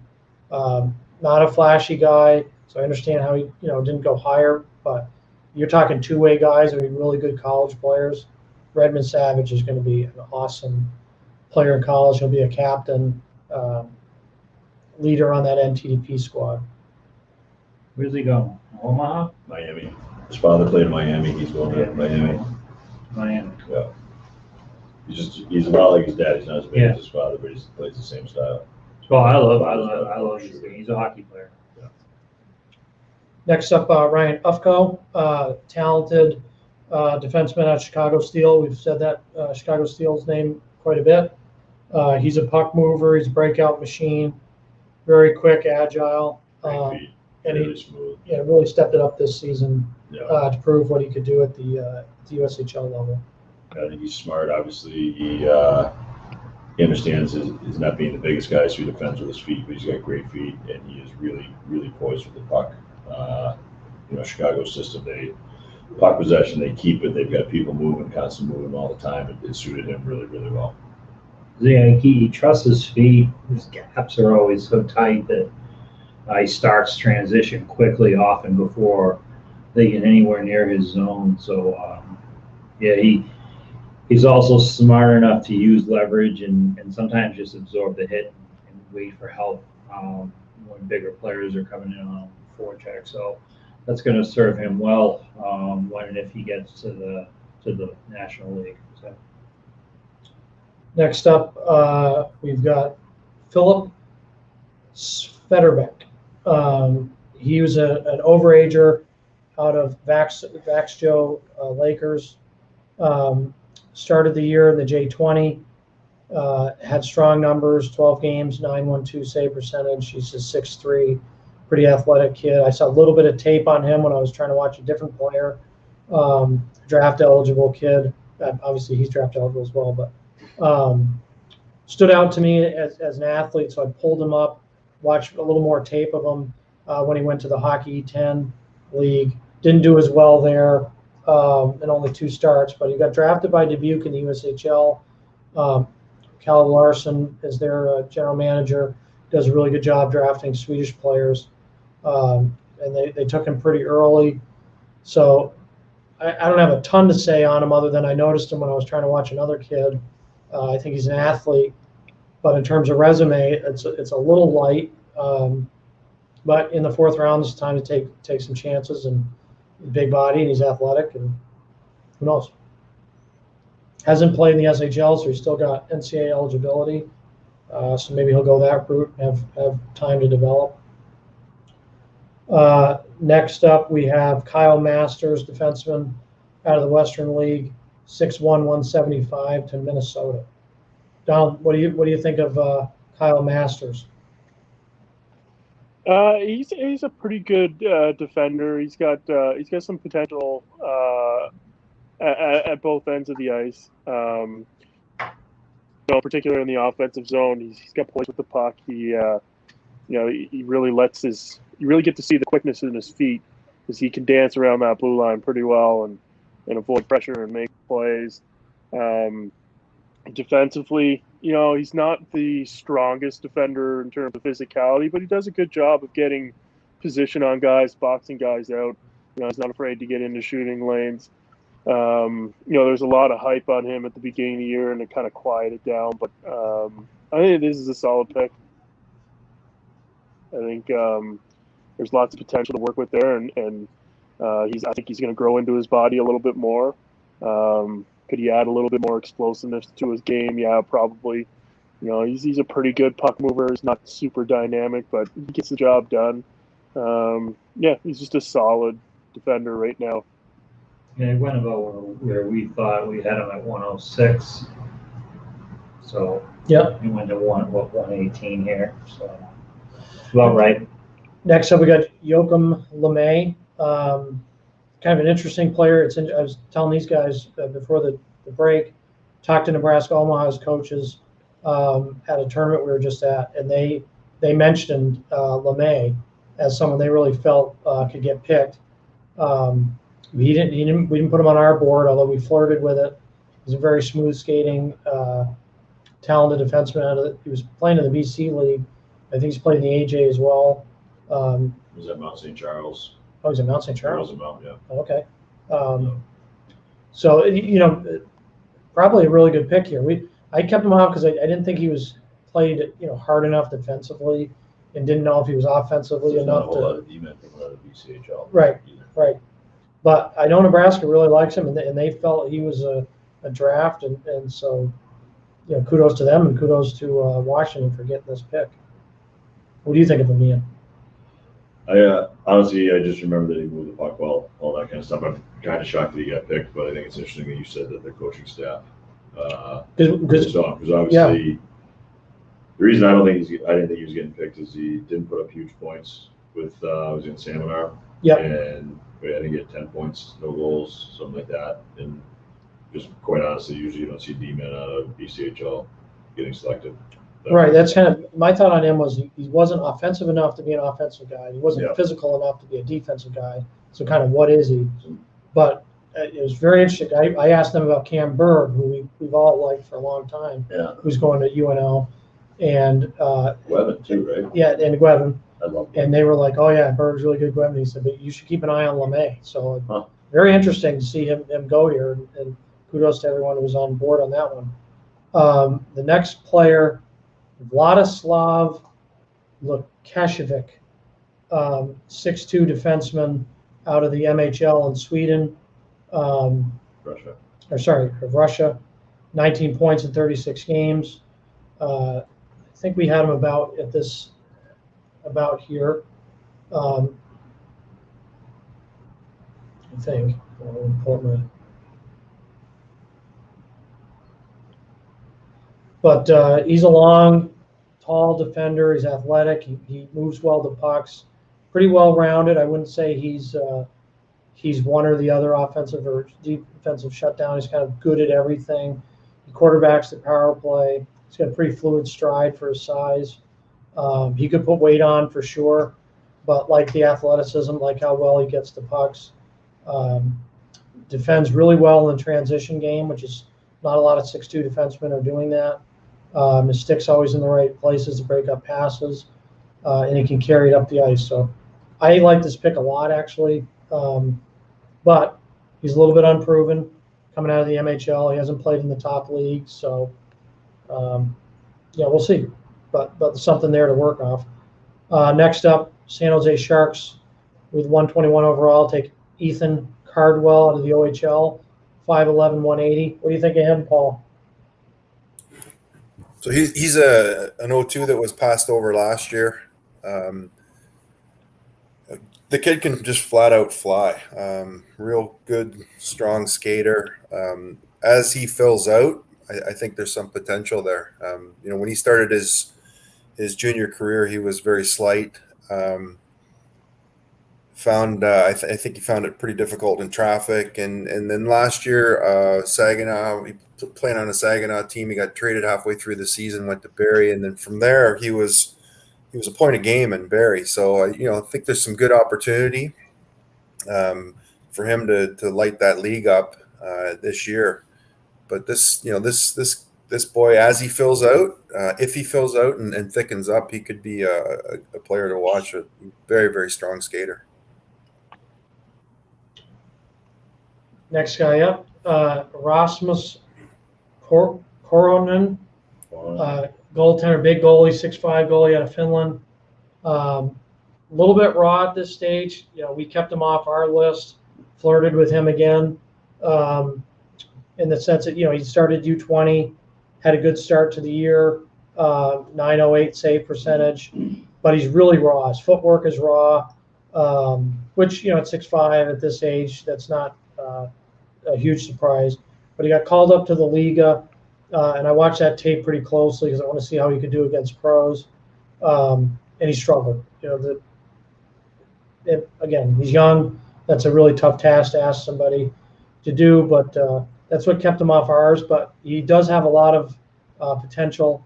I think he's got to shore up his footwork a little bit, his athleticism. But you don't get called up in the league at that age if they don't believe in you. So he's going to play for Asset next year. It might be a bit of a project, but could have a really high ceiling.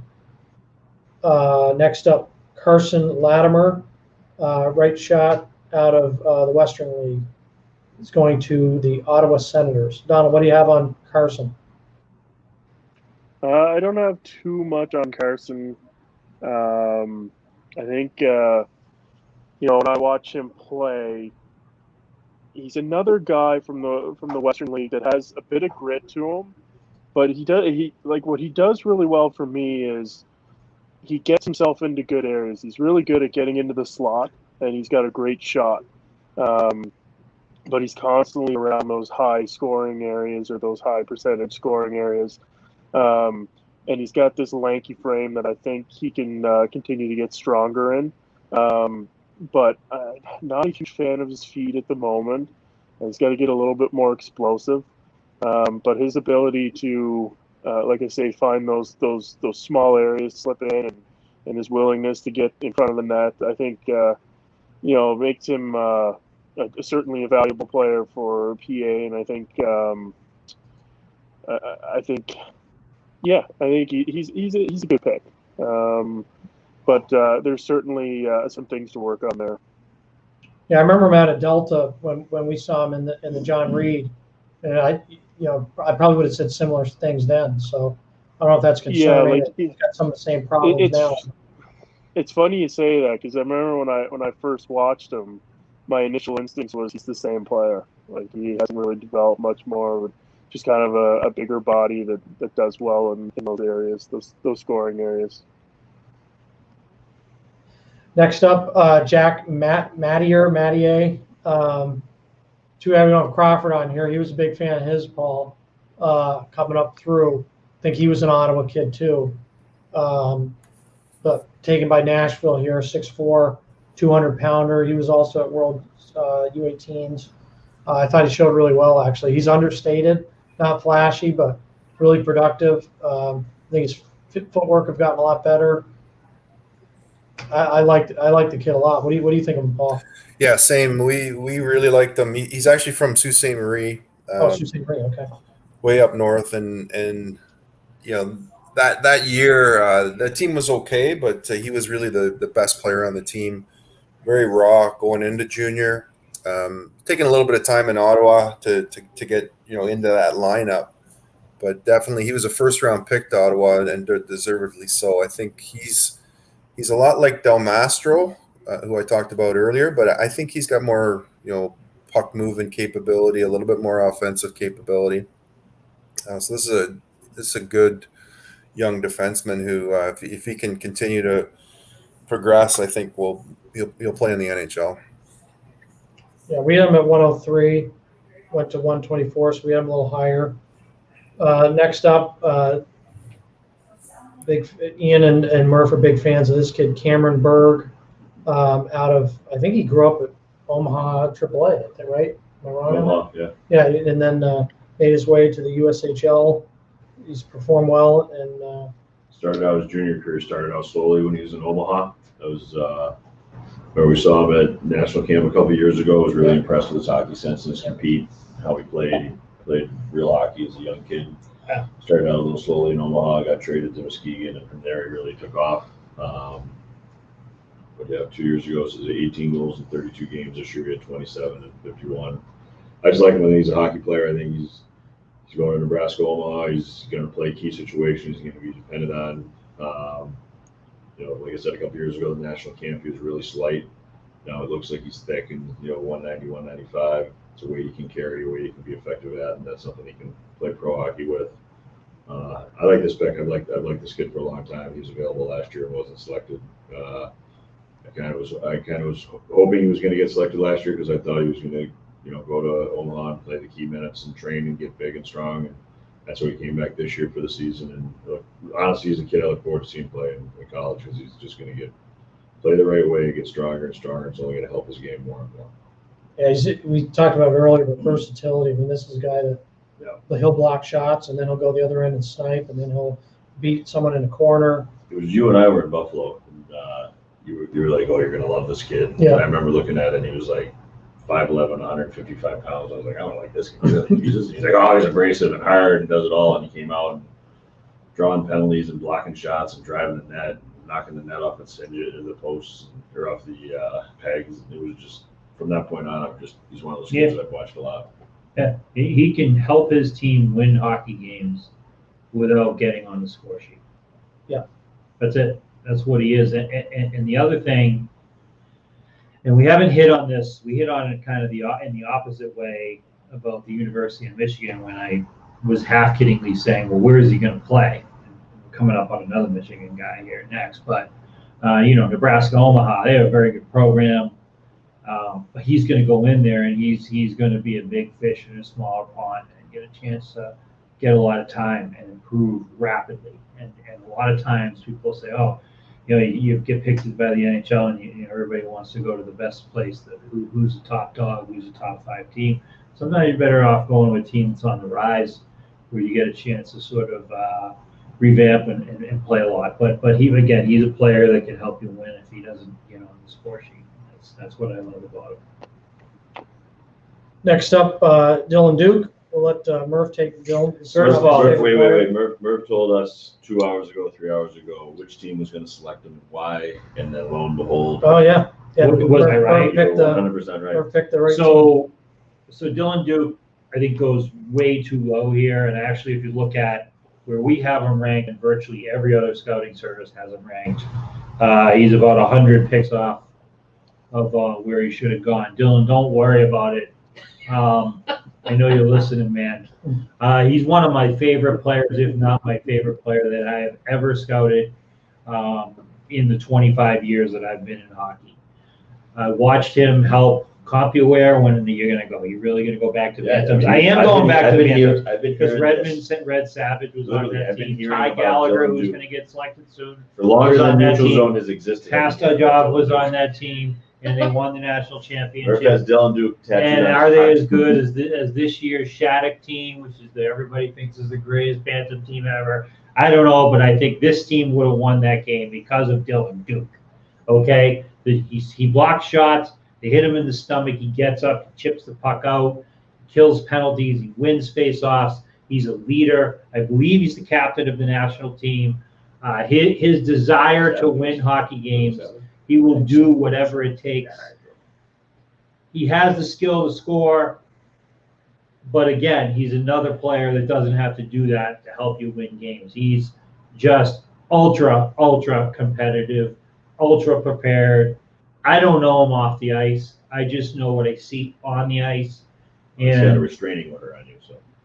I did predict that Tampa was going to pick him, and the reason is that I've had some conversations with Tampa scouts, and they value what most? IQ for the brain, and he has it. Dylan Duke. He has compete. He has the brain, and that's going to get him to the NHL, where Tampa will probably win their 12th or 15th straight Stanley Cup. We're going to have to check out after the length of that talk. That was long, but I've been waiting all day for him to get taken, and There you go, I'm Mark. very upset that it was this low. But he got taken by the champs, and the champs are not the champs with a bad scouting staff, right? Right. Yeah. All right, let's hear your thoughts on Josh Pilar. I don't know him. And next up, 127 I'm done now. Minnesota. Just leave it. We can only hope. Josh Pilar, centerman out of the Western League. Donald, you got much on Josh? Yeah, he's an overager. I'm not going to be quite as passionate as Murph, but Nobody will be. you know, last year he was probably a little bit too raw to get drafted. This year he's kind of you could start to see the things he's been able to work on. You know, skating has gotten much better. You know, he's a natural playmaker, which is what I really like. Sees the ice really well. It sends nice passes, got good hands. But there's still some things he needs to work on. Still needs to get stronger. Needs to be more of a needs to get to the interior a little bit more. But I think it kind of makes sense to take him now, especially when there's that raw athletic ability where you can see that with that IQ and that playmaking ability, it's just not something that you can necessarily teach. Yeah, next, to close out this round, out of Team Slovakia, Jacob Demick, 6'4", right shot winger, 196 pounds. I think we had him just off our list. Yes. He was picked by Edmonton in the this past year in the European, in the import draft, whatever you want to call it. So maybe Donald, you get to see him play next year. He's obviously 6'4", 195, big kid. These are the kids I would actually love to see them come over. So our report on him, and Ed's not with us, but Ed did the reports on some of late round considerations. Jacob is a long, strong center that stands at 6'4", 196. Played this past season for Slovakia U20. He's raw and big body with long legs, still finding his footwork and agility, has another gear, and has a good top speed. However, it takes him a bit to get there. Need to improve his lateral mobility and first step quickness, but he's rangy, stays on the right side of the puck, moves the puck quickly, and knows where guys are going before it gets to him. He's tough to contain down low, makes plays in tight with his hands, but relies on his teammates to create chances. This is what I have on him. I wrote after watching some tape on Instead. Jacob's a big lefty who competes on both sides of the puck. There are times when he loses his man in D-zone coverage, but it's usually because he's working too hard and trying to do someone else's job. Offensively, he keeps it simple and seems to understand that he's best suited for a power forward game rather than trying to be a dangler. But it does have a nice first touch and can pull poor passes out of his feet pretty easily. To me, he has a chance to not only be a draft pick, but to earn an NHL contract if he leaves Slovakia for the Western League to play for the Oil Kings. His body is suited for big boy hockey, and it looks like his skating posture can carry another 15 to 20 pounds, so he'd be an ideal late round pick in my eyes, but he needs to get to the WHL. I wrote that a couple of weeks ago about him. Nice. So we'll take, Pretty eloquent. even though the fifth round is already completed, we'll take like 5 minutes here, kind of get a I stretch. get one thing. Dylan Dukes is going to Michigan 2022 now. Must be nice to Michigan. So that's just, I just saw that happen to see that. Murph has to put some Bassett-Tracin on his Dylan Duke tattoo. Yeah. So he doesn't- 2022, he's headed there. So that probably means he'll play. Did he go in the USHL draft? No. This may be a reason. He'll live in Chicago. 100%. But, Yeah, he will. He's going to play in the PHL. He's going to end up in Chicago and have 49 goals in 51 games. Actually, we heard he was going to Avon. He's going to PG. He's going to PG at Avon. Yeah, we'll come back here in the next, give us 5 minutes, PG is in 2000. and we'll be back. Who's our highest left?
Hey everybody, we're back here for round number 5.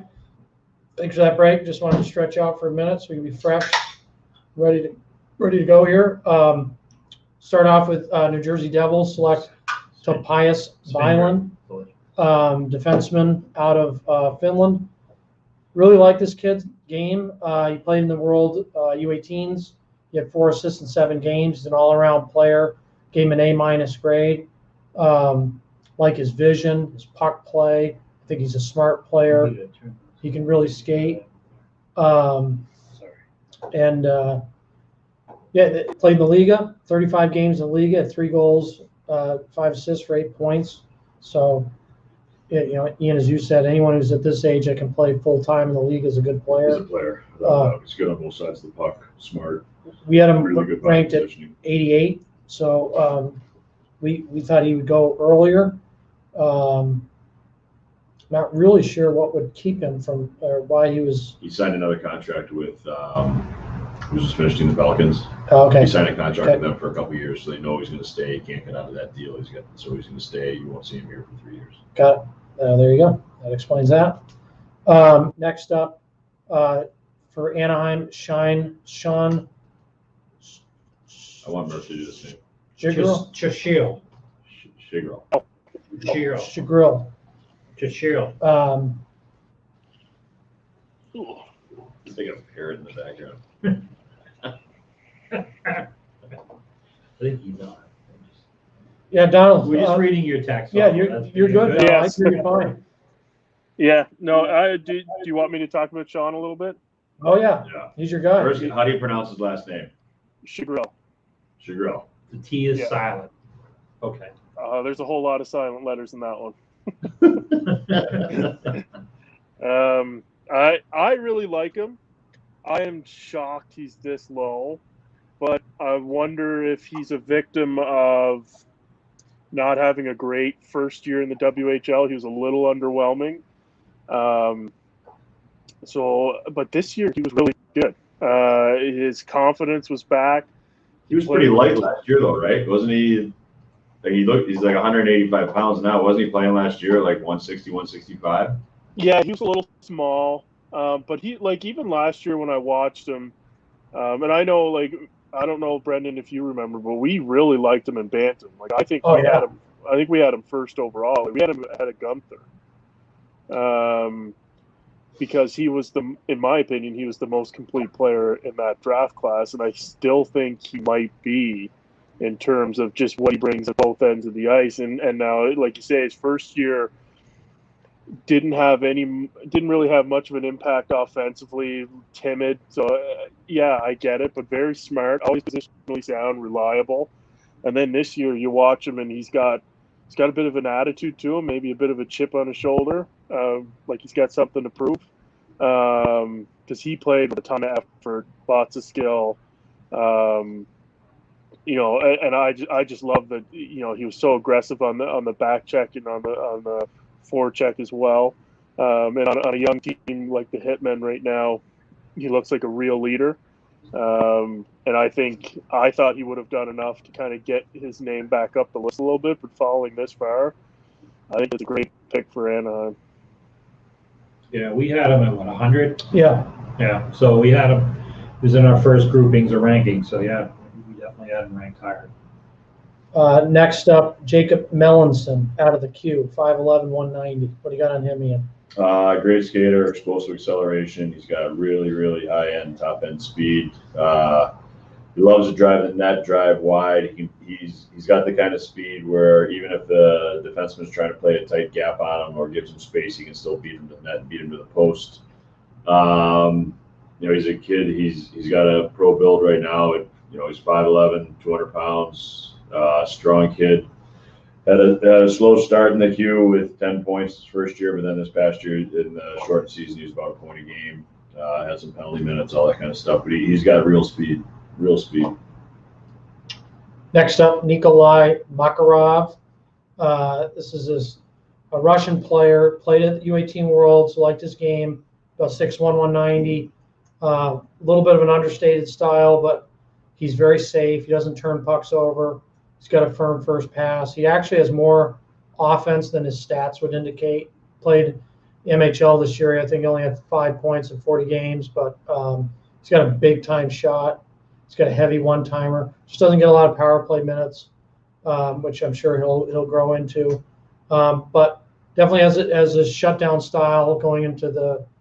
He projects as a shutdown defenseman at the next level. I think his feet are better than he gets credit for.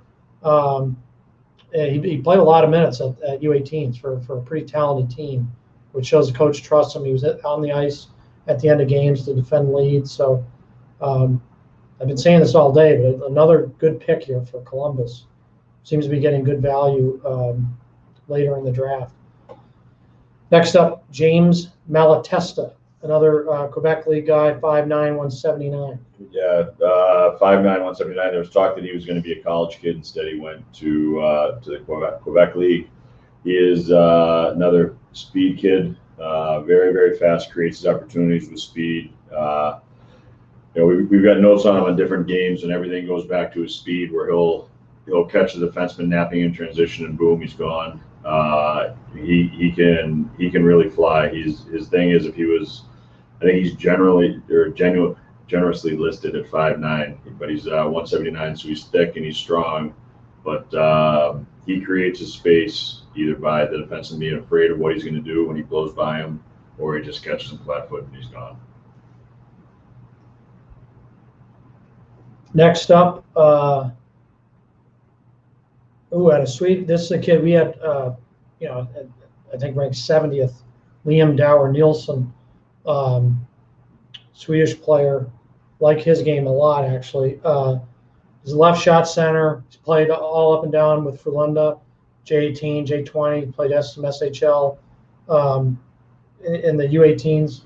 Played in 7 games, had 4 points. Also had 31 penalty minutes, so he gets after it. But he's a high compete guy. He's very aggressive. He's good on draws. I wrote in the notes he takes pride in competing for pucks. Another guy that when he overexposes it sometimes, so he does have more turnovers than you'd want to see. But he's the kind of guy when he turns it over, he fights really hard to get it back. He doesn't take that lightly. He's quick and shifty, pretty light on his feet. He's got strong edges, good balance. He'll sneak behind defenders. Plays with some pop. So I like the pick a lot. I'm a little surprised he's here. I thought he'd go earlier because he's got some pro experience, not a lot, but some. And he showed really well at the World. So I think that's a nice pick for Detroit. Steve Yzerman grabbing value late. He's always done well with Swedes and with European players in general. Next up, Artem Guryev, defenseman out of Peterborough. I think I saw this guy in Erie. You know him, Paul? Yeah. So he's not in a full-time role yet with Peterborough. He's playing up in Lindsay in the OJ. He played up in Lindsay in the OJ, but Guryev, we loved him in minor midget. He played on the same blue line as Logan Mailloux and Ethan Del Mastro, so that's not bad. A minor midget team that produces 3 NHL draft picks a few years later. But I always thought Guryev had the rawest talent of that bunch. He's a specimen. He's 6'4", 220. He hits hard. If he can kind of put it all together, there's a lot of rough edges with him, but he skates well and quite mobile. Handsy, he's got to work on that. I think this is a player who probably could have gone much higher in the draft if he had had a chance to play. Right, the Ontario kids have been locked out for the past year, and I think he needed a season in Peterborough to show his value, because this is pretty good value this late in the draft. I really like him. Yeah, I haven't seen him as of late, but I remember him in minor midget, and I agree with you, Paul, and everything you said. He was a really athletic kid. He was just a little bit behind the other guys in terms of some of his puck play and decision making and everything else. A little raw, but he had the footwork and the size for sure. He'll be an exciting kid. He's someone that could make make a GM look smart here, getting him in the 5th round. Yeah, Ian and I had a couple of comments. Ian, do you want to? No, go ahead. I mean, Ian said in June, this kid's a project. He'll end up playing at 6'4", 220. Who doesn't want that on the back end? Skates very well, has good agility, and expect that he'll improve as he trains to get stronger. And I had watched something where I said he's big, strong, lefty, is no nonsense approach. Really enjoys physical contact, and he has high end athleticism. Those two things are pretty important. Yeah. Sure. Contact and athleticism. So someone we like. Next one up, 136 overall. Carolina selects Robert Orr out of the Quebec League. And what's your take on Robert Orr? He's a good two-way kid. He plays responsible hockey at both ends. He doesn't cheat. This year he had 32 points in 41 games. But he's just a good, smart hockey player. Size-wise, he's gonna have to get stronger because they have him at 5'11", 176. But I think with his brain and his willingness or ability to stay on the right side of the puck, he's going to give himself a chance to play. He's a really good playmaker, creating space for himself and space for his line mates, especially off the cycle. I think it's actually a really good pick because he's got a chance with his brain to just be a smart two-way kid, good solid pro. Okay. Next up, 6'4" goaltender out of Finland, Aku Koskenvuo.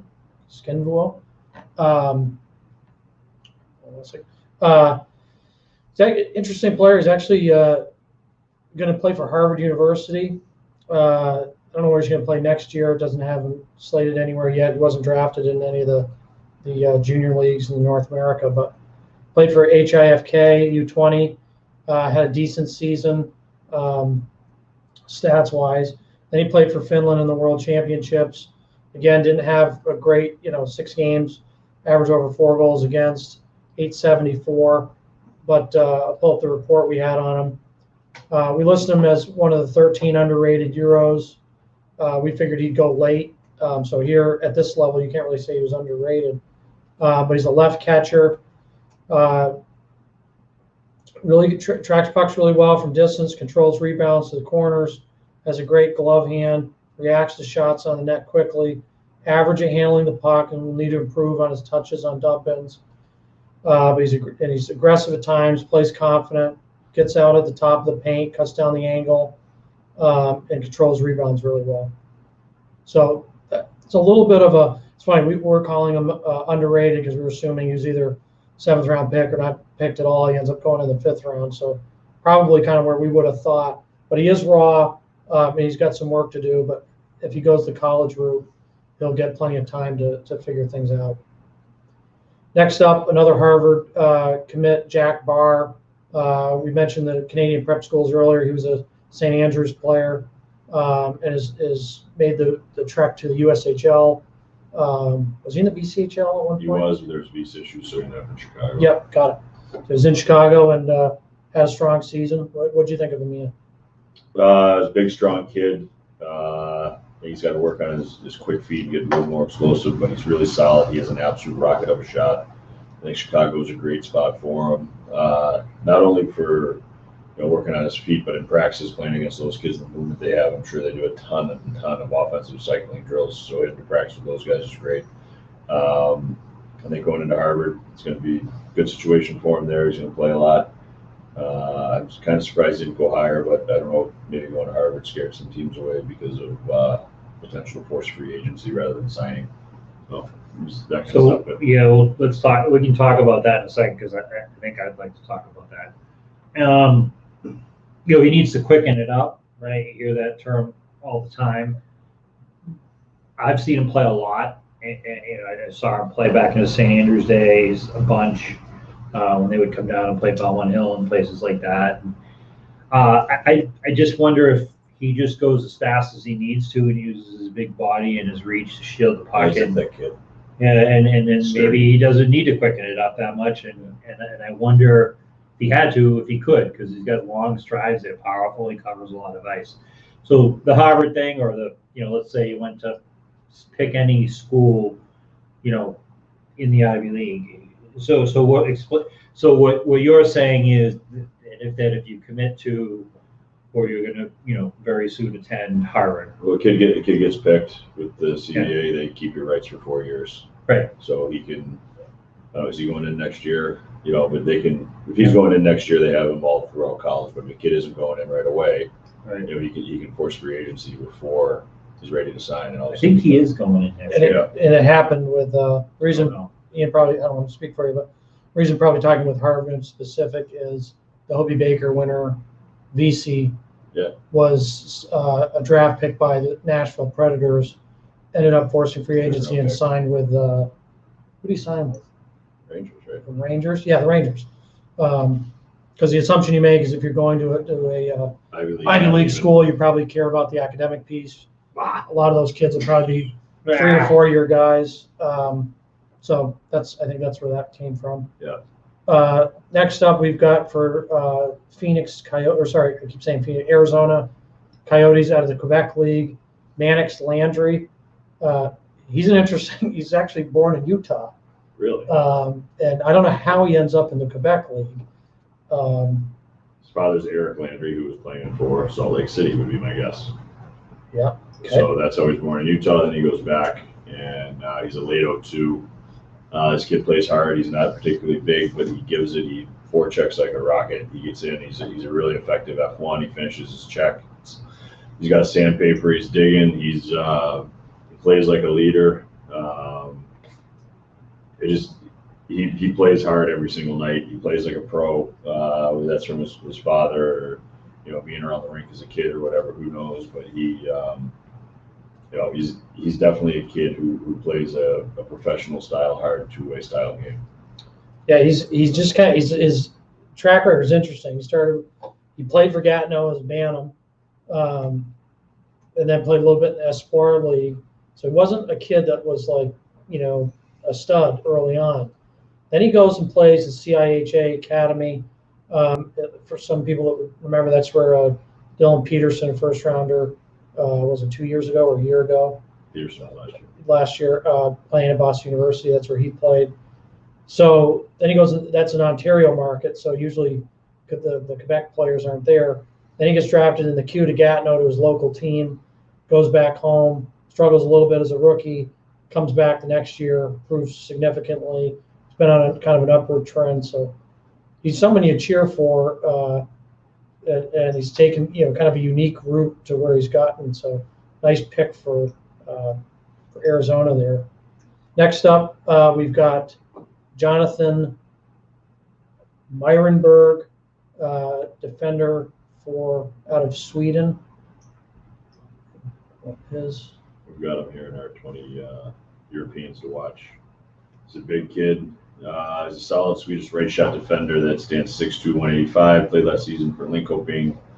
In J20 tour, he had 8 points in 15 games. He also played 9 for Sollentuna at Hockey 8 where he scored 8 points. He's an athletic defender that's light on his feet. He's very mobile. Good first step, has bounces step, which lets him change directions quickly and react to changes in play. He's a wide base with good agility, which lets him make defenders miss him in space. He has head up, skating the puck out of his zone, will find open teammates quickly. Plays a relatively safe game on the back end and could tighten up his gaps at times. And he's not overly physical, will need to be more aggressive while defending, especially in his own end. He sees the ice well as a slick passer, stretches the ice through seams and gets the puck quickly out of his zone. He has some touch in his passes and can layer passes through traffic into tight areas. He has the physical and athletic tools. Will need to play a harder game to be successful at the next level. Really, really well written report. That must have been by someone other than Murphy. Yeah. Interesting too. He's we had him ranked 137 and he falls at 140. So close on that one. Next up, Cole Jordan. Get a local kid here, defenseman out of the Western League, 6'2", 200 pounds. Donald, what do you got on Cole Jordan? I like Cole. Again, he's another defender that I had kind of near the top in that second tier. Thought he might go a little bit higher, but he's an athletic, good skater. I really like his strides, nice and low. He plays with good speed. Makes he's a good passer, but sometimes he can kind of force the issue. Sometimes he can try to carry the puck too much. But he's got some hand skills there that are intriguing, and it makes him a nice offensive zone threat. But for my money, like I just like the way that he moves the puck. I like the way that he defends with active feet and an active stick. There are things he can work on in terms of kind of picking his moments better. Yeah. But I like this pick. Thanks, Donald. And then next up, Jacob Holmes for Dallas, 5th rounder out of the OHL, 6'1", 205. I think you skipped Sobolev. Oh, sorry. Yes, I apologize. Danil Sobolev, Yeah, so Russian defenseman, 6 feet, 210. Yeah, so he was supposed to be coming over to play for Windsor, and when the season was canceled, he went and he played in the MHL.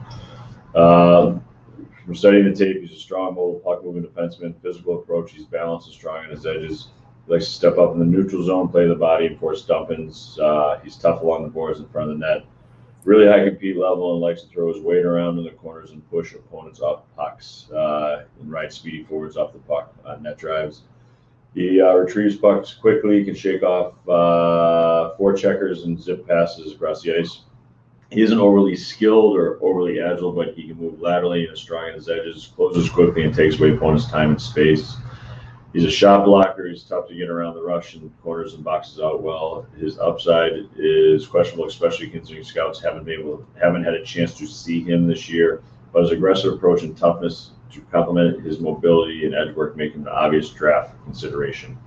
That's from the report. The Russians are coming. Yes. If I remember correctly. Yeah. It's a great report.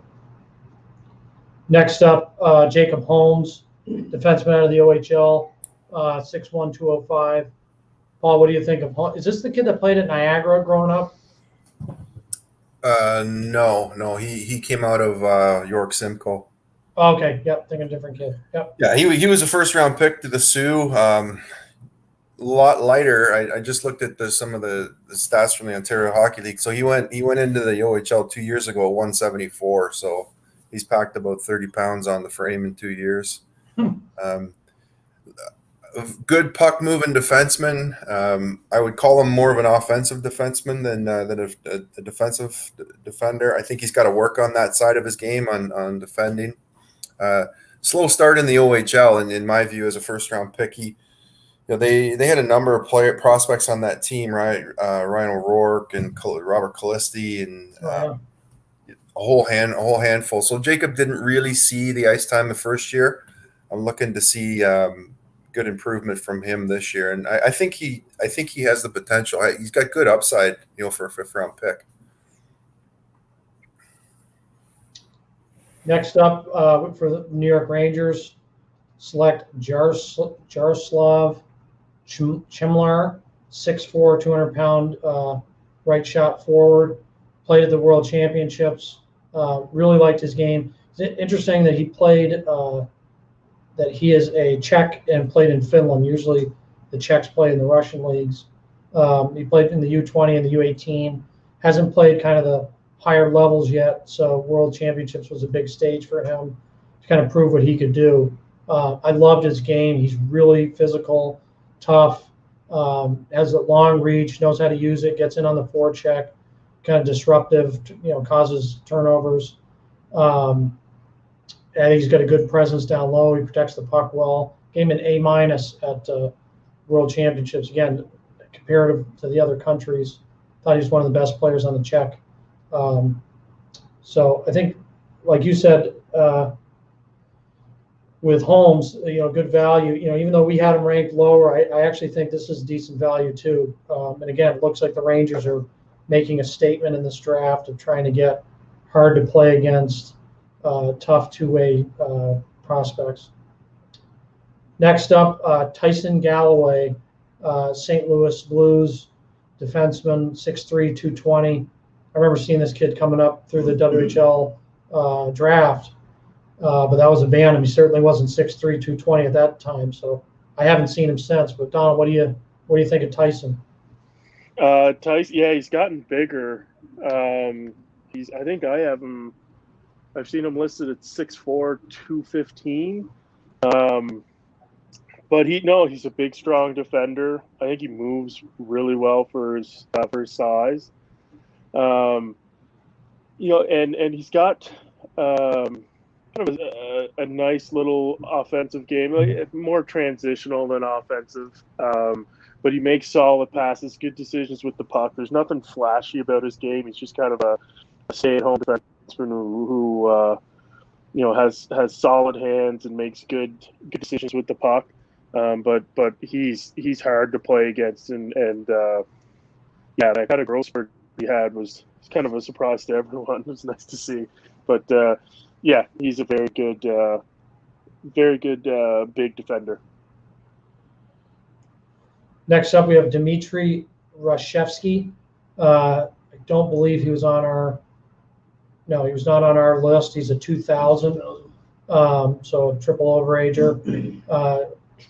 Did watch a little bit of tape on him in the VHL with Dynamo St. Petersburg. So I'm slightly familiar with him. Kind of a tall, long, hasn't grown into his frame yet. A little bit of a project type, but he's bounced around a lot. He's played for 6 different teams this year, but he did get 9 games with Dynamo Moskva in the KHL, and he was played in their playoffs. So kind of an interesting pick to see someone that age as a 2000 playing in the league, but 9 games in the KHL. Been a weird year. Yeah, been a weird year. Triple overager. Triple overager. And then the next one is our highest available player on our draft board that hasn't been selected yet is Justin Robidas. Ian, you can talk about. Yeah, he's 5'7", fairly thick build. His father was Stefan Robidas. If you remember him, they're very similar in build. Although Stefan was a defenseman and Justin is a forward. He's primarily a center. As you can imagine, at 5'7", he's incredibly quick. Agility is excellent. He creates space for himself. You picture him more as a playmaker, but he's not afraid to get to the dirty areas to score. He can create great space for himself. Last year, his rookie year in Val-d'Or, he had 21 goals in 57 games, and this year, as an assistant captain, he had 19 goals in 35 games. He's exceptionally quick. He's got strong hands. He's pretty good on draws. He's a kid that, just because of his quickness, his speed, his lateral agility, and how he can make plays with his head up, that right here, he's definitely worth taking a chance on. I think he probably should have gone higher. That was, my feeling on him, just because he can score. He's not like an undersized playmaker. He's an undersized guy who can score, and there's a premium on goal scorers. So he's got 40 goals in 2 years in the queue and 80 games. So it's pretty good. Yeah, we had him much higher than this. We had him up as a second round grade.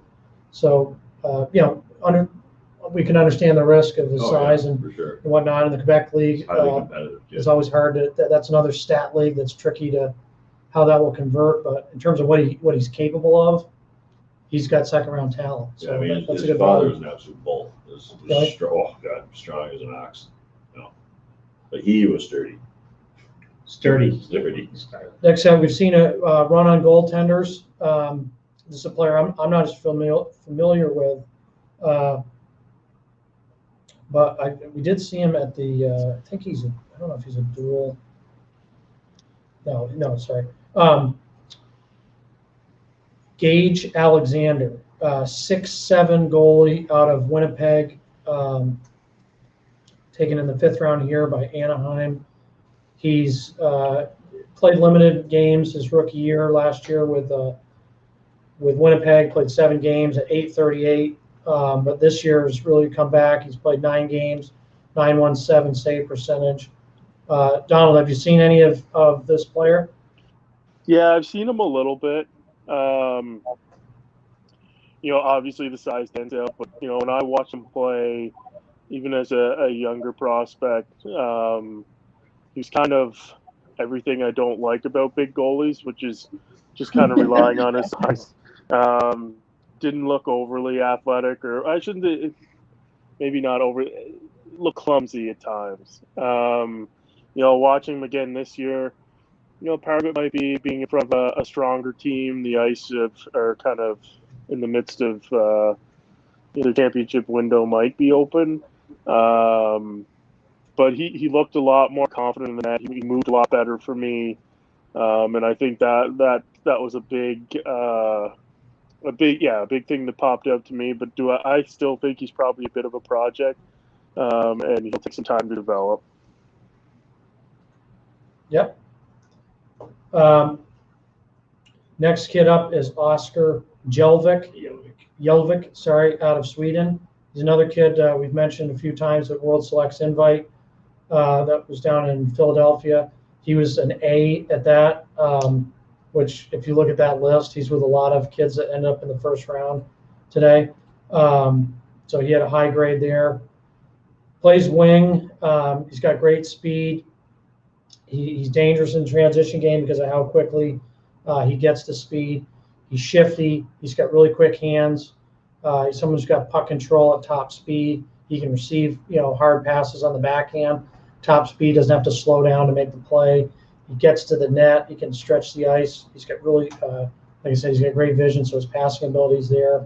And he's got a first step that he can separate. We had him ranked higher. We pull up exactly where we had him. No, we didn't. Lower. No, we had lower, 173. Yeah. I just like the kid. I like the way he plays. How he's going to translate at the next level, he's only 5'11", 175. I don't know. But in terms of what we saw at him this season, I think the kid's got a lot of skill and a lot of speed. And he can separate. We've been saying that a lot, today, that at the higher levels, you obviously have to be able to get off defensemen. Some guys do it with physicality. Some kids do it with their footwork. Some kids do it with their hands. But if you can't separate, you're going to struggle to find minutes at the next level. So he's a kid that, so far anyways, he's shown he can separate. Next up at 150, the Montreal Canadiens take Josh Roy, 6 feet, 190 out of the Quebec League. Ian, what do you got on Josh? Another kid in the Quebec League who's very quick. He can fly. He's able to win 50-50 pucks. He can one time it really well. Doesn't need to be a perfect pass. He's got a ton of skill and handles it with his head up. Looking at his stats, he's definitely a shooter and a goal scorer.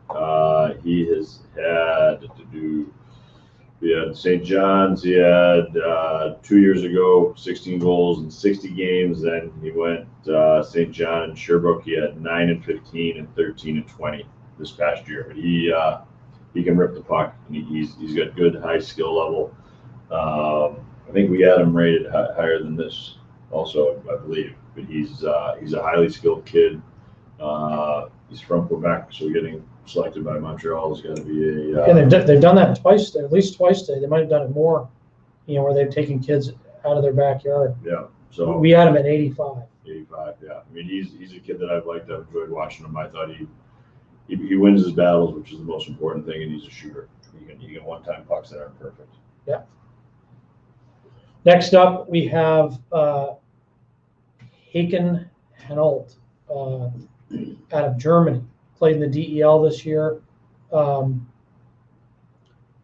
kid we had at 153, and he goes to 151. He's a left shot. Played last season for Berlin. He only had 1 goal in 22 games, but again, that's pro hockey. Plays with a bounce and a step. He's athletic, makes plays. He's got good vision, strong base. He can fight through checks. Plays with a high motor. He's first guy in on the forecheck, disruptor. He's tough to catch in tight areas. Sturdy, hard to knock off the puck. Doesn't shy away from contact. And he attacks the net. So he's a kid that said he needs to be more consistent, but he's got a high upside. He was a player that wasn't very well known a few months ago. And actually, Mike McKenzie at TSN put him on one of his lists. I think it's like a 85th or something in that line. People were saying, "Oh, who the hell is this kid?" And we watched film on him, and we really liked him. Kid can play. He plays really hard. Next up, goaltender Krill and Jerry Mizek. Jerry Mizek. So we've got our notes on him from, we had something that went out, when was it, July 15th, 8 underrated European draft prospects. We had him at 145 overall. He goes 152. We had in Krill. Garrett Mizek was a surprising omission from Central Scouting's European goalie list after a tough game in his sole start at the U18 Worlds for Russia. He got some time in the VHL this year and played well, but he spent the majority of the season with SKA, Varaji, IM, Rosa in the MHL. Sorry, I thought that was 3 different sentences.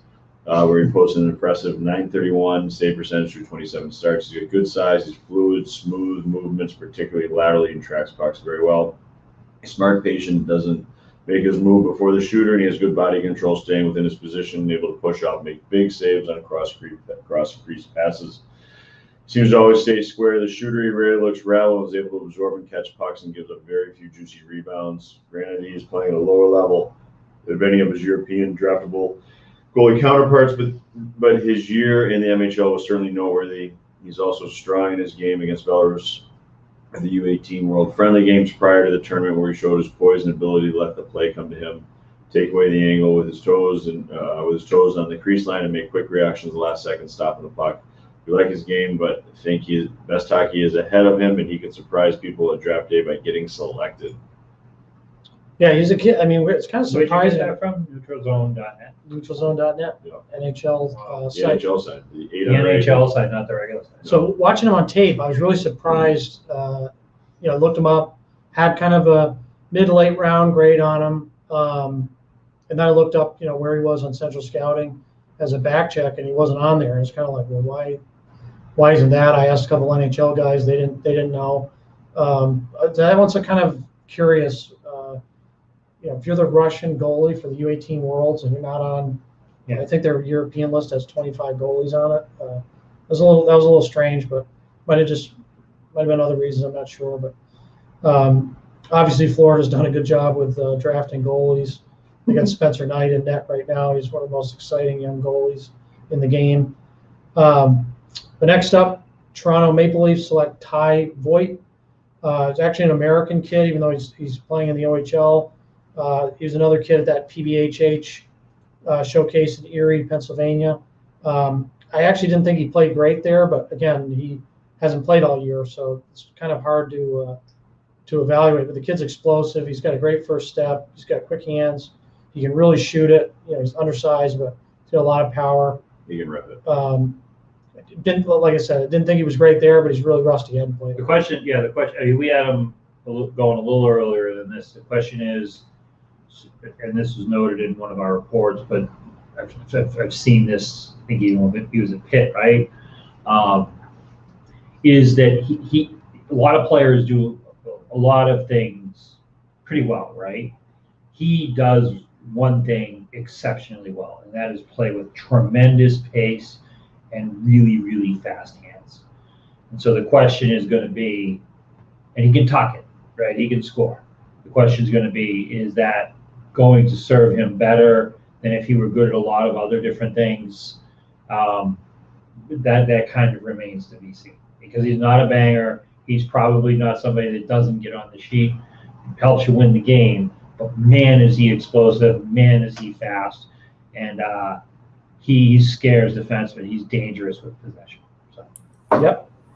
I saw him up in Sarnia in junior prior to the shutdown, and he got steadily better as the season went on. The last few games I watched him, I thought he was close to the best player on the ice. And and I don't know if you guys get this when you're scouting, but I was actually kind of excited to see the kid pop over the boards. Anytime he was on, it was, oh, right, here he goes. Very exciting player, very fast, explosive. Explosive, edgy as seat type. I think he's got a real chance. They really do. Yeah. Next one up is Isaac Beliveau. This kid we liked a lot as a midget player out of Magog. He's a late 02. When he was a midget player, I can't speak to him as of late, but as a midget player, he was a physical player and he had a big shot. Just looking up his stat line, doesn't look like he's produce much offensively. Although a decent No, year, actually. Ruski a couple of years ago. Oh, yeah, no, you're right, 53 in sorry. 62 games. Yeah, he was big time. He had a great year. But that as year. a midget player, we liked him a lot coming out. We had him as a second rounder. That's where he fell. And Ian, what has he done the last few years? I mean, I still really like him. I think he's good. He's poised with the puck. He moves it quickly. He still has a missile. I had a huge year with Risky where he had 53 in 62 games. And then this past year had a slow start, only had 5 points in 16 games. Then had a trade to Gatineau where he had 12 and 21. But he's a big kid, moves the puck really well. I think he's smart. I think at his size, he's 6'2". Yep. 6'2", 185. He's a late 02. Ian, with a kid like this, again, not going purely by points, but looking at the USHL kids, a lot of kids that had really high stat line. Do you think he's a kid that after that 1920 season, pre-COVID, puts up 53 points in 62 games as a defenseman, that he's a much higher rounded pick, or no? Was he? Yeah, well, if you just think back to that year with Mooski with 1920, they have Lafreniere playing. How many of those points are power play points? Is he giving to him? Lafreniere's making the play. Yeah, got it. So obviously the points fall off, but then when he gets to Gatineau, he's on pretty good pace there in this shortened season. He's a kid that I liked. He moves the puck well. He's smart. I think he defends with his stick on the ice, taking away lanes. I like his size. It'll be interesting to see what happens, but he has a missile. I think you said he had midget. He's a monster. Yeah. We thought, yeah. So next one up, well-known hockey name, Oscar Plandowski, staying in the Quebec League here, 6 feet, 190 defenseman, goes to Detroit. Played last year with the Charlottetown Islanders. Played last 2 years with the Charlottetown Islanders. Kind of bounced around a little bit. He was with OHA. Then he came down to the States and played with Selects Academy, and came back up to Canada and played with Charlottetown. So he was on the Canadian U17 team, shined there. What are your thoughts on Plandowski? I think we had him higher than we had him higher than this. He's he's a very good offensive game. He's strong puck moving skills. He skates well. I think he's got smart on the offensive blue. I think offensively he's very, very talented. He makes plays. He moves the puck well. He can make people miss. He creates in transition. If he's in trouble at his end, he can move his feet to carry it out. Doesn't really have a panic. I think that it'll be the question with him is how well he defends as he moves on in the pro game. It's interesting that his father was the director of scouting for Tampa Bay Lightning. It really helped build that championship team. Tampa Bay is always known as a team that's drafted very well, and he was the head of that department for a long time. I think it was since 2008. Then Billy Armstrong hired him, one of his first hires to get him over to Arizona, respecting what he can do and building up the Arizona team. So kind of interesting. Your dad is the director of scouting, but you end up going to Detroit. I'm sure the last thing, he doesn't want to go where his father is. Right.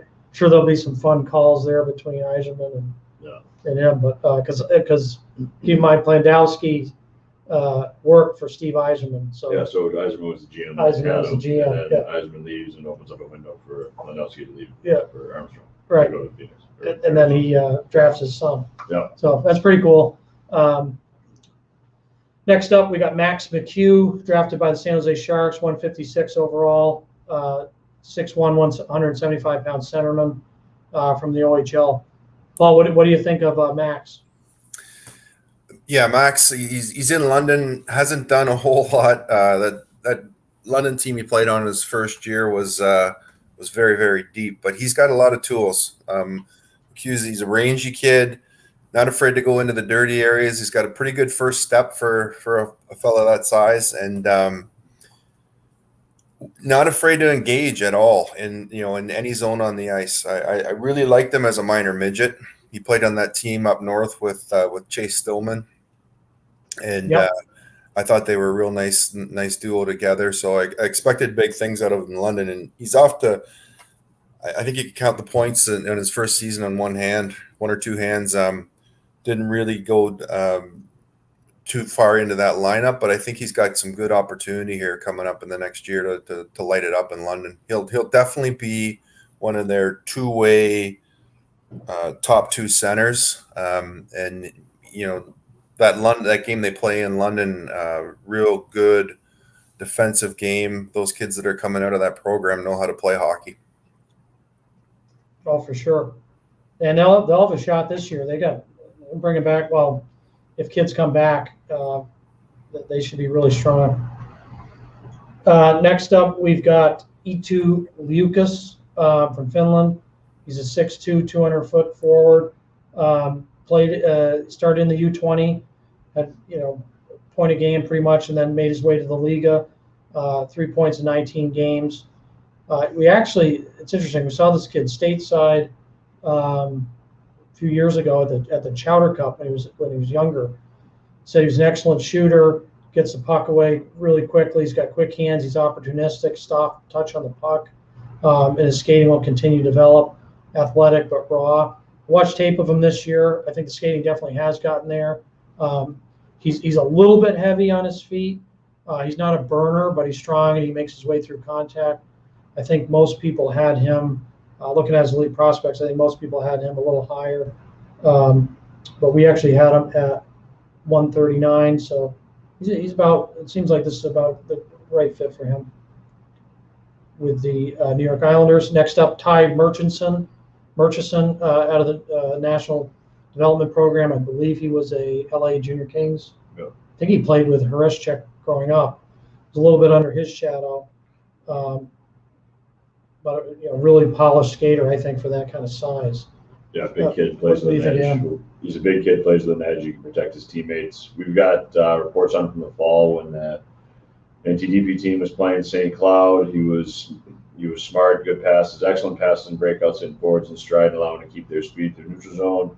He's a bigger player, also played with physical edge and was dominant in the corners and net front battles. Good to see him stand up for his teammate that took a hard hit up high. Had an impressive weekend for the team, and then we watched him in March playing the Steel, who were the best team in the USHL. Real puck possession game. That's how Chicago plays. Murchison looked right at home in that game with his feet. I think he's a better skater than he gets credit for. In transition, he has no problem with a forechecker coming at him full speed and finding the gap between his legs or between his skates to make a soft little pass. We had him at 144 and he went 158. I think we talked about this earlier about some of these kids that get on good teams and they get a little overshadowed. Yeah.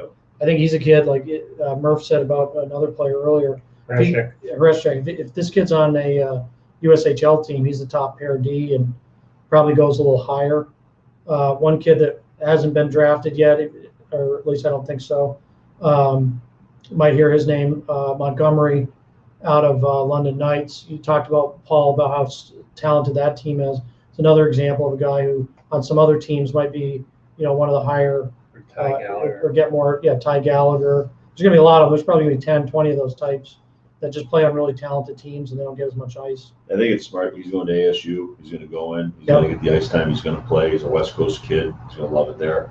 Do you think those guys have fun? I don't know. I mean, Johnny Walker. Yeah, well, I mean, I think he's a better skater than he gets credit for. I totally agree with that. It's very athletic. I think this is low for him. Yeah, I think being honest, he's 6'2". He's a big kid. He might not be getting the shifts every other. And he's sitting on the bench, bigger kid. That's a tough thing for players to get used to coming in and playing. Yeah. But I remember watching the series against St. Cloud. He was really good. He was strong against those kids, and that's a hard-nosed old team, and he did really well. Yeah. And then, at the end of the year playing the Steel, and they run and gun, and they're moving all over the place. And he was patient and bought time for himself. I think he's a kid that I thought he would have gone higher. I love the ASU, and he's going to play. He's going to play a lot. He's well-rounded. Meet a lot of nice people. He can. Yes, he's going to make a lot of friends. Yeah. Next up at 159 overall, Buffalo takes Viljami Marjala. He's a Finn, but made his way through the import draft to in the Quebec League. Not a pretty skater. which, I'm a big on skating, but I will say the kid's smart. He gets to the right spots. He's got a really good stick. When you're watching him play one-on-one defensively, he's got some shutdown to him. He defends the rushes really well. Odd man rushes, he's always in the right position. Lacks that first step quickness or that lateral mobility, and at the higher levels that might really hurt him. But so far in his career, it hasn't hurt him because he's smart and he gets to the right spots. And then offensively, he put up almost a point per game for a guy that coming into the league, played U20 and Carpat and didn't do a ton offensively. So I think that there's some versatility there. He's got to improve his footwork and his agility, but really nice season for him with Quebec Ramparts, and there's an argument he could have gone even higher than this. We had him at 124. So last pick in this round, end it with Cameron McDonald, Tampa Bay Lightning take him, 6'1", 190 centerman, also in the Quebec League. Yeah, I mean, he ripped it up when he was at South Kent. He had, I think, like 75 goals or 80 goals. Oh, that's the kid. Yeah, I mean, he absolutely ripped it up, and then he went to Sioux Falls. Played in Sioux Falls. He was committed to Boston College, and then decommitted to go to St. John. St. John, and he's a 6'1", bigger body, big frame. He plays like a professional. He's played even when he was ripping it up at South Kent. He was a responsible kid. Stopped on pucks, hard to play against. He's got some jam to himself.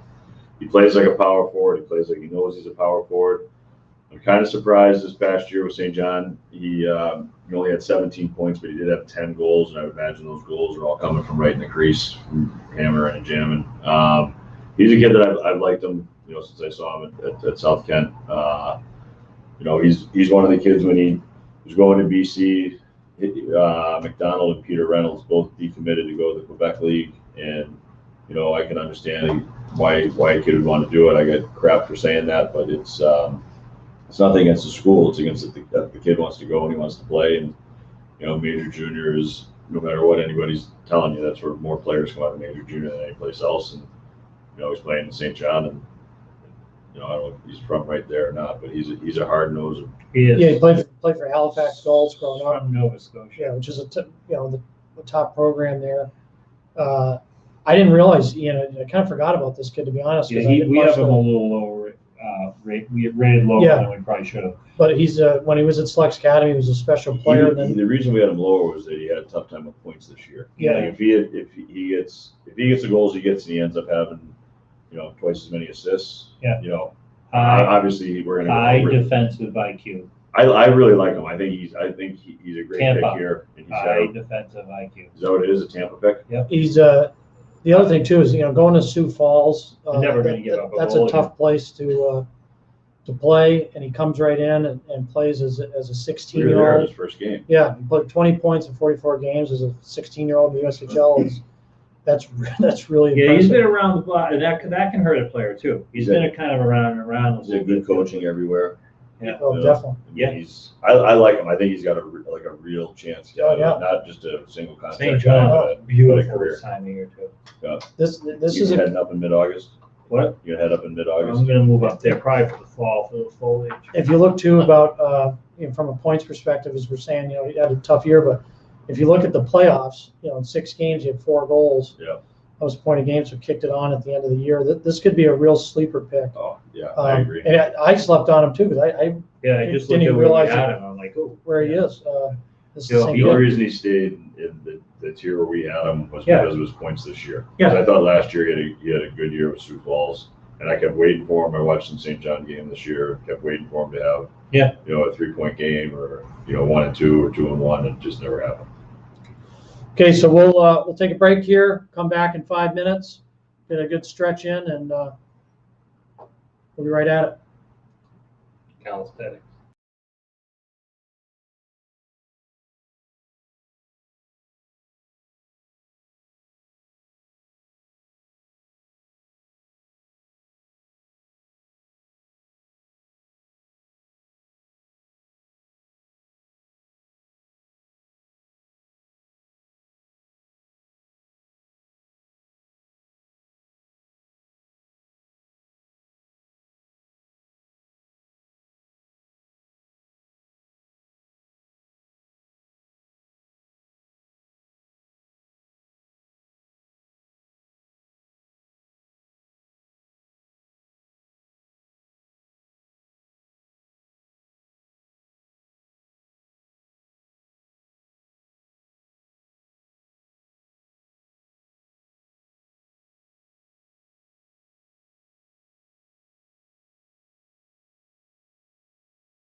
we're here to start the 6th round.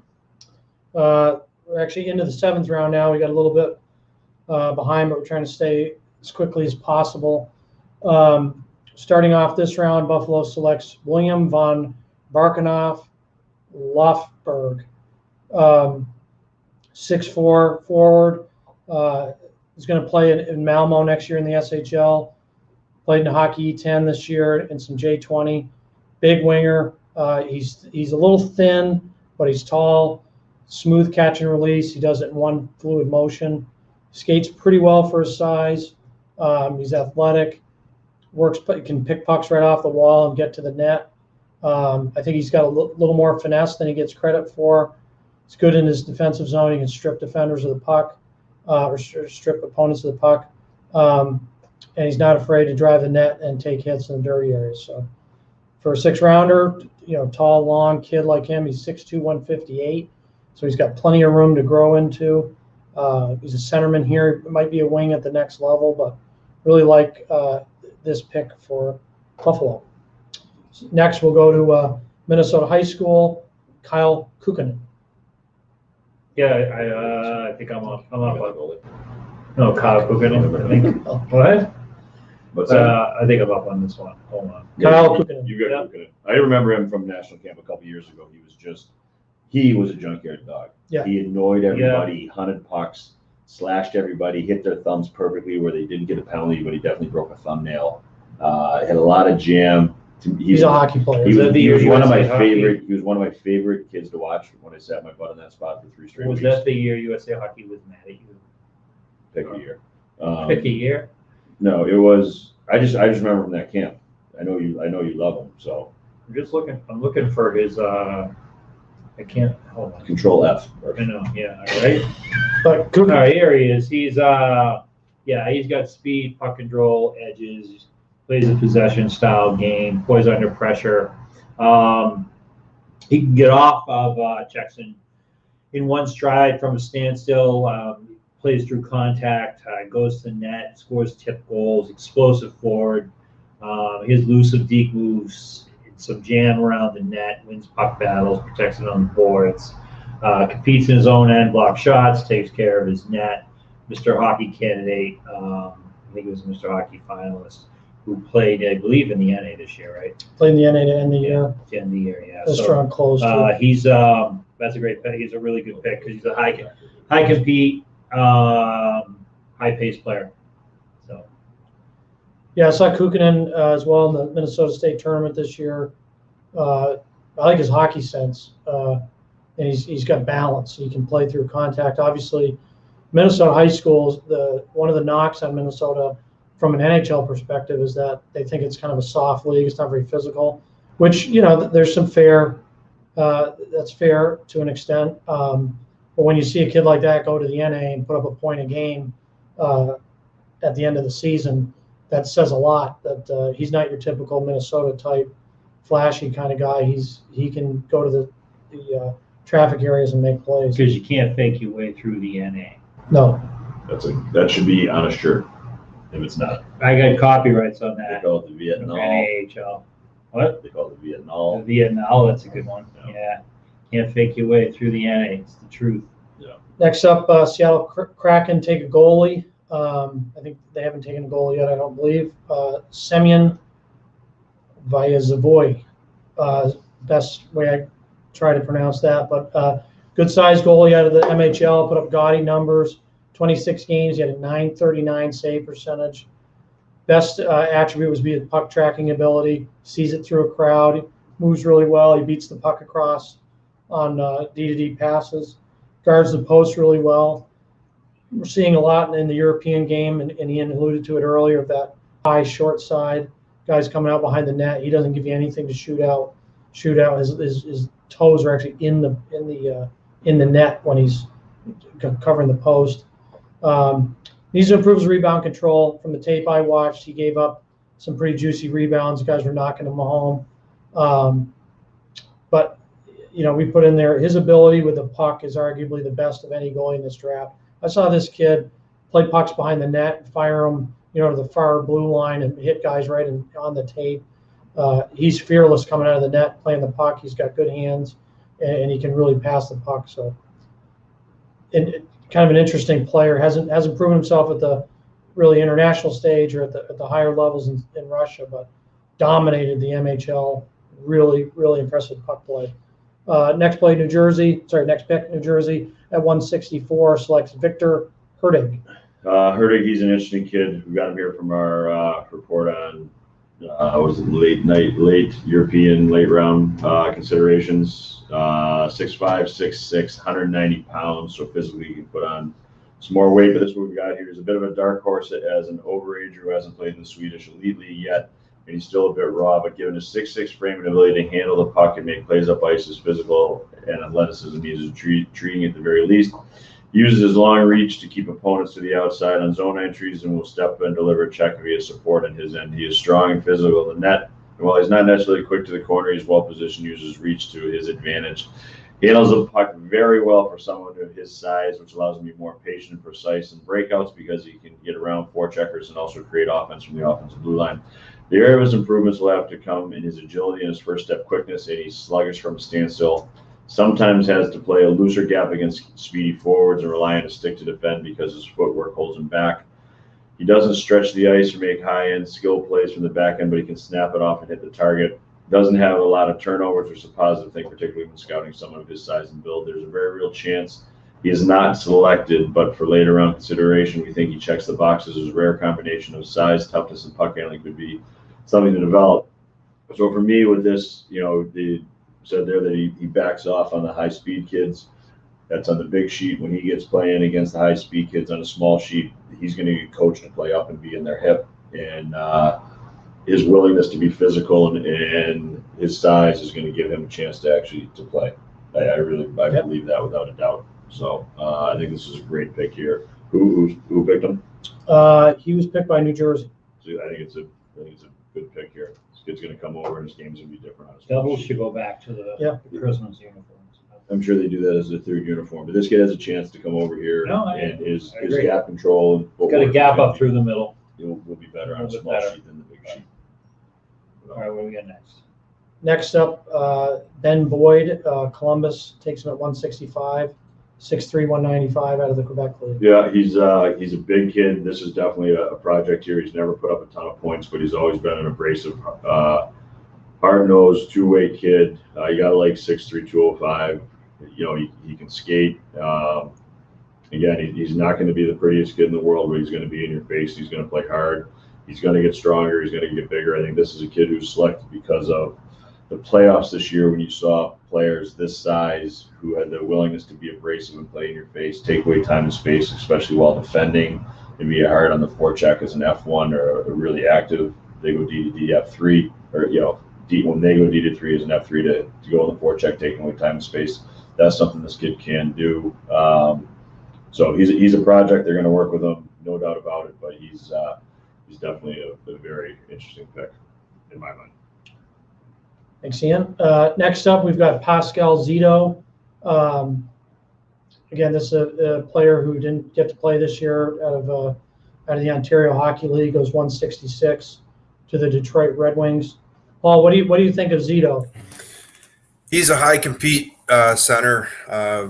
We really liked him. I don't know if you remember him. He played on that Mississauga Rebels team. Oh yeah, for sure. And he went head to head with Wright and Wyatt Johnson and who's the other guy? Pinelli that season. So he went head to head with them on a weaker team, and I really liked the way Zito competed. He was good, sound defensively down low. As a midget. Getting into Windsor, didn't get the ice time that he probably needed. Hasn't really put up big numbers yet, but I see him as a good second, third line center next year, and then the year after probably doing quite well in the OHL. So this guy gets by. We were worried a little bit, with footwork and speed, but his high compete and his IQ, his ability to sort of be in the right places. He was thinking faster than a lot of the other guys on the ice, so it made him look faster than really what he was. Yeah, I've got looking back again in that World Selects, he was next to Janicki, Sasha Pastajov, Tyler Boucher. And he got an A- grade. So we've been tracking this kid since he was a bantam. I remember him in minor midget too, Paul. I agree with everything you said. This is a guy that we've talked about this a little bit, Paul. You and I. If some of these guys go undrafted in the OHL, and then they pop that second year and they go as an overager, Pascal Zito might be a smart pick in the 6th round because he's a kid who's primed to pop next year, and if he does that, then he'll be a great value here. Next up with the San Jose Sharks, select Liam Gilmartin out of the National Development Team, recently signed with the London Knights in the Ontario Hockey League, and Ian, you've been working with him recently. You can talk about. You got him, Mark? Yeah, I'll just go over them quickly, and then Ian's knows them a little bit better than I do. But I think Liam's a player that's quickly evolving. Every day he's getting better. We have reports actually going back to August of 2017. I'm just looking quickly at his profile here, but his most recent reports talk about his ability to get in the forecheck, win puck battles. He's clever. He's smart enough to get to the net, create lanes to make passes, or drive the cage. He has a knack for finding rebounds around the net and getting in front of the net and irritating the goalie and getting tips. And he's tough to play against with plenty of skill to make play. He has good size. He's 6'2", about 190 or so. Pretty thick. Stride continues to get better, long, powerful. He's getting a lot out of it. And again, if you look at his trajectory just from our reports that I'm kind of looking through here and his grades and everything else, I can't wait to see what he's going to do and with London next year. Ian, you've I agree. He's a kid around here that everybody wonders why he would decommit from Providence. Yeah. But you go to London and it's a great opportunity to play, and they produce players, and Major Junior definitely produces players. He works hard. I don't think he got a ton of power play time with the national team. I think he did a lot of his scoring 5-on-5, and he still put up some numbers. But he's a competitive kid. He's always been a competitive kid. When he was at Shattuck, he put up points. Yeah. I like this pick. He's a kid I'm kind of surprised he didn't go earlier. Actually, I'm a lot surprised he didn't go earlier. Well, yeah, we had him. Especially because he's going to the OHL. He's going to be ready to turn pro sooner than if he went to Providence. I think if he goes to Providence, he plays probably, just with who they have coming back, he's probably a bottom 6 kid.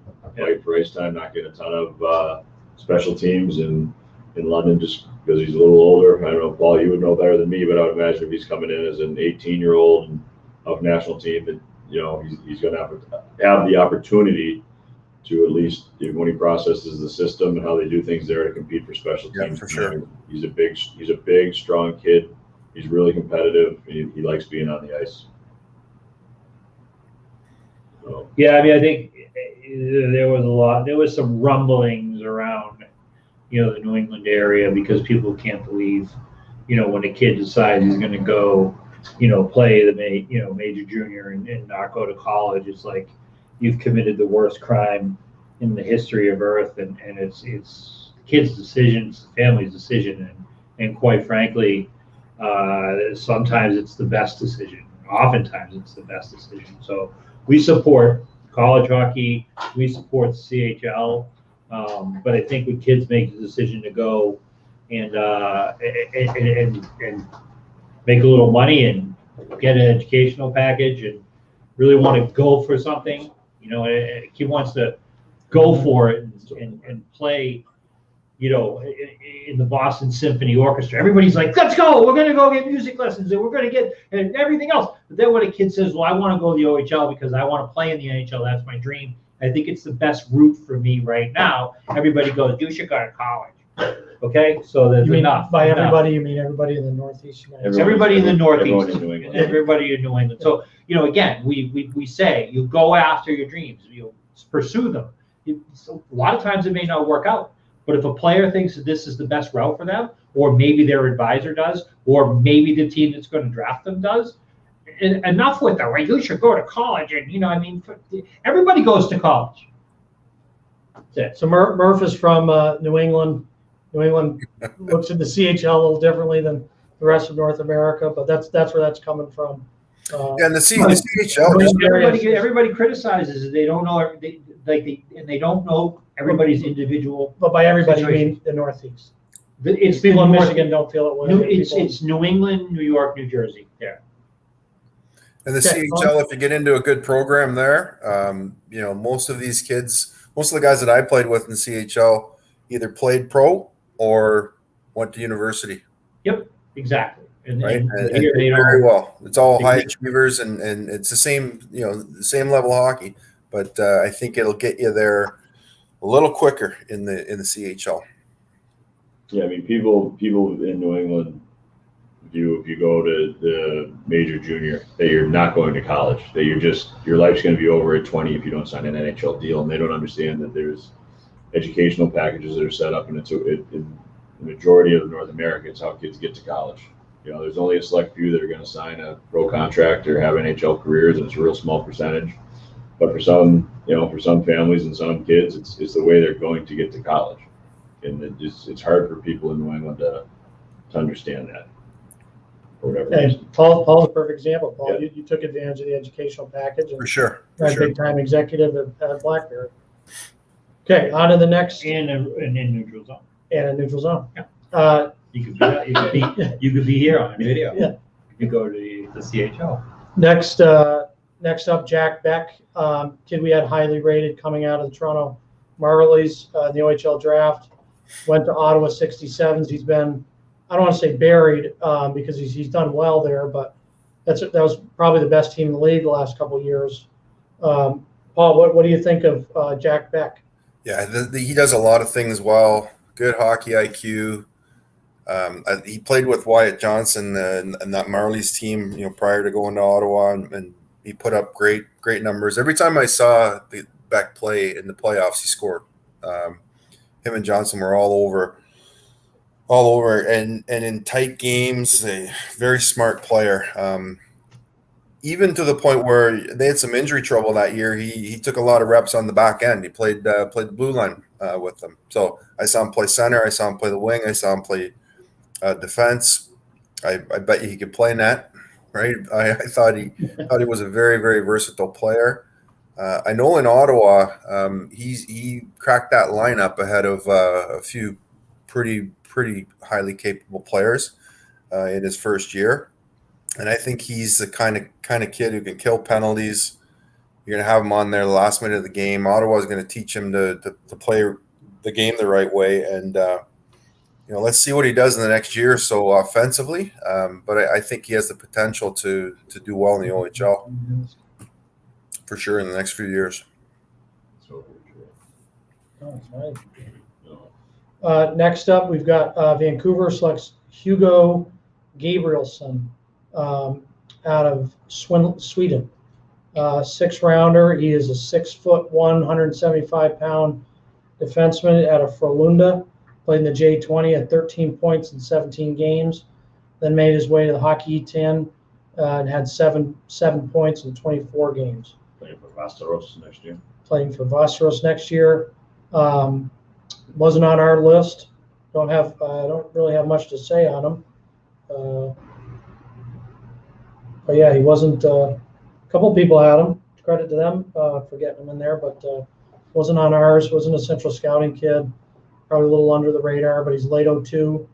Looks like he's definitely put up the numbers. He's a good sized kid. And good sized kid, so that might be a nice pick for Vancouver. Couldn't tell you really one way or the other.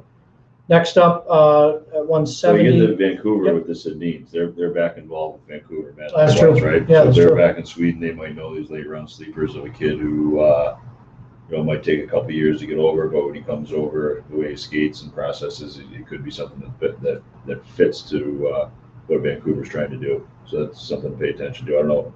If we look back, has Vancouver taken anybody else in the last couple that was a hold on, oh, I could do it. You could have had this kid actually. Anyways, I'll look that up later. Okay. Because we have one guy with a double misprint. I wonder if that was him. But anyways, A double what? a double names, same name on the Bulldog. But either way, next up for Carolina Hurricanes, select Bryce Montgomery. He's a defenseman out of the London Knights. He's another kid that, for me, I saw at that PBHH. I thought he started a little slow out in Erie, but really picked it up as it went along, got a little more comfortable. I think he plays his best hockey when he can slow it down and not try to make home run plays, kind of simplify his game. Got a little bit of limited minutes with London because they're such a talented team, but he's a big kid. He's really athletic, 6'4", 215. Really athletic. And Ian, you had him in for your PHL league. Yeah. What'd you think of him there? He was in for about 3 weeks. Came, great attitude, worked unbelievably hard, competed in the practices, played hard in the games. I think there are times he, probably tried to do a little too much, but why shouldn't he? I think his role when he gets to professional hockey will be a big, hard-nosed shutdown kid. He skates really well. He's a massive athletic kid, and he's got a really good attitude. He's always got a smile on his face. We were fortunate to have the PHL just in general, but for him that he wanted to come and play, it was just a couple of weeks. It was great to have him. He was a real asset to all the kids. Go back to the major junior. He's a kid he's a prep school kid. He was a Cushing Academy, and he left to go to London. That's right. And it was literally like it was the end of the world. Panic in the streets. It was unbelievable that It he was would leave panic in the streets. Cushing to go to. They had to have It was a special NEPSAC meeting, and it was panic in the streets. But he's a great kid. PHL is the pandemic hockey league, for those of you that don't know, that Ian really spearheaded for prep school guys that missed their year because of COVID. And so we put together a league that involved practices every day, 2 games a weekend. It was the best thing going, really, really competitive. We picked the players with the help of scouts of every league. Every league, you name it, we had them help us, and we're going to do it again next year. It'll have to be a little different because the kids will be in school. We were, it was fortunate that it was able to happen with the way the COVID shut everything down. But it was great that he was able to come back. Yeah, and he worked his butt off. He was a great attitude.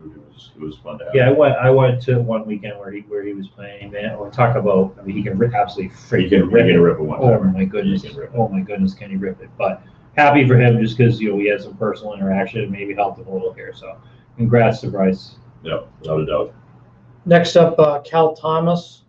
It's another kid. He's not on our list. So this is I saw this kid at the state tournament, got a B+ rating. He's committed to the University of Vermont. Smooth skating defenseman, puck mover. He's got good vision. He plays the body defensively and grind forwards down. Kind of, I put in there in the notes, he's a versatile 3-zone defenseman with a high ceiling as he continues to develop.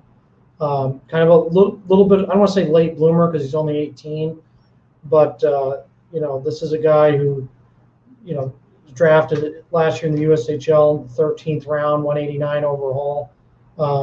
So he's going to go higher in the NHL draft than he went in the USHL draft.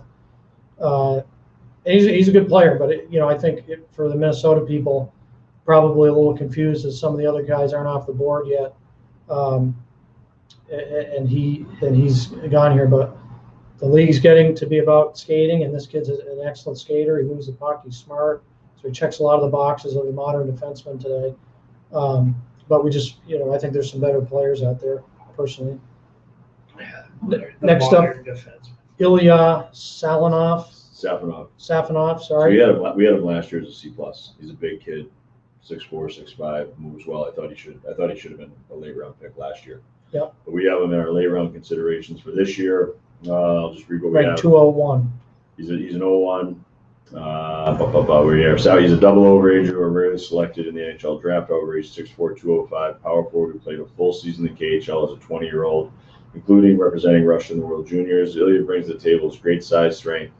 He's one of the better puck protection forwards in this draft and uses his length and body strength to shield the puck along the boards and in the corners. He's not a burner in terms of straight line speed or first step quickness, but he has deceptively soft hands that can make subtle yet slick moves in traffic and in tight areas, which make him dangerous below the dots. In the game against Belarus in the U20s, he drove a defender to the net, shielded the puck from a bear down the stick, hard on his edges, got to the net, and made a brilliant deke move to beat the goalie for a score, which perfectly exemplified his power and skill combination. The knock on Safonov would be that he does not have a lot of pace to his game. He's playing in the KHL, so would he come over to play in the AHL? He's already 20. However, the positive is that he's got the size, he's got plenty of skill and vision, hockey IQ that will make up for his lack of foot speed. One thing that really stood out on tape this year is his vision and ability to be battling one-on-one with an opponent in the corner along the wall and then instantly moving the puck to a teammate in the slot. That's good right in there, Dickie. Thank you.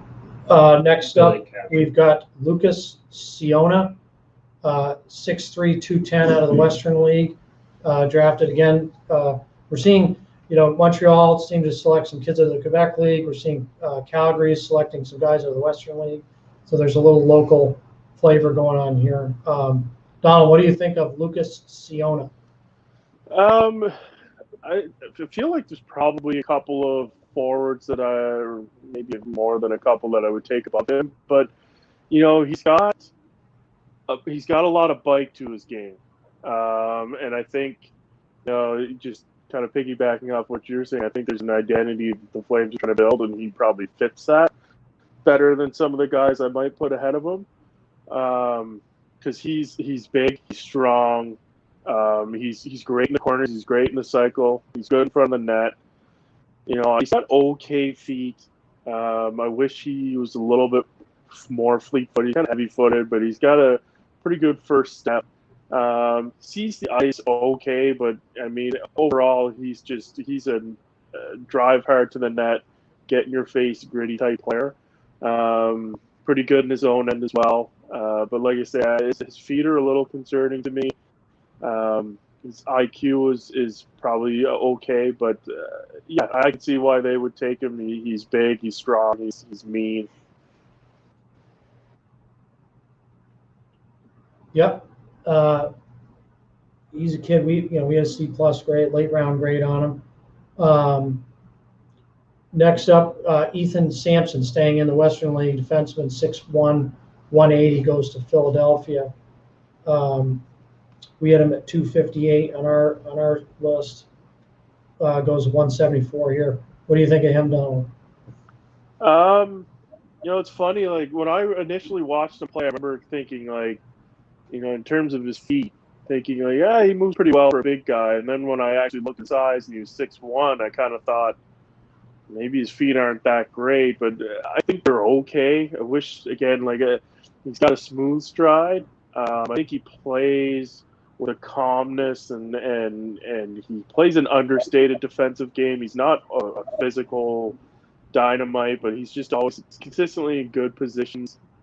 I didn't see much of a dynamic puck mover out of him, but again, just a smart decision maker with good poise.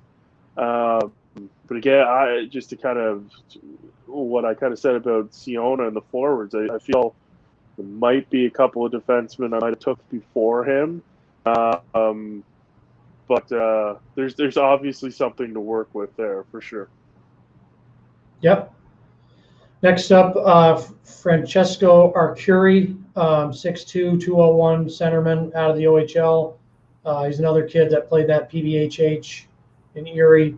I thought he was good, not great there. I think I gave him a B+, or B.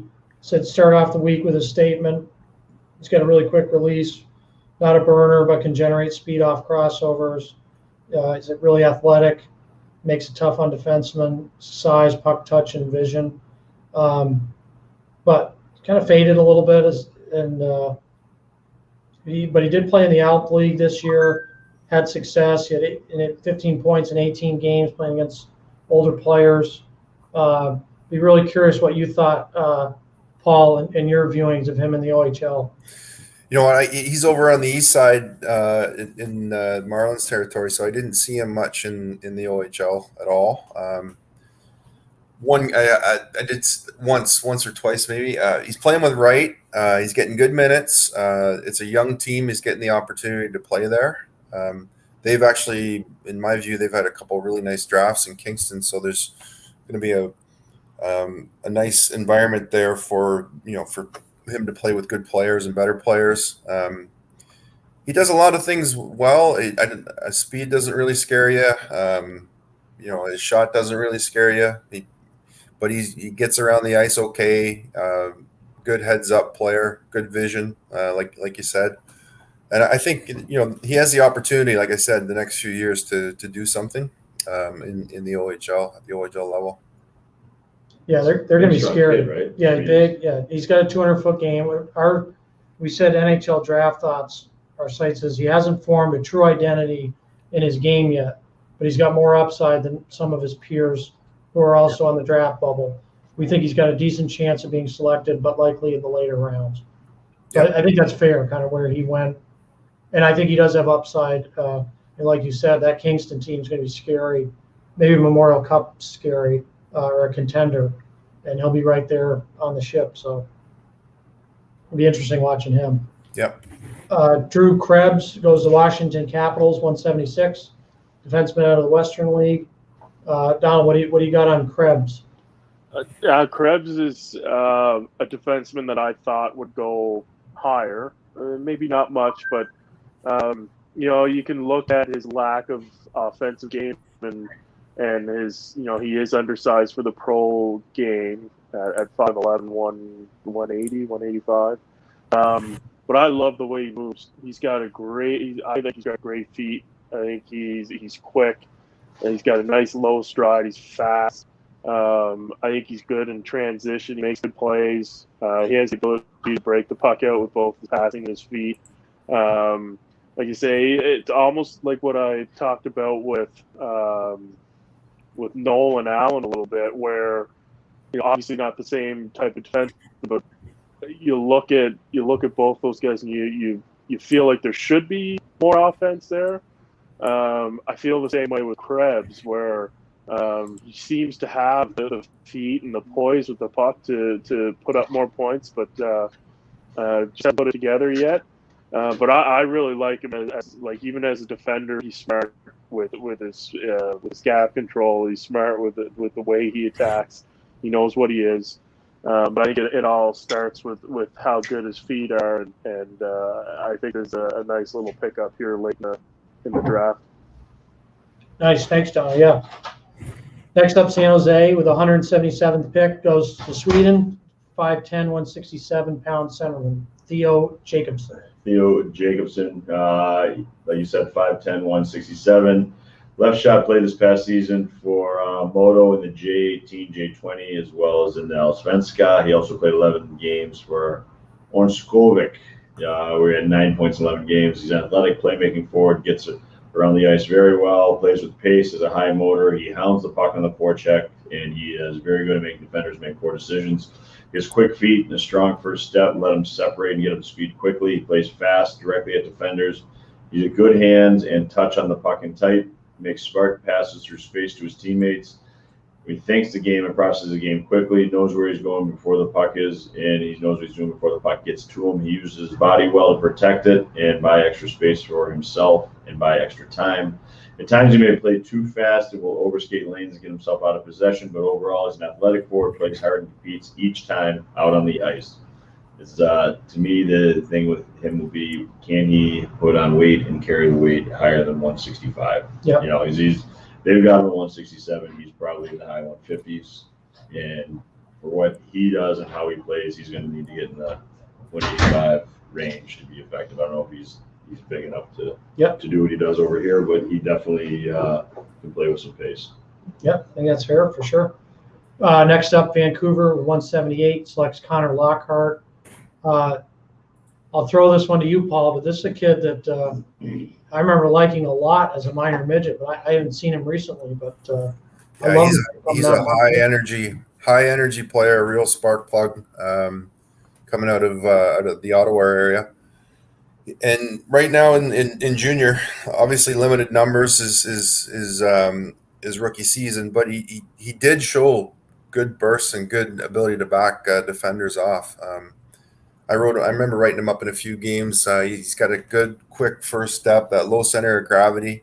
He's the kind of kid that if you see him fill out, start to beef up a bit, get more sturdy, more of a sturdy look. I think you're going to see a real powerhouse player down the road. I think he might have been. He went right after Mason McTavish in the OHL Yeah. draft. So Yeah, they're both the Ontario or Ottawa guys. Yep. We had him at 144. He went. We had him at 147. He went at 178. So we liked him a little more than the NHL guys. But yeah, he's a good player. Next up, Simon Knack, kid out of Portland. I know that they really like this player. Talked to some of the guys on their staff. He's another kid I thought should have been selected last year. Yeah, I got I it. really do. They do a good job. They get Coach Johnson's there. They do a really good job of their import draft. So if they're bringing in kids from the Swiss, they know what they're doing. Kid made immediate impact in the Western League, and then Last year over a point a game this year. As the year went on last year, he kind of tailed off, which I think can be expected coming over, playing in the Western League, especially with the travel and the grind that he definitely wasn't used to. But he's a big kid. He's 6'1", about 200 pounds. He protects the puck well. He's strong, skates well. He honestly, I think he should have been picked last year. So to me, this is a great pick. Donald around or he. Yeah, I'm surprised, one, that he wasn't picked last year, and I'm surprised, two, that he was picked so deep this year. I mean, I look at my reports from even last year, and I think he plays an all-around game. I think he's got great hand skills. I think he's a great skater. I really like the pop he has when he's it's like he's jumping out of his skates. And then add on top of that he's playing for a program in Portland that I think does an unreal job of developing players. It's a bit of a head scratcher to me, but I like you say, I think he's a great pick here. And again, a player who's just not only offensively skilled and has good instincts, but plays the right way in his own end too. And I mean, that's just typical Portland hockey as well. Next up, this is a kid we had much higher. I think a lot of other people had him much higher. Matvei Petrov. Some of that could have been biased from how he played in the World Championships at the U18s. In North America, we know about Chase Stillman and what he did for Canada and how he played. The Russian version of him, if you wanted to say, would be Petrov for Russia. Really hard on the forecheck, physical, caused a ton of turnovers by the way he plays. But he's also he's not just a high compete energy guy. He's also got vision. He can make some plays. He can find his teammates through traffic, but just really impressed with his compete level, hardworking, toughness.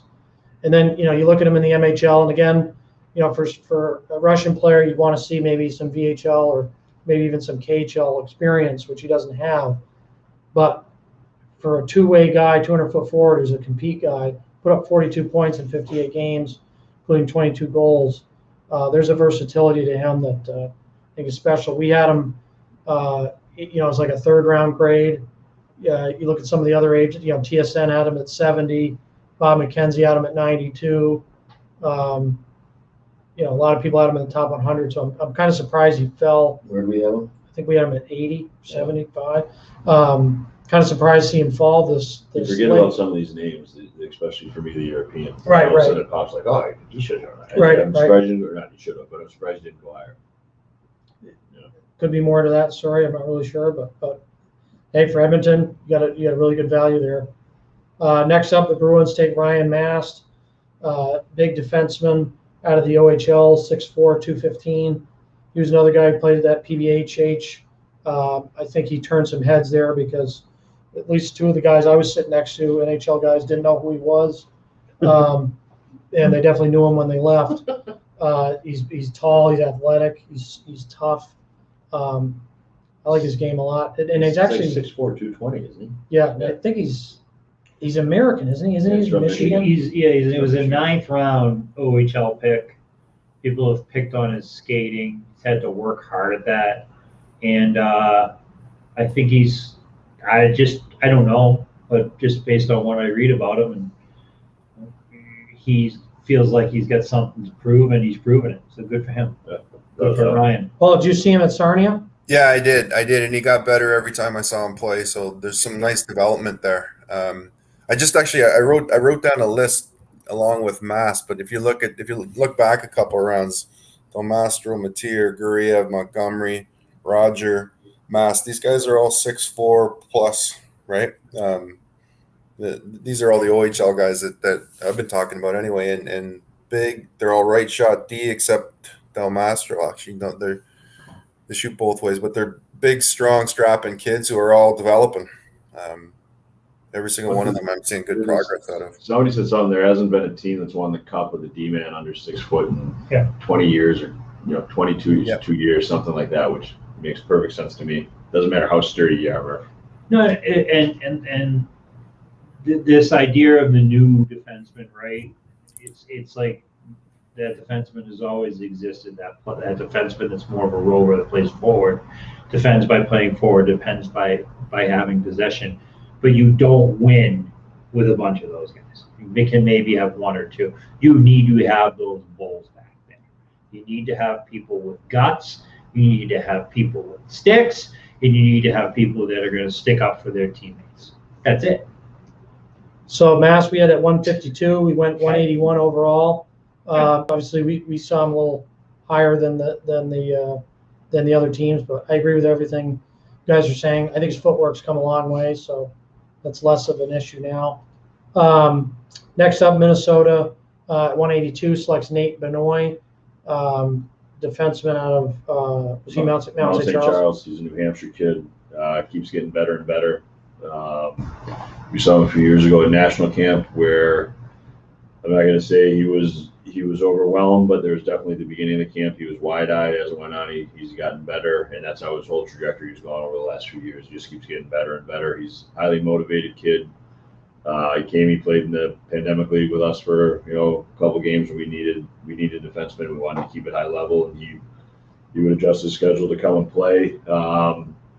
One of the things I remember, Mount St. Charles had a terrible time with COVID shutdowns this year, so they did a mount-on-mount series where they combined their U18, 16, and 15 teams to make 4 teams. They played against each other, and a lot of people came in to talk to the kids. It was actually a really nice event, and some of the kids were playing buddy with their mount teammates and taking it easy. And Nate certainly wasn't. Kids were cutting across the middle, and he was cracking them and letting them have it. And he didn't give a shit that people were getting pissed at him. He actually kind of thrived on it. I kind of feel cheesy saying it. I was lucky to get to know him when he came to the PHL because he worked hard, and he was a really poised, calm kid. I think he finished the year playing some games in Tri-City. I don't know that for sure. So. But he's working for himself to pay for his summer training this summer. He's not having mom and dad do it. He's working for himself, and to me that says a lot. Mount, for a new program, set a big day, and I'm actually stealing this from Mark Diver off of Twitter. Players that have gone through Mount St. Charles in the last few years, they got drafted. You got Bolduc in the first round, Richard. I think Bolduc was there for like 10 minutes. Doesn't matter, but still went there. BC comes Jeremy Roenick as an attending. He lived and stopped by upper campus. Didn't they wipe you out? Are you still there? You still there? Gilliam, Richard, the guy with Gilliam, Richard, yeah. Joaquin LeMay, 4th round, Nate Benoit, and then there's one other guy that probably will roll in the late rounds. We know who it is. McLaughlin, Yeah. who's crafty. Next up, Chase Clark, 183 to the Washington Capitals, 6'6" goalie. We're seeing some huge goalies in this draft. This is the 4th or 5th goalie that's over 6'5". I got a goalie report here if you want me to read it. If you want it. He's a kid dominated in the NCDC, which is a league in the Northeast United States. Played for a team called the New Jersey Hitmen, which is a really well-known team in that league. Led them all the way. Toby Harris is the coach. He does a heck of a job with them. He really does. He runs the 3-way. He's strong on the pads. He's really composed. He kind of has a relaxed style. The report says he's strong, fundamentally sound RVH, which eliminates wraparounds and low shot attempts. Liked his effort. Every puck finds pucks through scrums, recovers well, stays calm. So what wasn't a kid that was on our list. I didn't think the NCDC would have a much of a presence, but if you look at what the kid did this season, hard to deny. I think he finished in the USHL. I'm not sure. Yeah, played a few games at the Not a end. ton of success, With but Tri-City, played they'll 3 figure games. that out. Yeah, he came up from the OJ. Another guy started in Junior B with the GO, then made his way to the OJ, made his way to the NCDC, and he just kind of keeps climbing. I don't know if this is a great pick or not. Like I said, he wasn't on our list, but for a 6'6" goalie who just put up some gaudy numbers this past year, why not? It's a great path for him. In all honesty, Yeah. Wherever he goes, he's playing. playing. He's the man. Yeah, right. That's how you get better. Yeah. People get caught up in saying, "Oh, they're going to go to the USHL or they're going to go whatever," and they end up sitting on the bench, and people playing someplace else can pass them by. Totally. That's kind of what we were talking earlier. That some of these kids have gone Junior B in Canada. They're playing. It's you can brag that you're playing on so and so team, but if you're not playing, then next up out of Finland, Jacob Koss played with Ilves, sorry, in the U20, 18 points in 32 games. He's 6'2", 175. Let me see where He's going to put some meat on those bones. we had him at 167, so he goes 184, right about, that's probably pretty fair. Just looking up what we have on cause.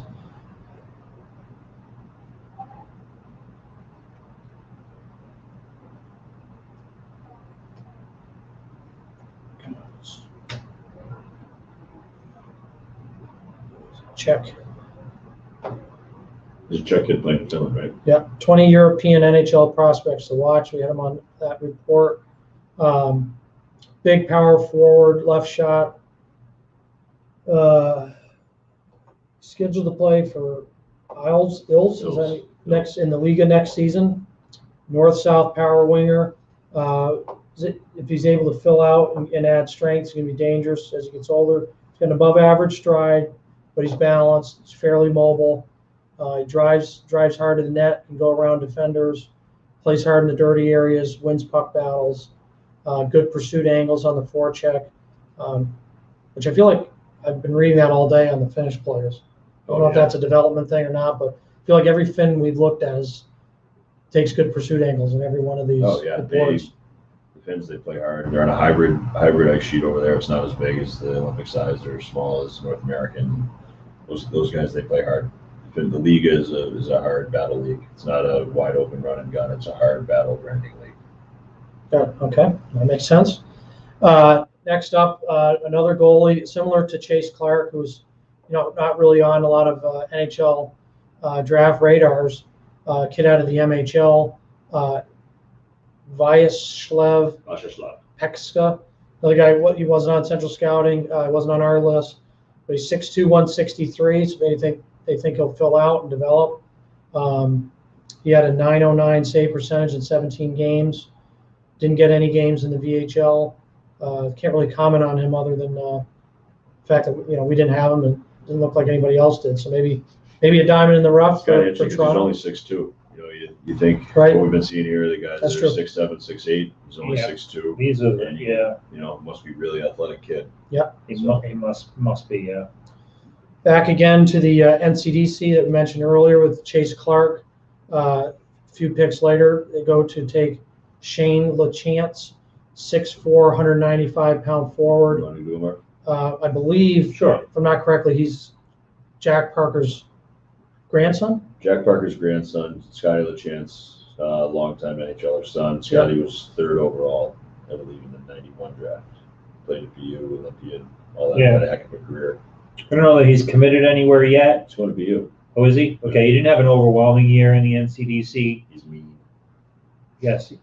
Did you want me to do him or not? I didn't want to do him. But I got a lot better look at him when he was at Tabor. And he looks like when he shoots the puck, he's going to shoot it through the back of the net. That's how hard he can whip it. Catch and shoot, gets in good spots, has real good reach, strength, smart. He knows his way around the net, and he is, as Ian just said, mean. He's got some sandpaper in his game, and hasn't quite gotten there yet with his skating, but he will.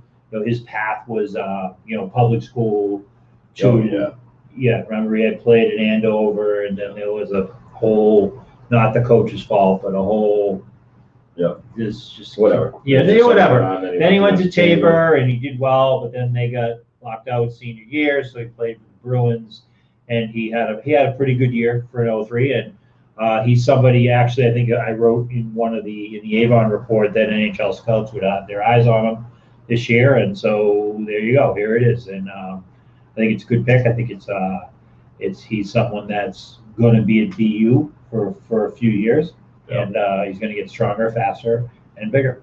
So I mean, we had him as a C+. I saw him play games this year for the Junior Bruins and the NCDC. It was good for him. He was playing against bigger, stronger kids. He would have physically just dominated prep school hockey this year in his size and his strength. I mean, he did it the year before.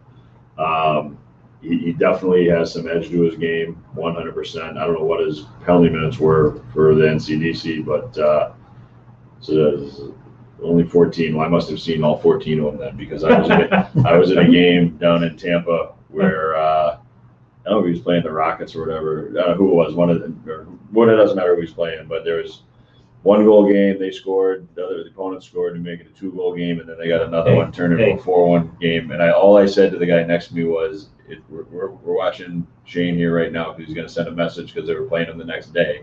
And I'm telling you, you got 14 minutes right then. So that we all know what happened in the Tampa bubble. Stayed in the Tampa bubble. No COVID in the bubble. No COVID in the bubble.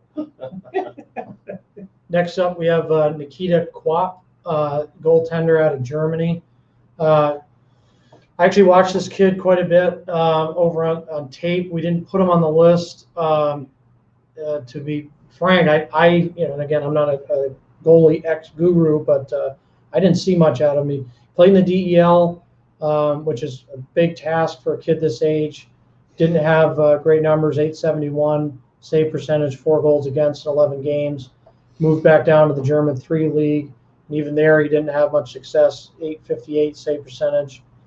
But he was at the World Junior Championships. He was okay. Hard to tell with a goalie like him. So, I shouldn't say goalie like him, with a team like Germany, because they were outmatched.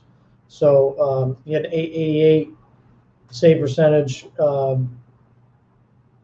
There's a little bit of a reach for me, but 6'3", German. They must see something in him that they like. Obviously, 2 goalies in Germany, probably, right? It could be. Yeah. Next up, another kid we had a late round grade. Another Nikita Novikov. He was on that Russian team in the World Junior Championships. U18 had 5 assists in 7 games, which was a little bit different than he's normally known as, kind of a big body, physical presence. That's what his tape in the MHL looks like. Again, it looks like the Sabres are trying to add some grit to their lineup. This is a good type player for that. Strong, he's physical, he's mean. As Ian said about the last kid, LaChance, this kid plays mean. He'll hit you in front of the net, then he'll hit you while you're down. So I like the game.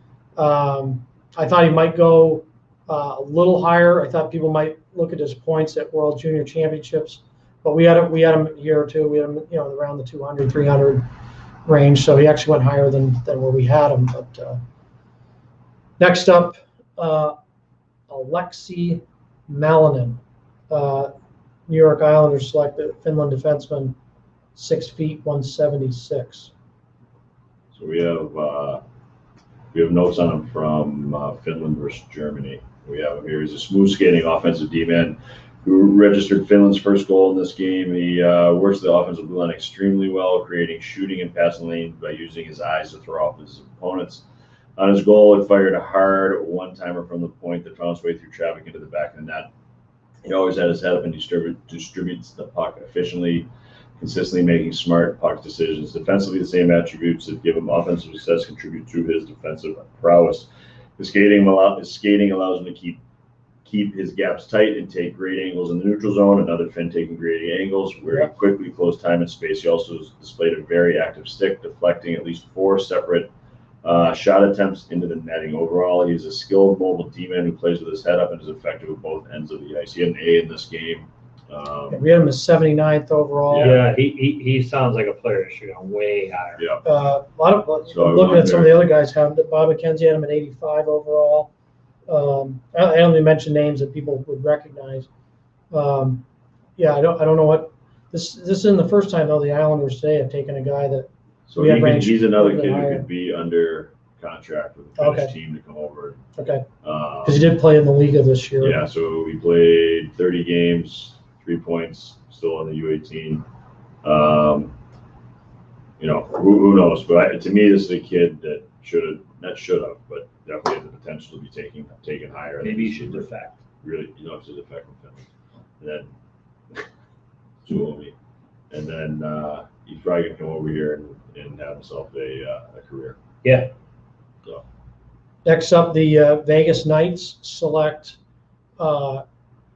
Artur Cholach from Ukraine, 6'4", 200-pound defenseman. Kind of wasn't on our list. I haven't seen this kid this year. He played in Ukraine, didn't play at World Championships. He was World Juniors the year before.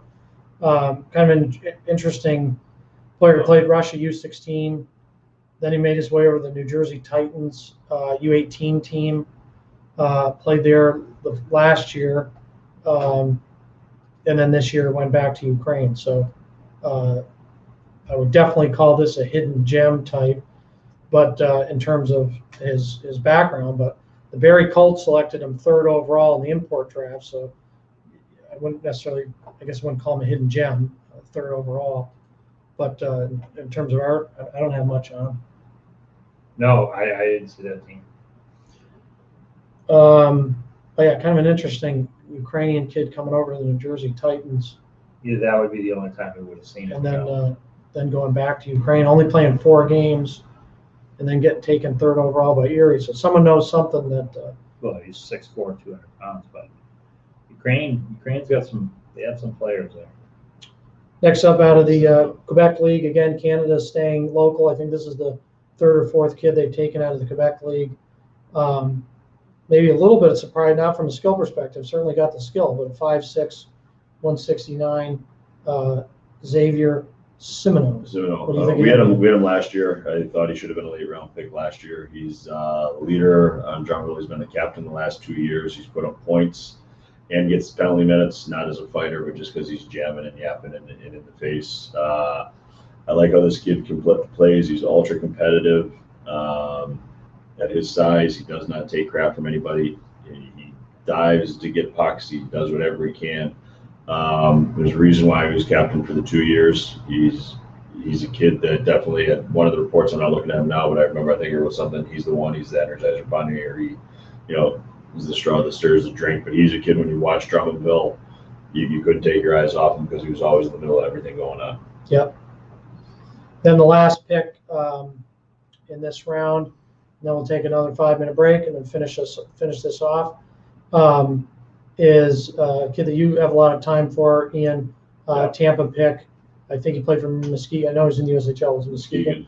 Alex Gagne, big, tall, athletic, strong, kind of a versatile, multi-dimensional defenseman. He's another kid I thought should have been taken last year. He had a good first year in the USHL, or first full season. I think it was his first full season. He played Cedar Rapids the year before. Sorry, but that was his thing. So he's out of New Hampshire. He's going to UNH. I think he's a really athletic kid. He's got a good stick. He's got good size. He's patient. He doesn't rush anything. He has a nice tight gap stick on the ice. Forces poor dumps. Forces poor decisions. He's able to put up points. I don't think he's a true offensive guy where he's going to run the power play, but he's going to be a top 4 guy.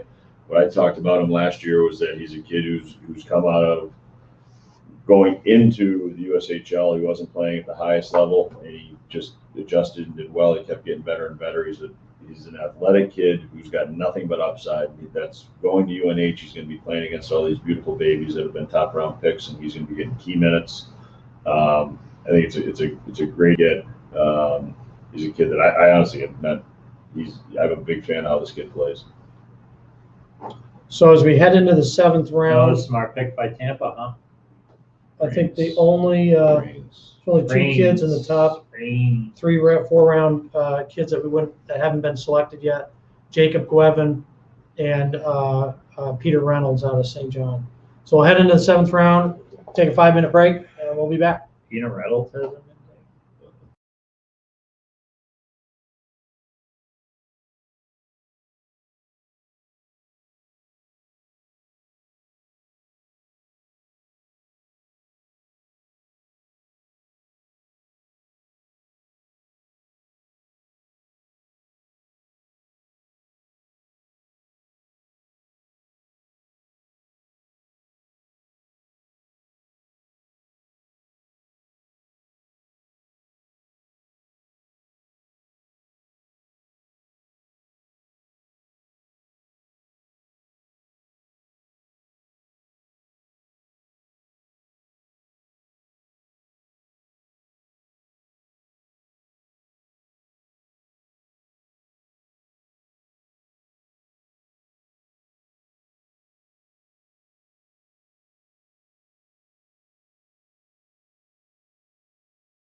Okay, welcome back here for the final round of the NHL Draft. We're going to recap what happened in round 7. We always say this is where the where you can get some steals. Obviously, these kids have fallen. Every kid that's going to be taken here has been passed over 192 times at least. But there's still some value. Looking at this list, I think there's still some pretty good hockey players on this. We'll start off with back-to-back players in the Western League, back-to-back Portland Winterhawks. Start with Tyson Kozak, a centerman, 5'11", 175. What do you think of Donald? You on with us? Yeah, I can talk to Tyson if you like. I think of Tyson Kozak. I don't know this player. Yeah, he's kind of my main issue with him is I think it's a little bit in his consistency to play physical. When he plays physical, he's impactful, and he seems to, the rest of his game seems to go up a notch when he's engaged that way. He's not listed as a very big player, but he plays bigger than what he's listed at, and his skating is okay. He's kind of got a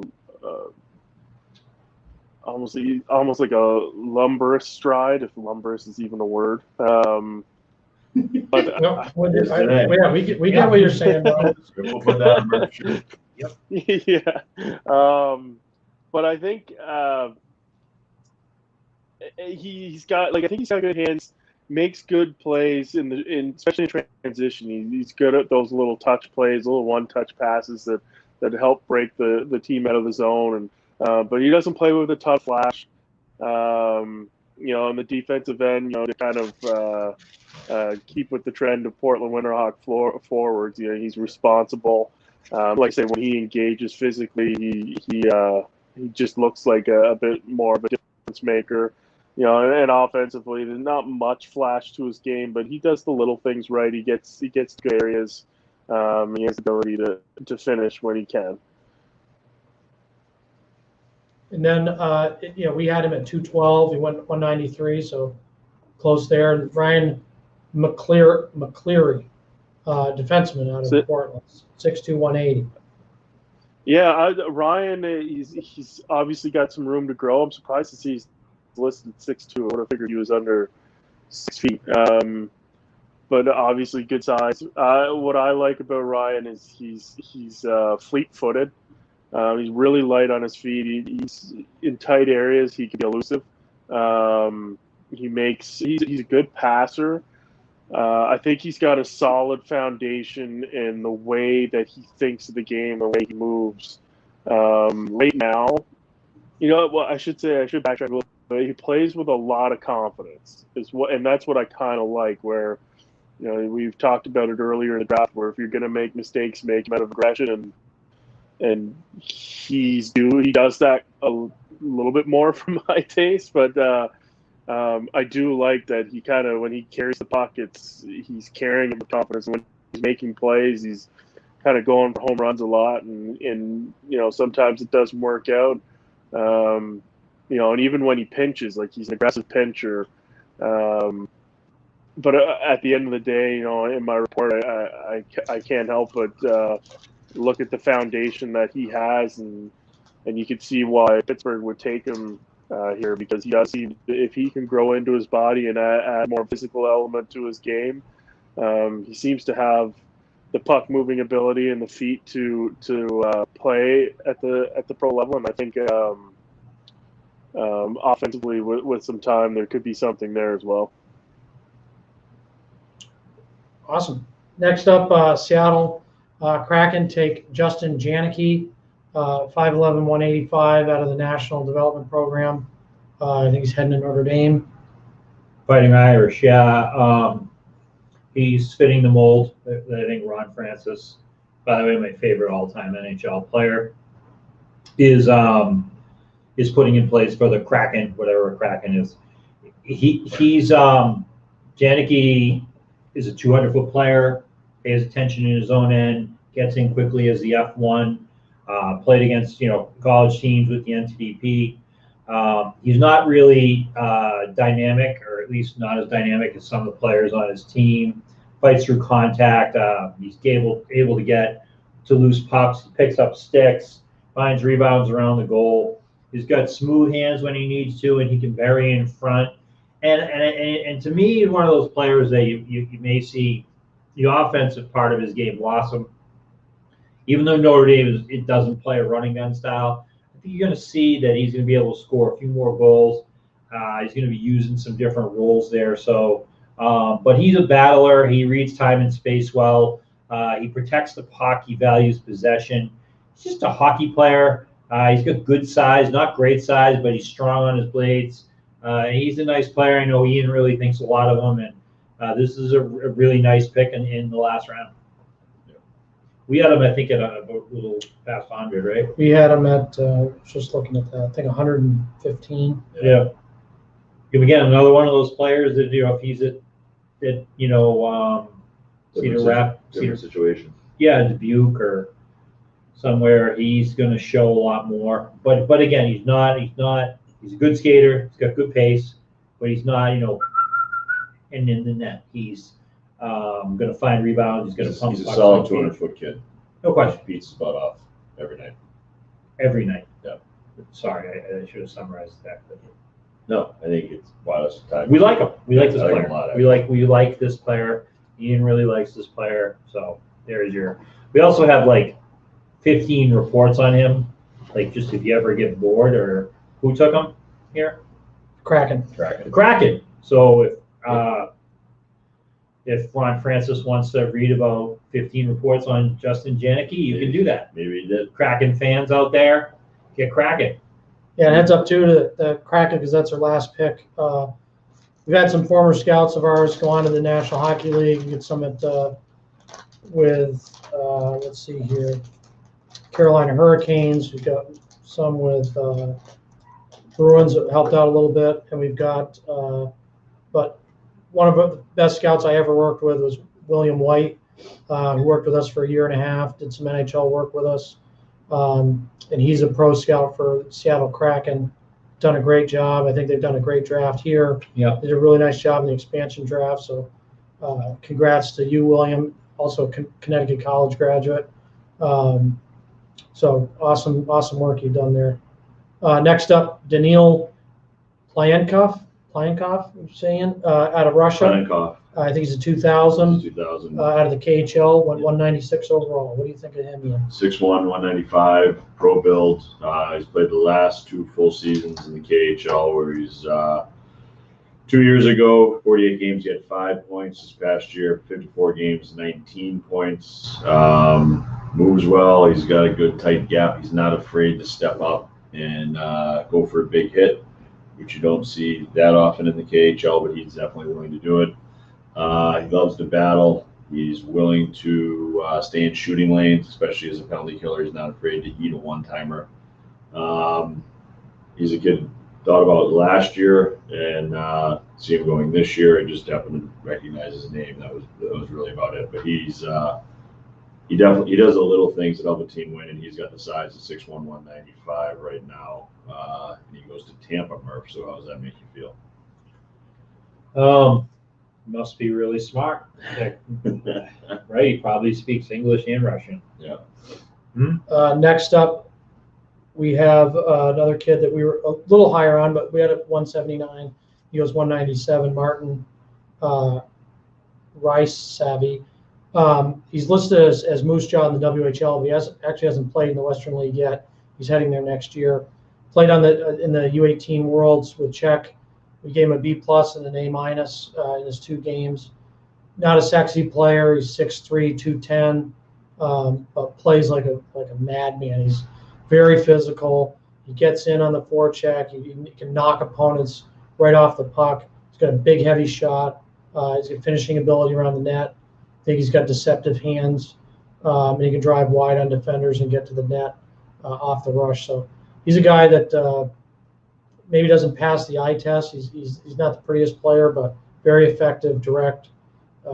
As Murph would say, plays in straight lines, and is very tough. Next up for St. Louis, Ivan. We'll get up. Thank you, Ian. Will be off. I don't think he was a player on our list. No, Um, it's an 0-2. he's an 0-2, so he's an overager. Played a few games in the VHL. Was a point-a-game player in the MHL. Don't really know much about him. 5'11", 156, so obviously he can grow into his frame a bit. They've had success with the European players over the years. You look at that Stanley Cup team; they got a lot of production out of the Europeans on that team. Remember, they did the starting lineup. I don't think there was a North American one of those nights. They talked a lot about that. But anyways, obviously a very successful season in the MHL. Wasn't on our list. You'd want to see a kid this age playing a higher level, but you can't deny, point per game in that league. So that would be St. Louis. And then next up out of the queue, Evgeny Kazhnikov, out of Gatineau, 6'4", 200-pound defenseman. Yeah, I mean, I know I wrote a report on him. It's not popping up right now, but he's a big kid, moves pretty well. Has spent the last 2 years playing in the Q, and I think for a big kid playing in the Quebec League, it's actually great for his feet because the Quebec League is such a run and gun go-for league that if you're a big defender, I think for me, if you look at the Quebec League, the kids come out and play. There's a lot of high skill guys, and there's a lot of big defensemen, and he falls into that where he's a big guy, moves his feet, has to move his feet well to play in that league. I don't know where the report is because I know I wrote it on him, but it's out there someplace. It's probably spelled with a Y or something. Yeah, no, I put it in both ways, whatever it is, but he's just, I remember just thinking he's a big kid, moves well. He reminded me, I don't know if you guys would ever remember Peter Popovich, who played. He's a big, huge Checker Swede that played for Montreal, 6'6", always in the way. He reminded me of Peter Popovich. I played with him in Pittsburgh, but that's what he reminded me of. That's why the name stuck into my head. That works. So we've seen that works. yeah. Next up for Carolina, pick number 200 here in the last round. Carolina, very interesting. This is the third goalie they've selected. We thought the last one was a reach. I think this one is a reach as well. Is another guy that we looked at all the European goalies that were eligible for the draft. He's another guy that didn't really pop for me. Only played 9 games this year in the NHL. 8 save percentage. He's just not a kid that we would have put on our list. But maybe they, 2 stretches for us. But maybe they have a goalie guy that sees beyond the numbers and knows these goalies pretty well in Europe because all 3 of their goalies are European. So maybe they've got a really good guy over there that knows these guys, but wasn't a kid that I watched some tape on him and didn't walk away thinking he was an NHL Maybe draft they don't pick. have a guy and they're just going with numbers. No, these numbers are bad. No, I'm saying you're taking 3 and just hoping one will work out. Oh yeah, no, You have sure. a guy, you say, okay, find me 1 great goalie. You don't say find me 3. I'm just throwing that out there. Yep. Next up, Vancouver, Lucas Forsell, Swedish forward, 6 feet 160 to Vancouver. So Lucas is September 03 that missed the 22 draft by 11 days. He's 6 feet 165. Red shot winger that played for Färjestad in the J18, J20, and the SHL. Combined 21 points in 18 games last season, including 10 goals. He's an athletic winger, has a long frame and thin legs. Will be able to put on weight and strength as he progresses. He has a balanced stride, is a fluid skater, but he's definitely not a burner. He gets around the ice fairly well, anticipates where the play is going. He's showing good anticipation. He isn't overly physical, but he gets in on the forecheck quickly, does a great job of forcing defenders to bad areas and onto their backhand. He plays a smart game that gets in the right areas of the rink in the offensive zone. He is hard on pucks and has a slick stick, which he uses to create turnovers, drives net hard, stops on the post, and does a lot of things right in his own end.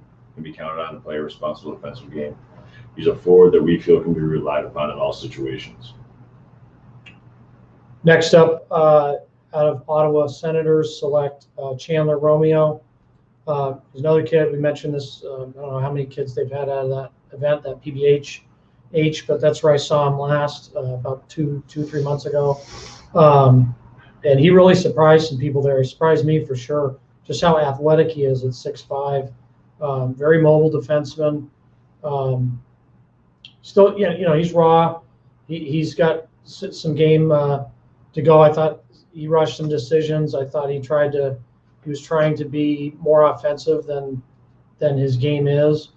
And then I thought some of his gaps were loose and he got a little out of position. But if you're just looking for raw athleticism and someone with that kind of size and skating ability, I love the pick here in the 7th round. We had him at 165. Lucas Forsell, who just went before at 201, we had him at 185. So these guys are falling in right about where you'd think. The thing with Romeo is he hasn't played in the OHL yet, but he's played at the GO and the OJ, and like I said, he's just got a lot of raw tools. Paul, have you seen Chandler Romeo much? Oh yeah, I'm pretty. His old minor Adam coach used to get me out to do evaluations during tryouts. So I've been evaluating this boy for 18 years, or no, less than that, but for a long time. And it's just been slow, steady progression. And his last minor midget year there where we saw him and we liked him a lot. He just got more and more comfortable as the season went on. He got quicker feet as the season went on. He tightened up the gap as the season went on. So this is a fella I think long term, yeah, he'll do fine. He's got the size to play at the next level. Just got to keep on keeping on with the feet. We said after the PBH, we said he's someone who looks like his best hockey is ahead of him and has a high ceiling once he puts it all together, but has a way to go. Yep. He could go as high as the middle round. He could also go undrafted, and neither would be surprising. So we'll split the difference and say he's a late round prospect. It was genius. Right on the money. Right on the money. Yep. Next up, Go to the horses right now. Zachar Bardakov. I get this kid. Okay. He was unbelievably entertaining to watch. Like he is. This is my comment on him. This kid's stick skills are amazing. He knew things and put it in places like I haven't seen anyone else in this draft even attempt to do. Like your spleen, his stick is going into your belly button at all times. So I mean, it was like I watched him. He was out for. He's not the most agile guy, but boy is he coming, and he is coming hard. So in the MHL, he had 122 penalty minutes one year, 35 points. And he had 150 minutes the next year. Kid plays hard. Like he belongs over here. He's always an 01. He should be playing major junior. He's a kid that is, if he comes over, he's going to have to fight.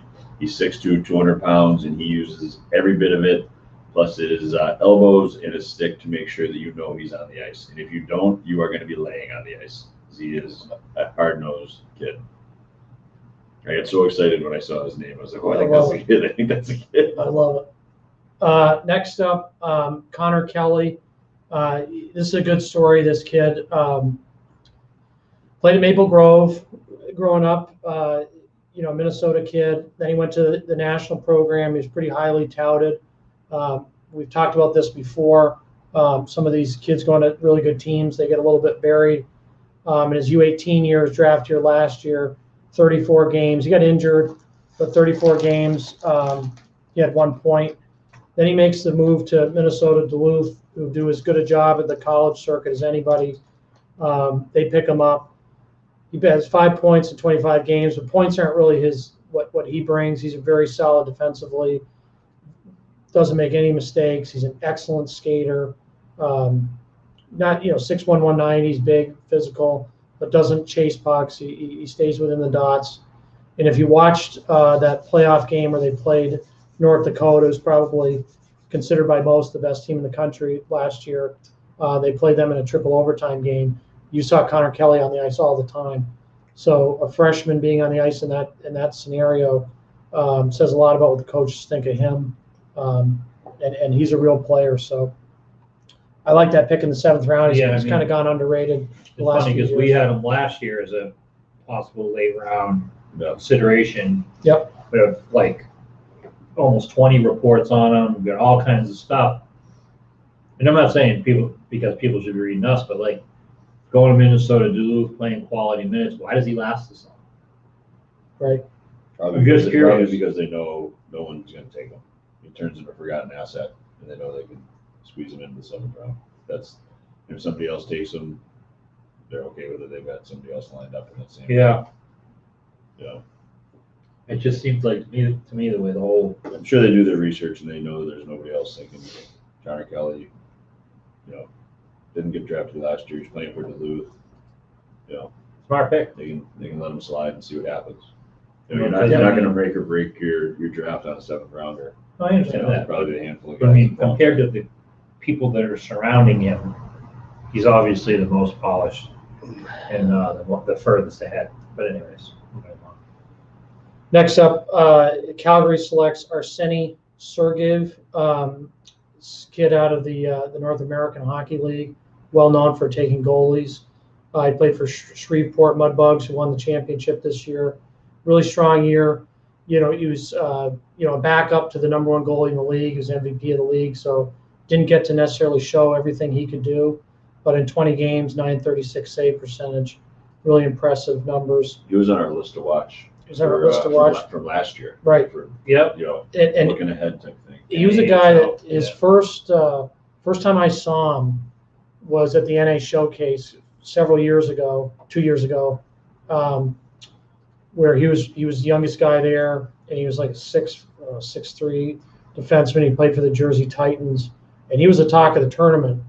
And the question was he a college eligible? And I can't tell you how many colleges were coming up asking me, like, hey, is this kid college eligible? Is he going to play pro in Russia? And I was like, I don't know. I just saw him for the first time too. So I don't know what to tell you. I'm trying to figure this kid out too, but it's committed to University of Connecticut. They've had a strong pipeline with European players and European goaltenders. I think this kid's really special, and he might have gone higher if he wasn't buried behind literally the best goalie in the North American League this year. Next up, Owen McLaughlin. They talked about Mount St. Charles earlier. This is another Mount St. Charles player on the U18 squad. Ian and Murph, you guys know this kid really well. What do you think of Owen McLaughlin? You got him, Murphy one. No, I mean, he's slick, a lot of vision. Ton of poise. Yeah, poise. He waits for seams to open up in the neutral zone, or he'll just turn and burn, push pace. He's got great edges. I mean, His edges are extraordinary. Yeah, he changes direction, balance. You can continue. He's just. I'm just going to high read level his skill. edge report from the Nationals. Owen's athletic sentiment listed at 6 feet 160. He definitely is a slight frame. It'll be interesting to see how much he can put on. He's going to Penn State, so I'm sure he's going to have to train his ass off down there. I played this past season for Mount St. Charles U18s and culminated a trip to Nationals. He also suited up for the U.S. development team for 11 games. He is scheduled to enroll at Penn State 22-23. Plays with pace and is effective on the line rush. Smooth hands, carries well with speed, distributes well in zone entries, and quickly identifies the correct passing option. He's creative and patient, will let plays develop, doesn't force reads through neutral zone or cross ice. Puts the puck into space for teammates and rarely handcuffs them with tough passes. He has slick hands and is tough to separate from the puck. He makes plays in tight spaces and has touch on his passes. He is a possession forward that likes the puck on his stick off the cycle to either distribute or snap pucks on net. Seamless, catch and release, and shoots to corners for rebounds. Defenders are always aware when he's on the ice, and he will draw one or two defenders to him before finding the open teammate. Tough to track down below the dots the offense zone, and is strong enough to power through traffic and fight for position, which is really interesting since he is really slight at 160 pounds. You know what I have on him from just a couple weeks ago is the type of player that you remember. He has excellent edge control and can almost turn at a right angle. He plays with his eyes up, prepared, anticipating the next play. He works the mid-wall really well in the power play, having the touch to throw soft sauce to the bumper or cross-ice bullets to the shooter on the far face-off dot. He's pretty light, but after a few years of training, maturing at Penn State, his body might catch up to his mind.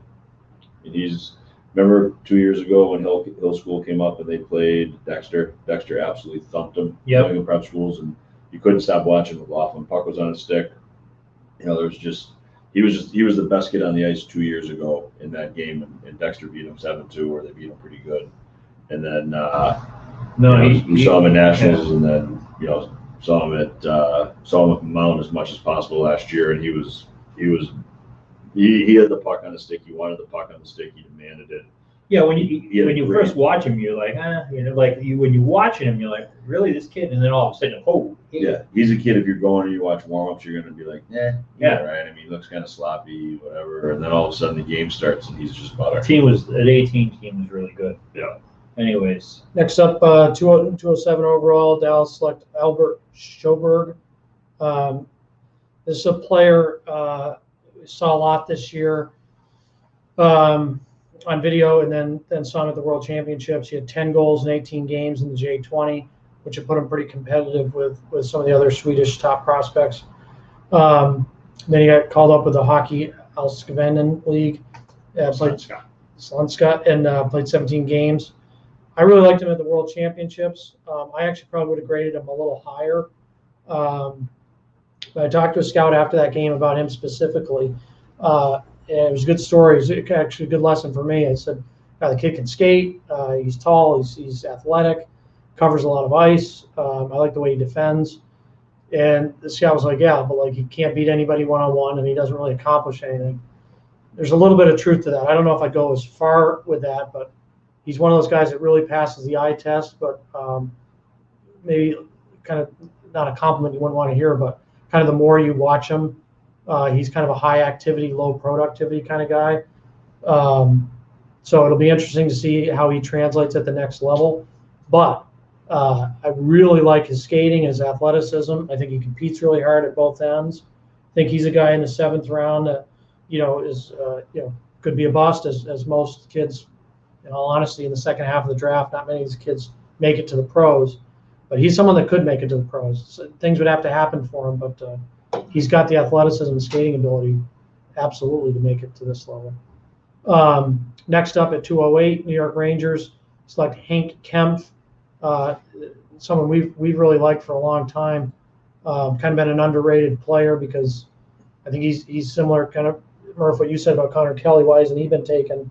Why hasn't Hank Kempf been taken? Is probably thinking both of those guys don't fit a role. They're not shut down D. They're not monsters and big, tough physical guys. They're not offensive guys, but they do a lot of things really well. Hank Kemp's been a kid I've really liked for a long time. So, yeah, my comments from November is I had Hank as a C+ for the 2020 NHL Draft. He's a player who was not drafted and was not talked about much leading into the draft. Heading into his second year, still rated as C+ as our NHL prospect. As a staff, we continue to track him this year. I feel there's a good chance he'll be a defenseman who blossoms in his second full season as a leader on the Muskegon squad. And then you look, he's an assistant captain. He had 17 points last year in 49 games, 0 goals. I still liked him. I thought he should have been drafted. He's going to Cornell. And then this year, assistant captain, 26 games, has 10 points. So he's not an offensive guy, like you said. He's just a guy that consistently makes the right play, and he's big enough that he can play against the bangers, and he skates well enough that he can play against the little danglers and all that kind of thing. So when Muskegon would play against Chicago, we keep bringing up Chicago and their style of play, the puck possession and the wheels and all the confusing movement. He was patient, sat back, knew what he was doing, good stick on puck, took away lanes. He's a smart kid. He's going to go to Cornell. He's going to battle and do well up there. Yeah, Cornell doesn't make a lot of mistakes, and they're bringing him in as an 03 next year. So no, he's a 2. He's a 2. Okay, Yeah, so that's even as a 2. So he's going to a place where he's going to get better, and we have a ton of stuff on him. So Next up, Nikita Kozlastov. Read most recent report, watching video of him this past month. Kozlastov is another dark horse for the NZ staff as an overager, but he comes to the draft with 30 games in the KHL this season, including a brief playoff run where he notched 2 points in 5 games with +3 rating, which was the highest on his team. He's not graceful. He lacks separational speed, doesn't pass the eye test, isn't pretty, but he settles bouncing pucks. He's got really smooth hands. He receives hard passes on the backhand. Mentioning those things because those are things that are hard to do. He has a quick release. He shoots to score, breaks down goalies. He's somebody that when he's coming down the ice, he's not just reading the defenseman, he's reading the goalie too. And if he finds a goalie out of position for a second, he's going to let it go. His KHL experience speaks for itself. His improvement from last year to this year, coming from an NHL or from MHL to a kid as a draft consideration and playing key minutes in the KHL is really impressive. And we saw a real upward trajectory. So kind of a dark horse. I don't know if anyone else had anything on him going into the draft, but it's actually someone I found watching another player. That's been a theme today of watching some of these other kids. And yeah, he wasn't on Central Scouting. I don't think anyone had him, but I saw him, just randomly in the KHL. And again, not pretty, doesn't pass the eye test, but he's effective. Next up, Brendan Hashi, defenseman out of the OHL, 6'4", 200 pounds. Paul, what do you think of this kid? Very much like the rest of the guys we've been talking about recently, big, athletic defenseman who move well. I would say of all of the ones we've talked about so far, Hache is a little bit meaner. He hasn't played much at all in junior yet. The lockdown hasn't really given him the opportunity, or we haven't had any eyes on him in the last few years, obviously. But I see this boy as a tough, hard-nosed, competitive defender, and as he builds that kind of as he builds the offensive side of the game, I think he's got more upside. I would like to see him, a little less on the penalties, a little bit more discipline. He can do that every once in a while, but he'll figure that out as he matures. I look at him like the rest of these kids, big, raw, athletic, and you give them time, and they could grow into something. Perfect. And then next up, Tampa Bay selects Robert Flinton out of St. Paul's School in New Hampshire, not Minnesota. 6'2", 210 pounds. Cooper Flynn is going to Dartmouth. He's a big kid. He's probably going to play at about 215. He's strong. He has an absolute missile of a shot. Doesn't need any space to get it off. He can one-time anything. He's a kid. He's got a ton of upside. He's a smart kid. Obviously, he's going to Dartmouth, but he's smart on the ice also. He had his basically his senior year wiped out because of COVID. St. Paul's played a couple of games, and he had 2 or 3 points a game. Like, he just ripped it up. Came to the PHL, played a weekend, and then decided he was going to focus on summer training, getting ready for this upcoming year. He's a big, strong kid who can play a heavy game.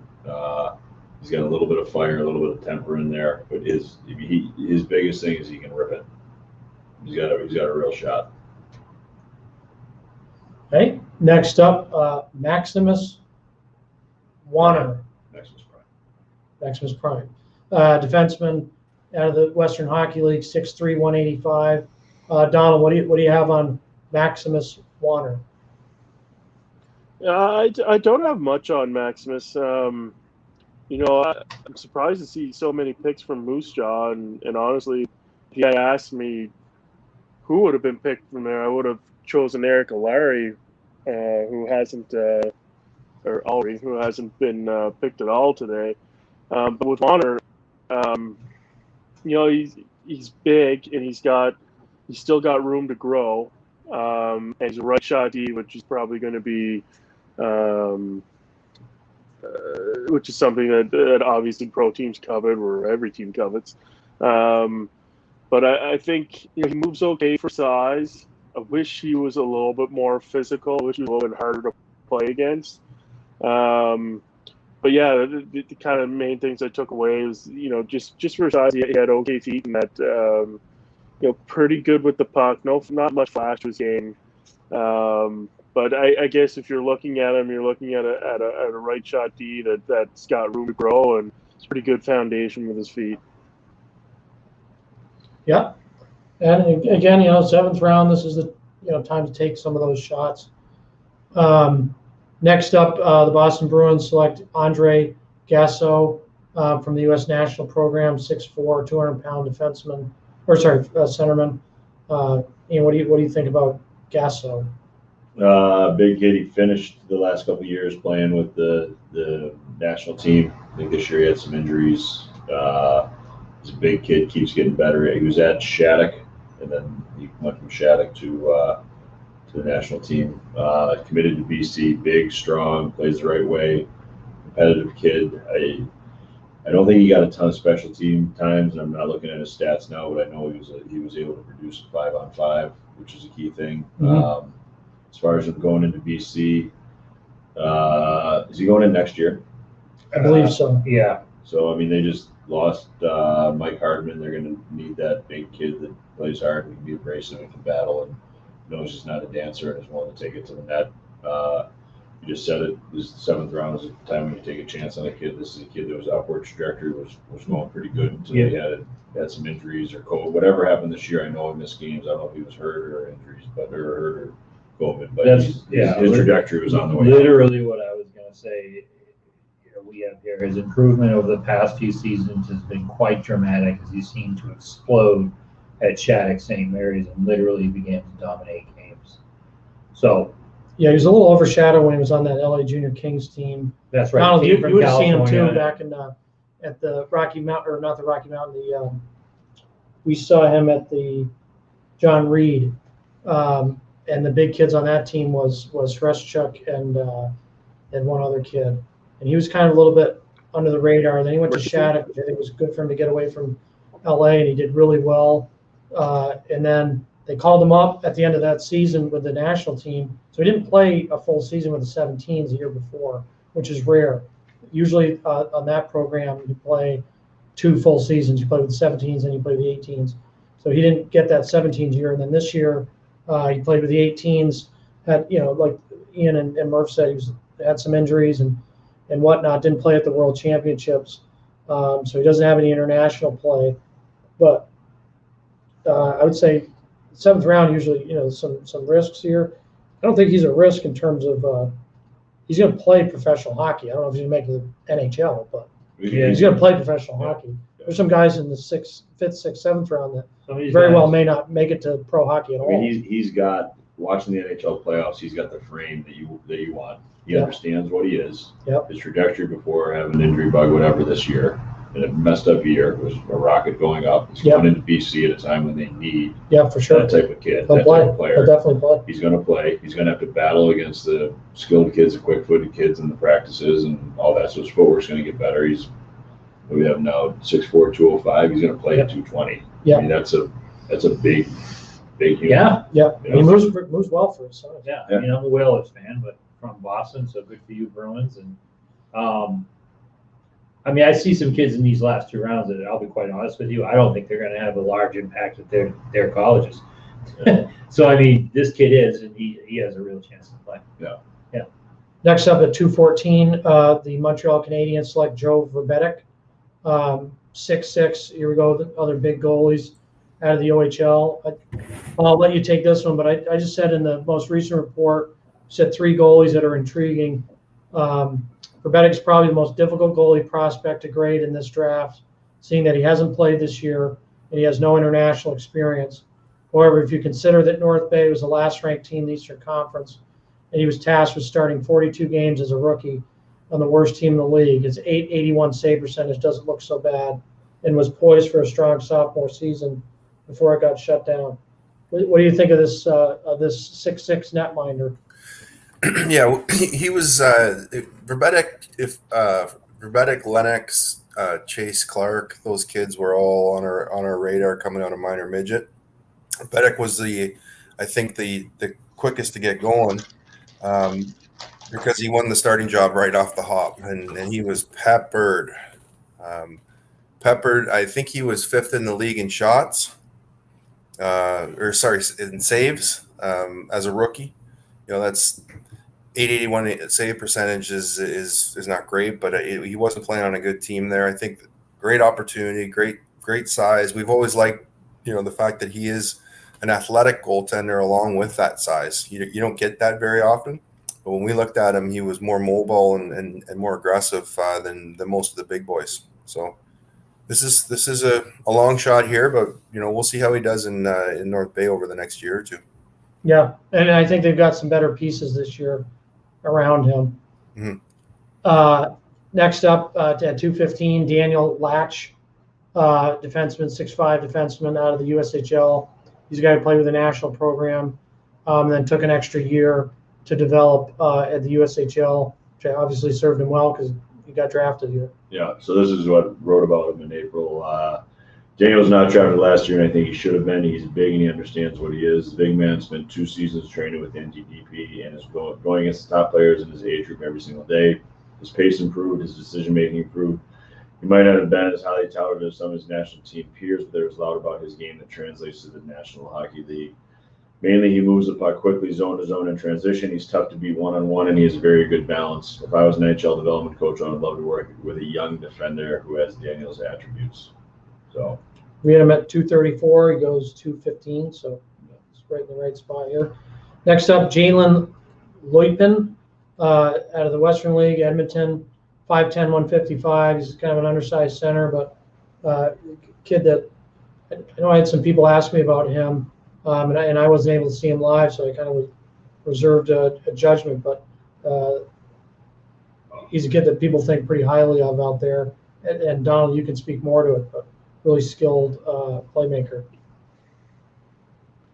Yeah, he had a bit of an underwhelming year last year, and then this year he just exploded. And for me, when I watch him play, he plays with a ton of emotion and passion. And on a team like the Oil Kings, it's so talented. He kind of, it feels like he's the heartbeat of that team.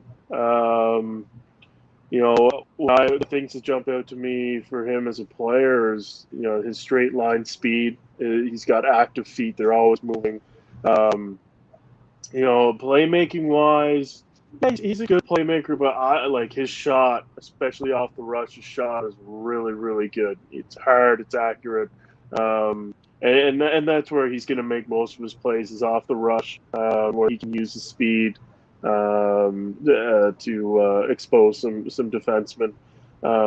But yeah, I think his year was a bit of a surprise, maybe. Or I talked to some people last week, or maybe it was earlier this week, about him, and they were just talking about how they felt a little disappointed about his previous year, and that the general consensus was there's a lot of excitement around him as a player this year, and how he was able to kind of bounce back the way he did. Yep. Thanks, Donald. What do you think of me? he's a kid. I have no idea if you remember. It was 6 weeks ago. We were talking about kids we were watching on Instat and watching their games, and I told you that I thought there was this kid, Louis, anyway. I was convinced that Lou was going to draft Lamorello. You remember that? Yes. Said this. Yeah. And so he's drafted by Chicago with Bowman, and this is literally why I think he got drafted and what's going to go on. I'm not his production or whatever. I don't think it matters. I think it's what he brings. So I've been watching his improvement over the past few years, and it really starts with his attitude. He's flat out will not be outworked. He's been scoring goals his whole life, but he scores them because he wants more than anyone else on the ice. His mindset doesn't seem to vary, and he's damn good at working. So the question is simple: is he big enough and strong enough to be effective in the NHL? There's no doubt that coaches will love his approach, but will 5'10", 150 pounds be enough to pull it for a professional career? I don't know. But I do know that if I was a general manager, I would want him in my system. His style would be infectious. His attitude is something to build on. I'm not sure if he's drafted, but I do think he gets a camp invite and he earns a contract from there. Anything's possible. To me, he's a kid that he gets drafted. That was what our talk is. That I thought he'd get drafted. I thought he'd be late. I have no idea if he ever gets an NHL game, but he's going to play 6 years in the American League. He's going to be a captain, assistant captain his second or third year. He's going to be a captain on a second contract, and he's going to end up getting into some sort of coaching. I swear to God, like you watch him play. You heard it here first. You watch him play. He absolutely Clip it, post it. Brings it. I don't know if physically he can Moran play the way he Stradamus. wants in the NHL.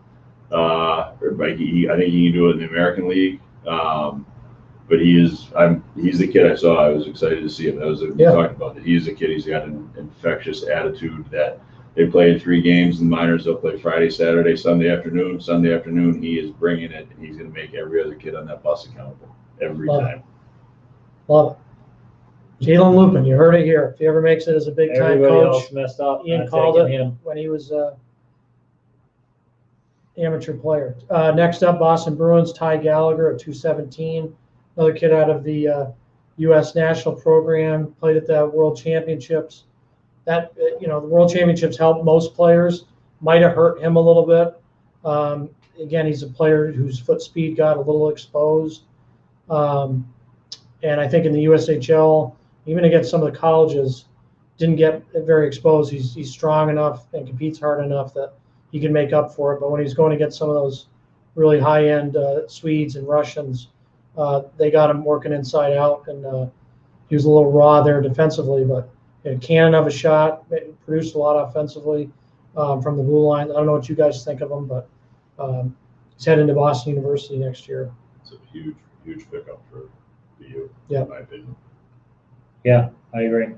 He's dropped by Notre Dame. Notre Dame pushed him back. For those of you who don't know, BU said, "Hey, we have a scholarship. We had a kid who just left." He's sort of a north-south type D, which is maybe a strange way to explain how a defenseman plays, but he's got good jam on keeps up the wall. He can rip it on the net. And he's accountable in his end. He can play tough. He's got some abrasiveness to his game.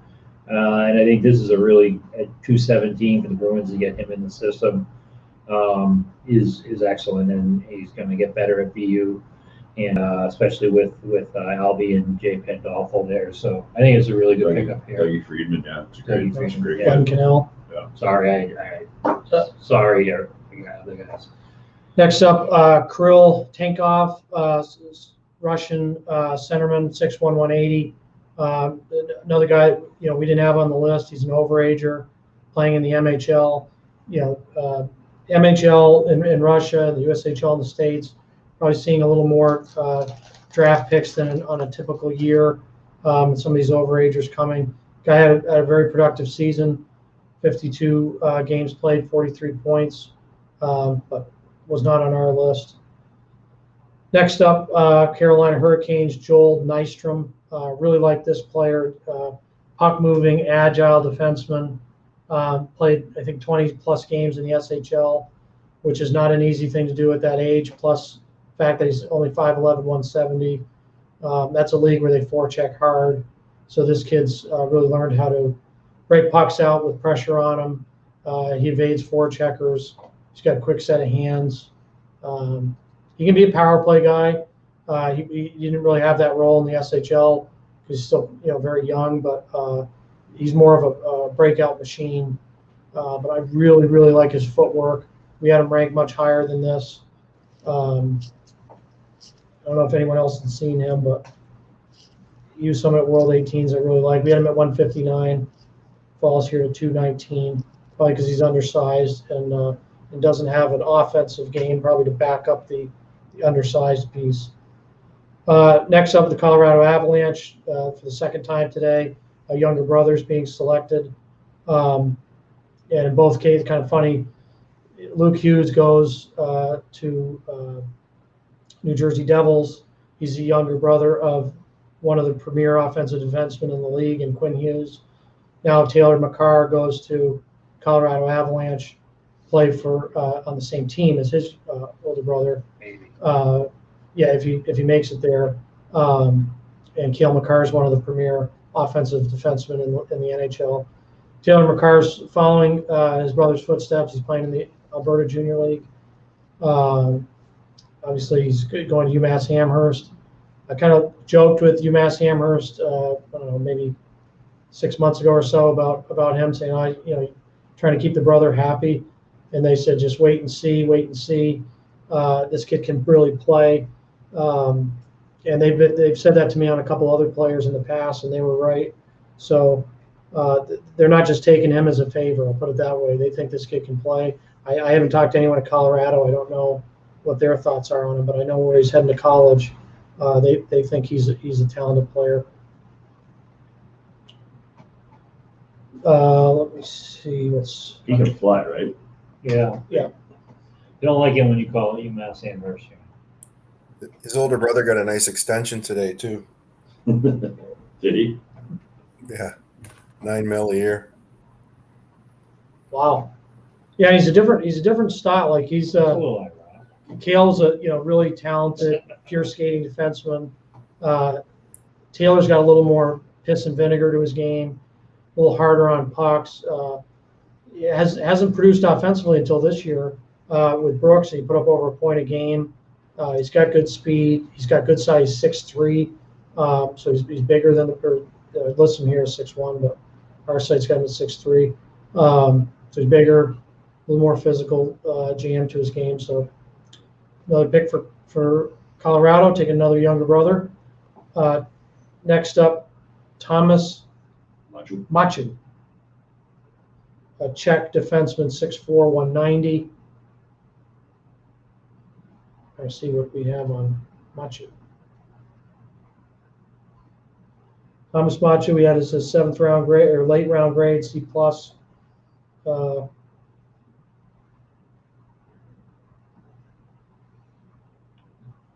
Big kid, 6'4", 190. No, it's the kind of kid you take a chance on here. Just trying to look up. Sorry for the delay. He didn't play at the Worlds, I don't believe. No. Yeah. But he has some international experience. Played in the Czech, got a game in the Czech League, Czech Pro League. Then he played in the Czech 2. Seen a few kids today that have gone out of the Czech 2 league. It's actually kind of an underrated league. And I think the Czechs do a good job of, in Finland and in Sweden, the trajectory is U16 to U18 to U20. And then if you perform in U20, you move on. Or in the Czech league, maybe because the depth isn't as strong, they move you right up into the Czech 2 and into the Czech Pro League as quickly as they can. They don't play around as much with the minor hockey. So anyways, Thomas Manchu was a kid we had a late round grade on, so it seems like he kind of fell where you'd think. Next up, the Vegas Golden Knights select Carl Lindbaum. I think we had him higher than this.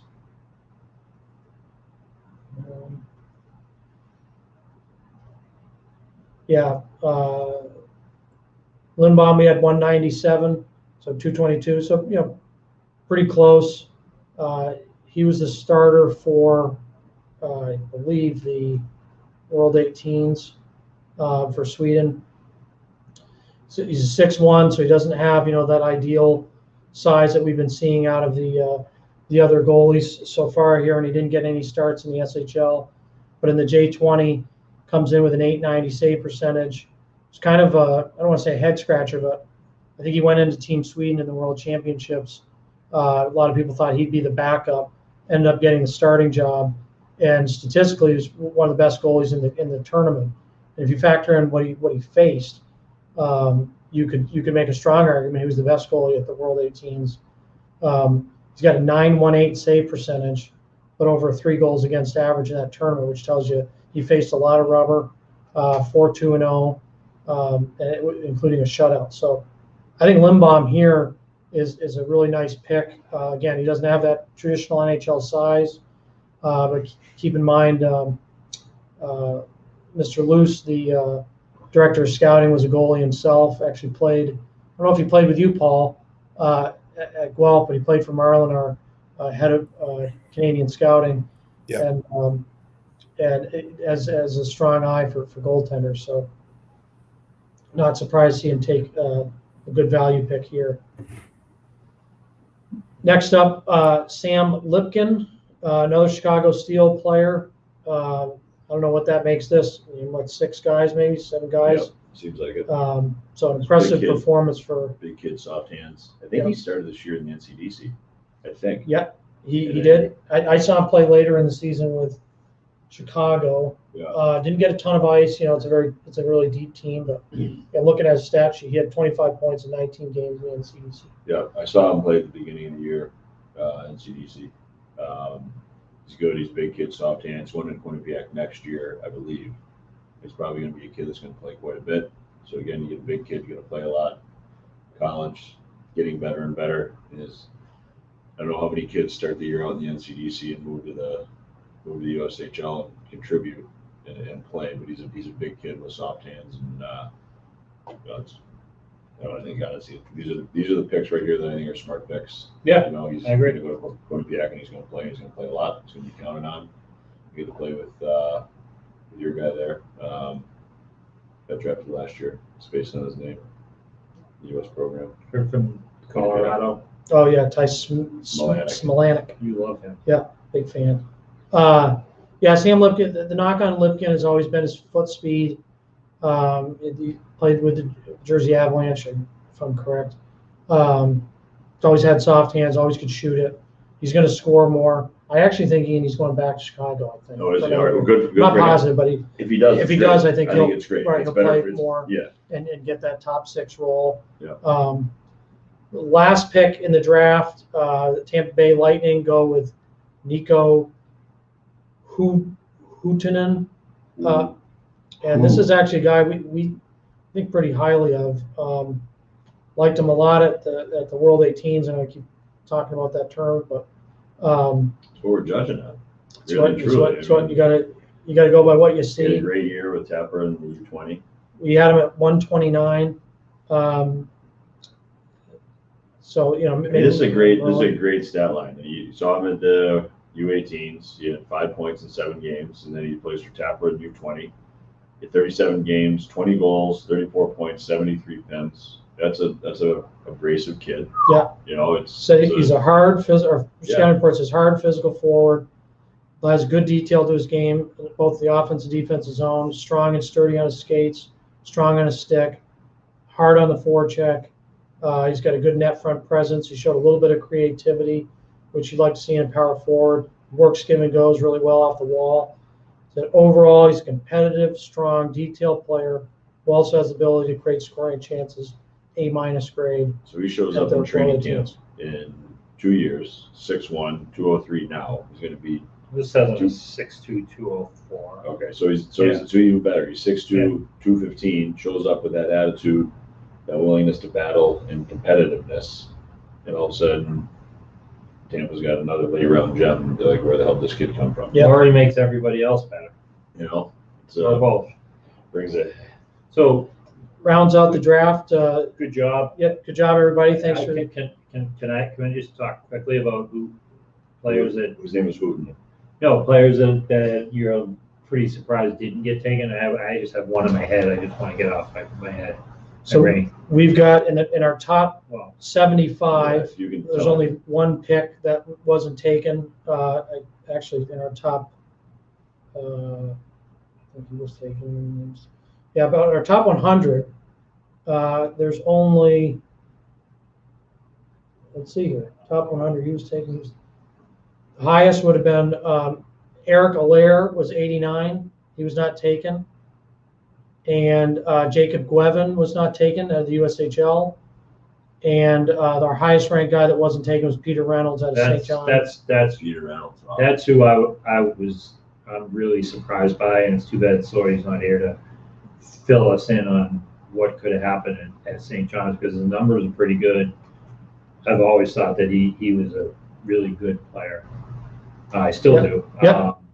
I'm just some of the players that get taken here, there's no way you can convince me that they're better than Peter Reynolds. Yeah, Peter Reynolds, a kid. He played Shattuck St. Mary's. He's out of Fredericton. Had a really strong career with Shattuck St. Mary's.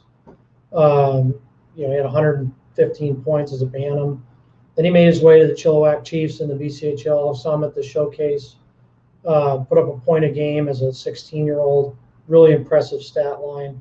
But he was one of the smartest players on the ice.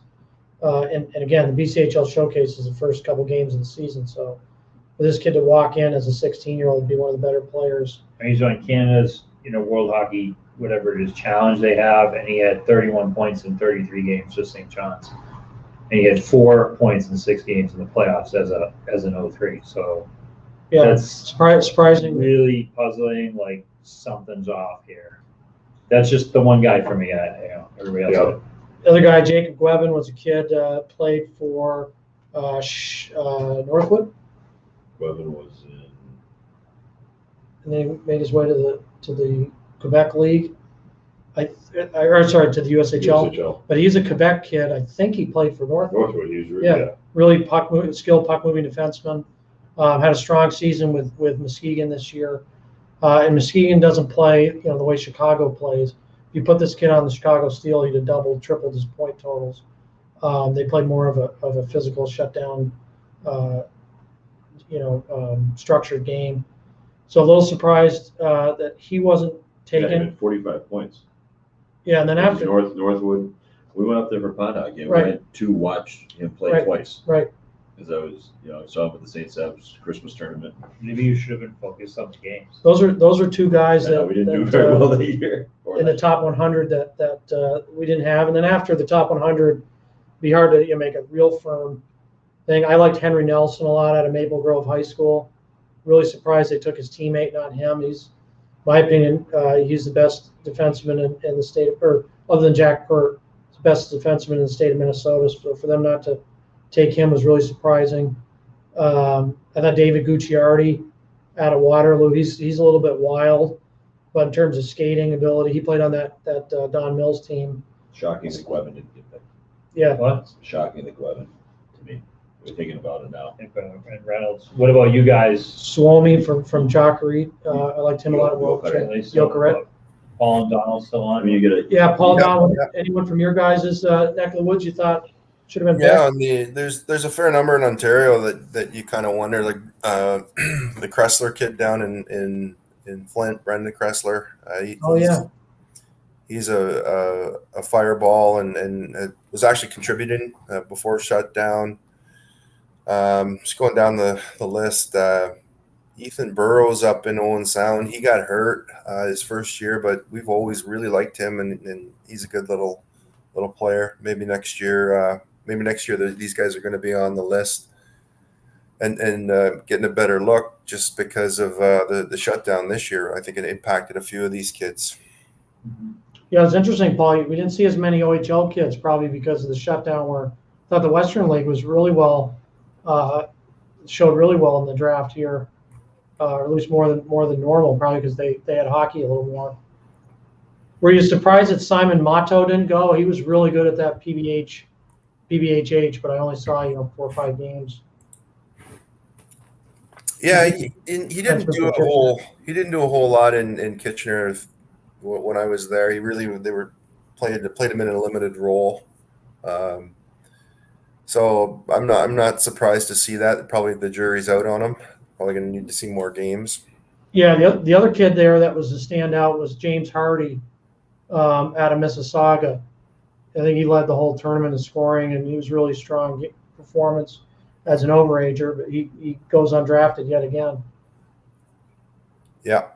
He's done that everywhere. He just scores, right? I think the shtick on him is he's not getting to the net or not that quick, and maybe needs to be a bit tougher. But he scores goals everywhere.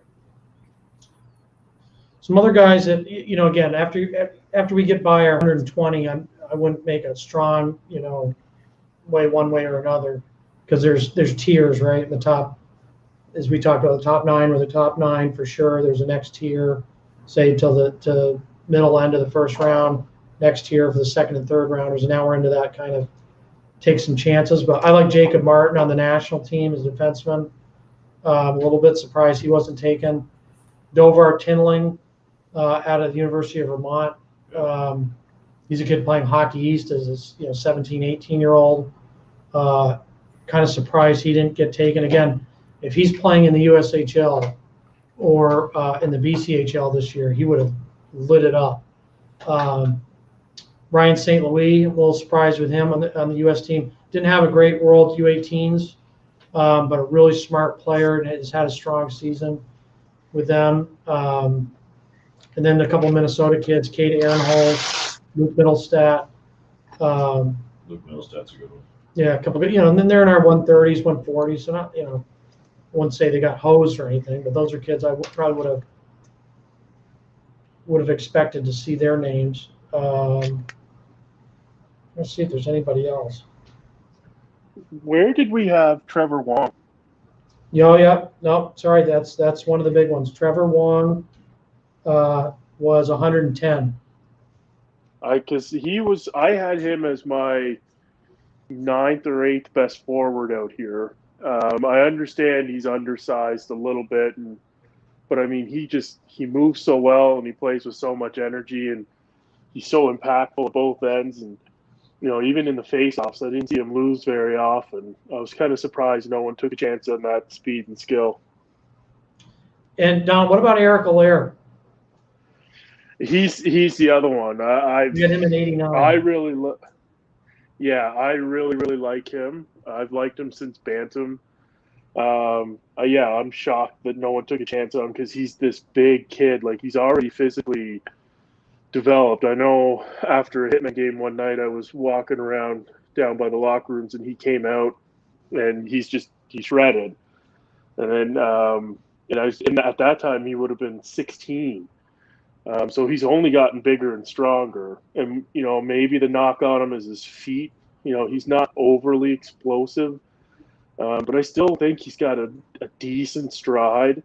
But I mean, his game is kind of effort based, but he's got a great shot. Doesn't need a lot of time and space to get it off.